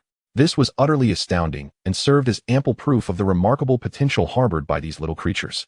It is well known that only those beasts with higher potential levels possess greater strength within the same tier. Conversely, their advancement occurs at a slower pace compared to those with lesser potential, requiring significantly more resources. As I sensed the fervent gazes of my companions upon me, my heart tightened, and I immediately shook my head with a serious expression, stating resolutely, "Let us not discuss forming teams. I cannot consent to that." My firm refusal irked Su Xiao. "Why will you not team up with me? My ice source giant bear is quite strong now, I assure you. It will not hold you back." His challenge struck home, voicing the unspoken sentiments of the surrounding team members. After all, the disparity in strength among the members was quite pronounced, and if I were to acquiesce to forming a team, they would not hesitate to ask, regardless of their pride. In the face of substantial potential rewards, what is the value of pride? Seeking assistance from one's captain is hardly shameful. Contemplating this, I decided to shift my stance. Adopting a troubled demeanor as I solemnly replied, "You must calm down, Su Xiao. My refusal to form teams is based on sound reasoning. Just the matter of teleportation within the secret realm is something you cannot manage. It is well understood that all types of secret realms operate similarly. Regardless of whether it is the most mysterious and perilous SSS grade realm or the lowest E grade realm, the entrances and exits are fixed. However, the exact location to which one is teleported upon entering the realm is uncertain. Of course, there have been attempts by spatial-type beastmasters to conduct experiments, attempting to manipulate the entry point through the unique properties of spatial beasts. The results were, surprisingly, effective to some extent, successfully transporting 2 research members to a designated location. However, many other participants found themselves scattered across various areas of the realm. While the experiment cannot be deemed a failure, its effectiveness was certainly less than ideal, especially considering it was conducted by a master of spatial beasts. How could a national-level beastmaster be persuaded to assist a mere campus team from a Tier 3 base city? That is but a dream. Thus, as the facts were laid bare, expressions of dismay spread among the team members, including Chen Xiao. As they reluctantly acknowledged the harsh reality, the prospect of forming teams was little more than idle chatter. Nevertheless, despite the inability to form teams out of camaraderie, I was willing to offer a portion of the spoils from our expedition into the abyssal plane. Alternatively, you may take some time to ponder your desires and send me your requests tonight. While I cannot guarantee anything specific, I will do my utmost to seek out the resources you desire.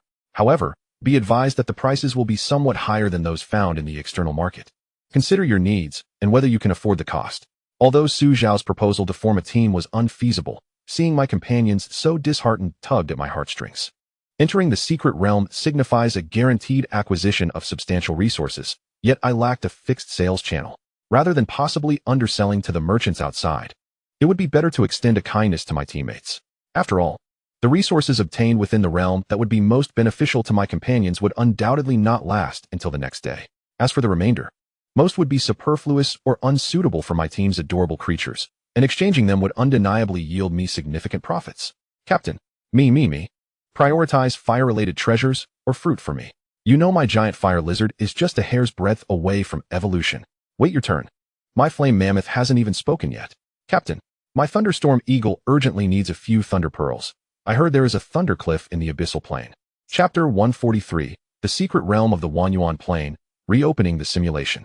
On a night adorned with a sparse array of stars, the darkness unfurled its enchanting hues, while a gentle breeze seemed to offer a guiding blessing to the returning wanderers of the night. In the outskirts of the outer city of Tiannan Bay City, within an expansive estate, the soft moonlight cascaded upon a young boy, as if highlighting something significant. Before him stood a colossal machine, towering at around 4 to 5 meters. The boy busied himself, casting an array of differently colored fruit into a small opening of the machine, evidently engaged in the creation of something special. Wind source fruit, exotic tree sap, thunder crystal. Wait, have I truly exhausted all my red abyss demon leaves? As he muttered to himself, Lin Mo casually tossed the items he held into the high-precision energy crystal production device, which was intended to create superior energy crystal packages to reward the little companions within his team. Having resolved to pursue the path of a beast tamer, it was only fitting that his little companions should not fall behind the esteemed scions of prominent families in their daily training. This high-precision energy production device was certainly a far cry from the old, dilapidated ones, ensuring that his little companions could indulge in the finest energy crystal packages available. Likewise, with the decision to venture into the secret realm of the Wanyuan Plain, while it may not be feasible to guarantee that nothing would be lacking, it was imperative to prepare as thoroughly as possible. However, the busy process inevitably brought about various unforeseen circumstances. The boy's fair visage was now smeared with dust. Fortunately, several of the larger companions were diligently assisting him in their own manner, as everything progressed toward the predetermined course. The colossal ancient tree on the right welcomed a significant guest of the day. As the Qingyu Eagle gazed gently at the boy below, a familiar mechanical sound echoed in its mind. Ding! Congratulations, host. Your cooldown period has ended. Would you like to initiate the latest round of the simulated life script once more? With the evolution of strength, the system's presence had somewhat diminished. Yet this alteration did not lead the Qingyu Eagle to disregard its most reliable ally. Rather, it heightened its anticipation for the system's arrival, particularly after the blue sea turtle leaped 3 levels, achieving the pinnacle of silver rank. The Qingyu Eagle's yearning for the system reached its zenith. After all, as the leader of the team, witnessing the rapid progress of its companions fostered an undeniable sense of urgency, coupled with the fact that each companion possessed their unique system. The weight of responsibility bore down heavily. Suppressing its thoughts momentarily, it promptly communicated with the system. Ding! Host has confirmed the reopening of the simulation. Ding! The new round of life simulation officially commences. Tomorrow morning, your master will proceed to the entrance of the Wanyuan Plains Secret Realm.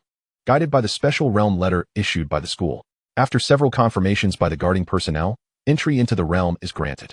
Your master's luck this time is fortuitous, as the point of transportation within the realm is not situated in the depths, but rather in the peripheral forest area. The trials within the Wanyuan Plains Secret Realm are unprecedented in prior simulations, thus upon releasing you, as the team's leader, you remain vigilant to confront the myriad of unknown risks that may arise. Surprisingly, while the types of ferocious beasts in the peripheral zone are numerous, their strength is relatively lacking, with few that pique your interest. Consequently, throughout the morning, you observe your companions showcasing the results of their recent training. As time ticks away, 3 days later, your master, along with you and the team, traverses several distinct regions, gradually attracting worthy adversaries, allowing you to demonstrate your recent training achievements. Evidently, pressure breeds motivation. Combat is indeed the swiftest avenue to elevate one's prowess. With the assistance of these adversaries, you ascend another tier, reaching the pinnacle of silver rank. This not only astonishes your master, but also ignites a competitive spirit among your companions, prompting them to enter a more fervent combat mode. Unquestionably, with the onset of this fervent battle mode, your companions significantly enhance their own strengths, elevating the overall capability of the team. Your master appears somewhat buoyant, displaying less trepidation compared to before. Gradually, you begin to venture deeper into the realm, officially commencing your resource-gathering journey, as preparations for certain supplies had been made prior to entering the realm. However, the fruits and special treasures in the peripheral area are of a lower tier and possess minimal value. Thus, only selectively high-value items are stored in the spatial pocket. True to its nature as a uniquely restricted secret realm, the abundance of resources far exceeds your master's expectations.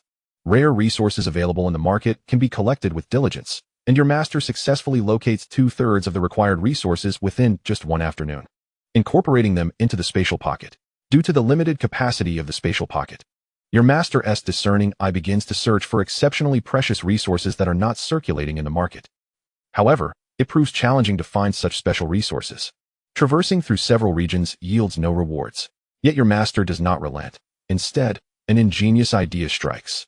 Utilizing your aerial advantage and the keen sense of smell of the earth mouse to search, this indeed stands as the optimal solution.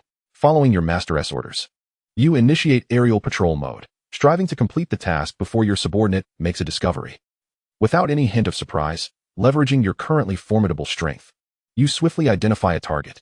The Thunder Source Pear Blossom, a flower blooming on the precipice of a cliff, enveloped in flickering arcs of electricity, is a coveted special treasure for thunder attribute beasts. You promptly descend from the sky, aiming to snatch the Thunder Source Pear Blossom with your sharp claws. Chapter 144. Unexpected Events. The Twin Flame Demon Wolf Pack. You faltered. To be precise, you are not the sole one drawn to the Thunder Source Pear Blossom. The Thunder Flash Sea Swallow, soaring high in the distant skies, has also taken notice of the blossom's presence and, with greater swiftness, executes a Thunder Flash move, seizing the Thunder Source Pear Blossom before you can act. Confronted with this golden-ranked 3-tier Thunder Mountain Sea Swallow, a rare glimmer of excitement flickers in your eyes. This adversary surpasses those previously encountered and undeniably deserves your utmost attention. Thus, you launch a full-scale assault against the Thunder Mountain Sea Swallow, harboring no thoughts of mercy. To show compassion to your foe is to be cruel to oneself, a truth you fully comprehend. The Thunder Mountain Sea Swallow remains momentarily stunned, seemingly unable to grasp why you would dare to attack it. With merely the pinnacle of silver rank, advancing even a step further would only yield half a step into gold rank, leaving a considerable gap to truly ascend to the golden tier. A chasm insurmountable for many beasts of relatively ordinary lineage. The disparity between silver and gold ranks is a well-established fact. The Thunderflash Sea Swallow, a majestic being capable of soaring freely across the depths of the Wanyuan Plains secret realm, possesses not only formidable strength, but also an ineffable arrogance. It looks down upon those of weaker prowess, and you, as a pinnacle silver rank, are precisely of that ilk. Thus, your fierce assaults are mere jest in the eyes of the Thunderflash Sea Swallow, which even boasts the confidence to evade your attacks in an instant. Initially, you approach this battle with the mindset of honing your skills as much as possible. However, the Thunderflash Sea Swallow's haughty demeanor has thoroughly infuriated you. Igniting an already intense resolve, you unleash your most powerful form, the Phantom Emperor Eagle. The number of bone souls surrounding you has vastly exceeded the initial count. This time, they act autonomously, launching themselves towards the Thunderflash Sea Swallow without conscious control. Moreover, they possess a unique icy aura that seeks to invade the very essence of the Thunderflash Sea Swallow. Unaccustomed to such an onslaught, the Thunderflash Sea Swallow flaps its golden wings, generating a series of cyclones infused with wind and lightning to disperse the encroaching bone souls. Regrettably for the Thunderflash Sea Swallow, its intentions are destined to fail. The circumstances have changed. You are no longer the novice who first grasped this new form. Now, you have fully mastered the Phantom Emperor Eagle, well aware of its myriad marvelous effects. The bone souls encircling you share a similar effect to the mesmerizing purple gaze that once invaded others' minds, capable of hypnotizing without being interrupted by physical attacks. Struck by the onslaught, the Thunderflash Sea Swallow freezes mid-air, its previously dark eyes now speckled with white, as if something within its mind has erupted. Naturally, a motionless Thunderflash Sea Swallow cannot remain suspended in the air and begins to plummet towards the ground with the weight of a falling object, accompanied by a resounding crash. You gaze down upon the Thunderflash Sea Swallow, now crumpled in a pit, showing no inclination to rise, while the stolen Thunder Source pear blossoms tumble from its grasp. Somewhat disenchanted, you had expected a worthy adversary, only to see it felled by a single blow. Lacking a desire to finish it off, you retrieve the Thunder Source pears and resume your search for additional rare resources in the vicinity. Unexpectedly, a thunderous roar reverberates through the sky, unmistakably your second brother's voice, prompting you to hasten back to your team. Only you and your third brother's Earth Elemental Mouse had ventured forth to gather supplies. Your second brother, safeguarding his master, would not emit such a sound without cause, igniting a sense of urgency within you, fearing for your master's safety. Your speed of flight surpasses any previous moment, maintaining the Phantom Emperor Eagle form to ensure you are adequately prepared for any dire eventualities. Indeed, your concerns prove to be well-founded. Upon your rapid return to the group, you witness your second brother engaged in a fierce battle against several formidable double-flamed demonic wolves, each matching his size and engulfed in roaring flames. The number of these fiery adversaries near your brother has swelled to over 30. Thankfully, your fourth brother, who has recently experienced a significant surge in power and leans towards a defensive style, faces these lesser foes, all silver rank, with only a few at the cusp of golden rank. The disparity in strength compared to the golden-tiered double-flamed demonic wolves your second brother contends with is striking. You initially intended to swoop down and provide support, but before you could act, the situation below shifted dramatically. Indeed, diligent efforts yield their due rewards.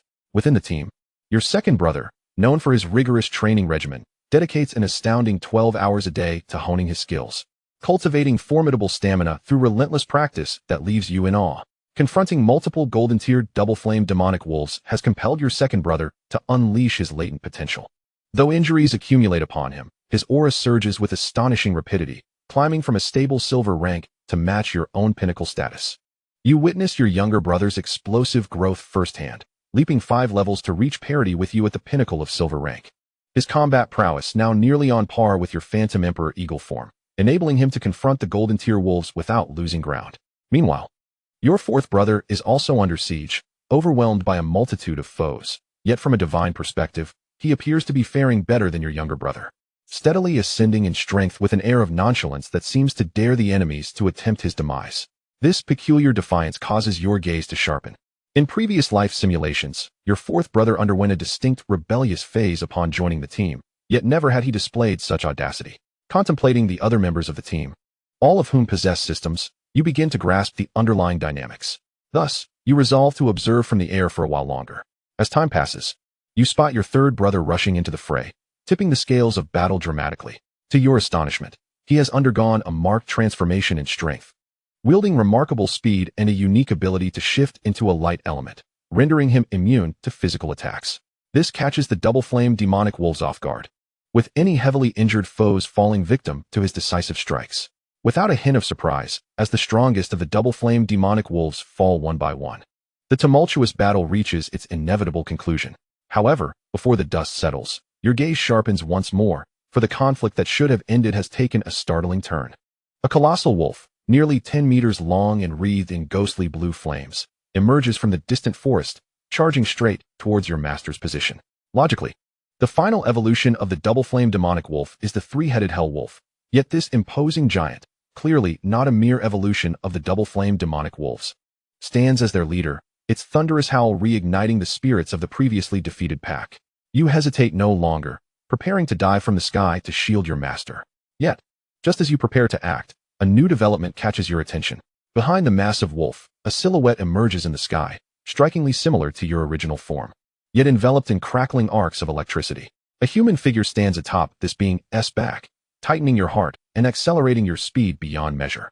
Faced with the sudden assault of the colossal wolf leader and the descending giant eagle, your companions find themselves caught off guard. The overwhelming strength of the wolf leader, cloaked in its unique flames, looms before the team like an insurmountable mountain. The aura emanating from the golden 8th stage radiates with an intensity that is but a mere step away from the pinnacle of gold, vividly showcasing the formidable prowess of this colossal wolf leader, a force that even the most valiant efforts of Little Bear Brother may struggle to withstand. Moreover, the gigantic eagle commanded by the middle-aged man is an even more terrifying spectacle, exuding an aura that has already reached the golden pinnacle. Its combat prowess requires no further elaboration. A single strike from its massive claws sent Little Bear Brother, who had already opened 4 doors and wielded armed hockey, hurtling through the air, a testament to its overwhelming strength.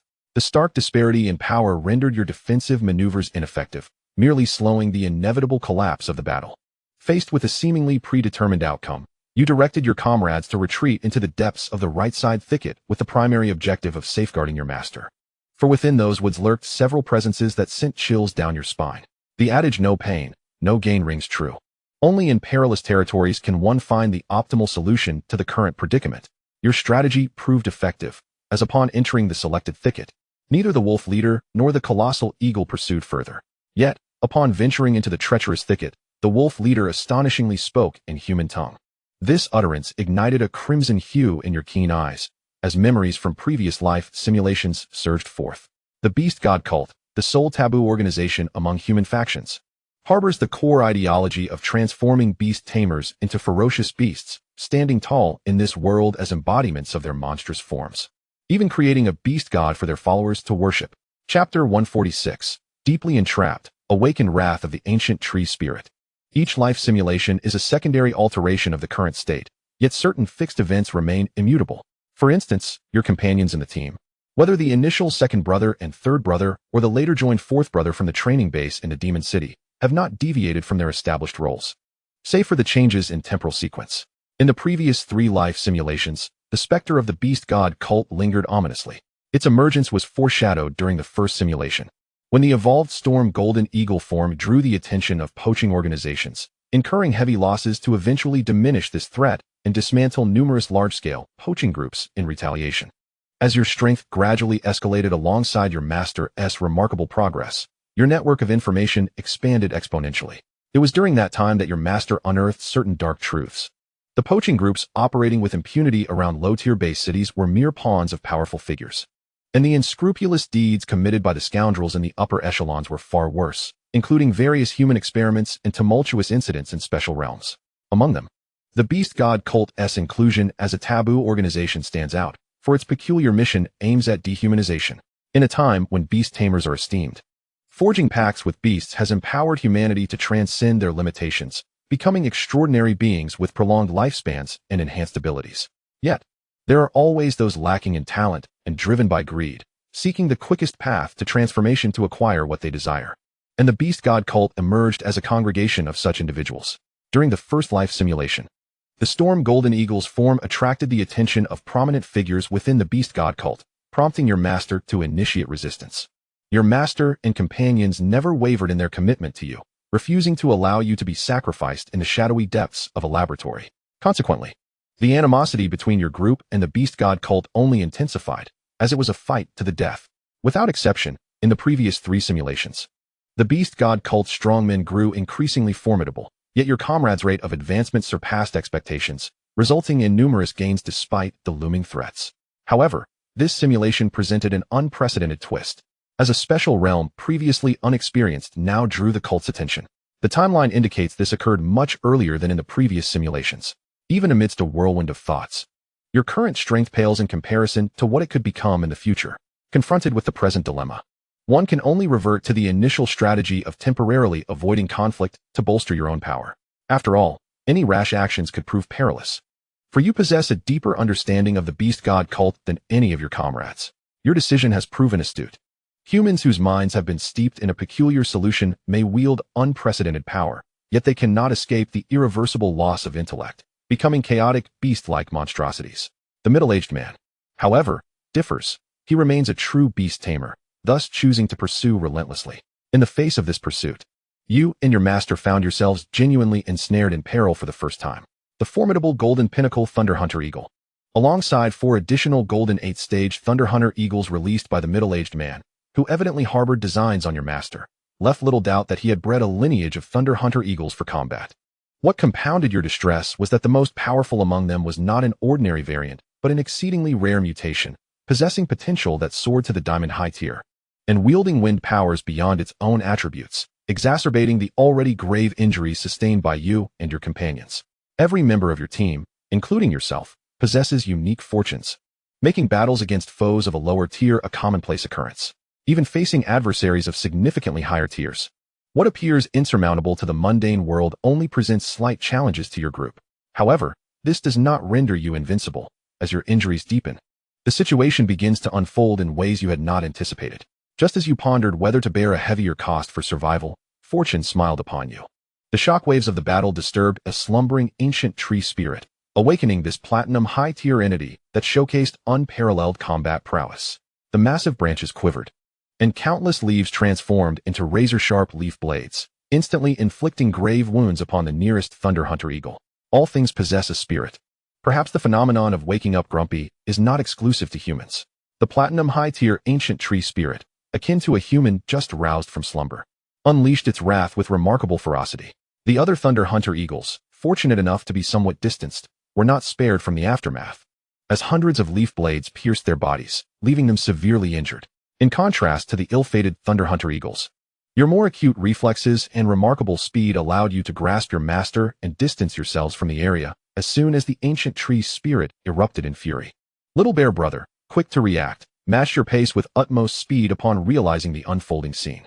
However, the third brother's earthbound mouse lacked exceptional reflexes. Instead, it transformed into a radiant light and gracefully departed from the battlefield, entirely disregarding physical assaults.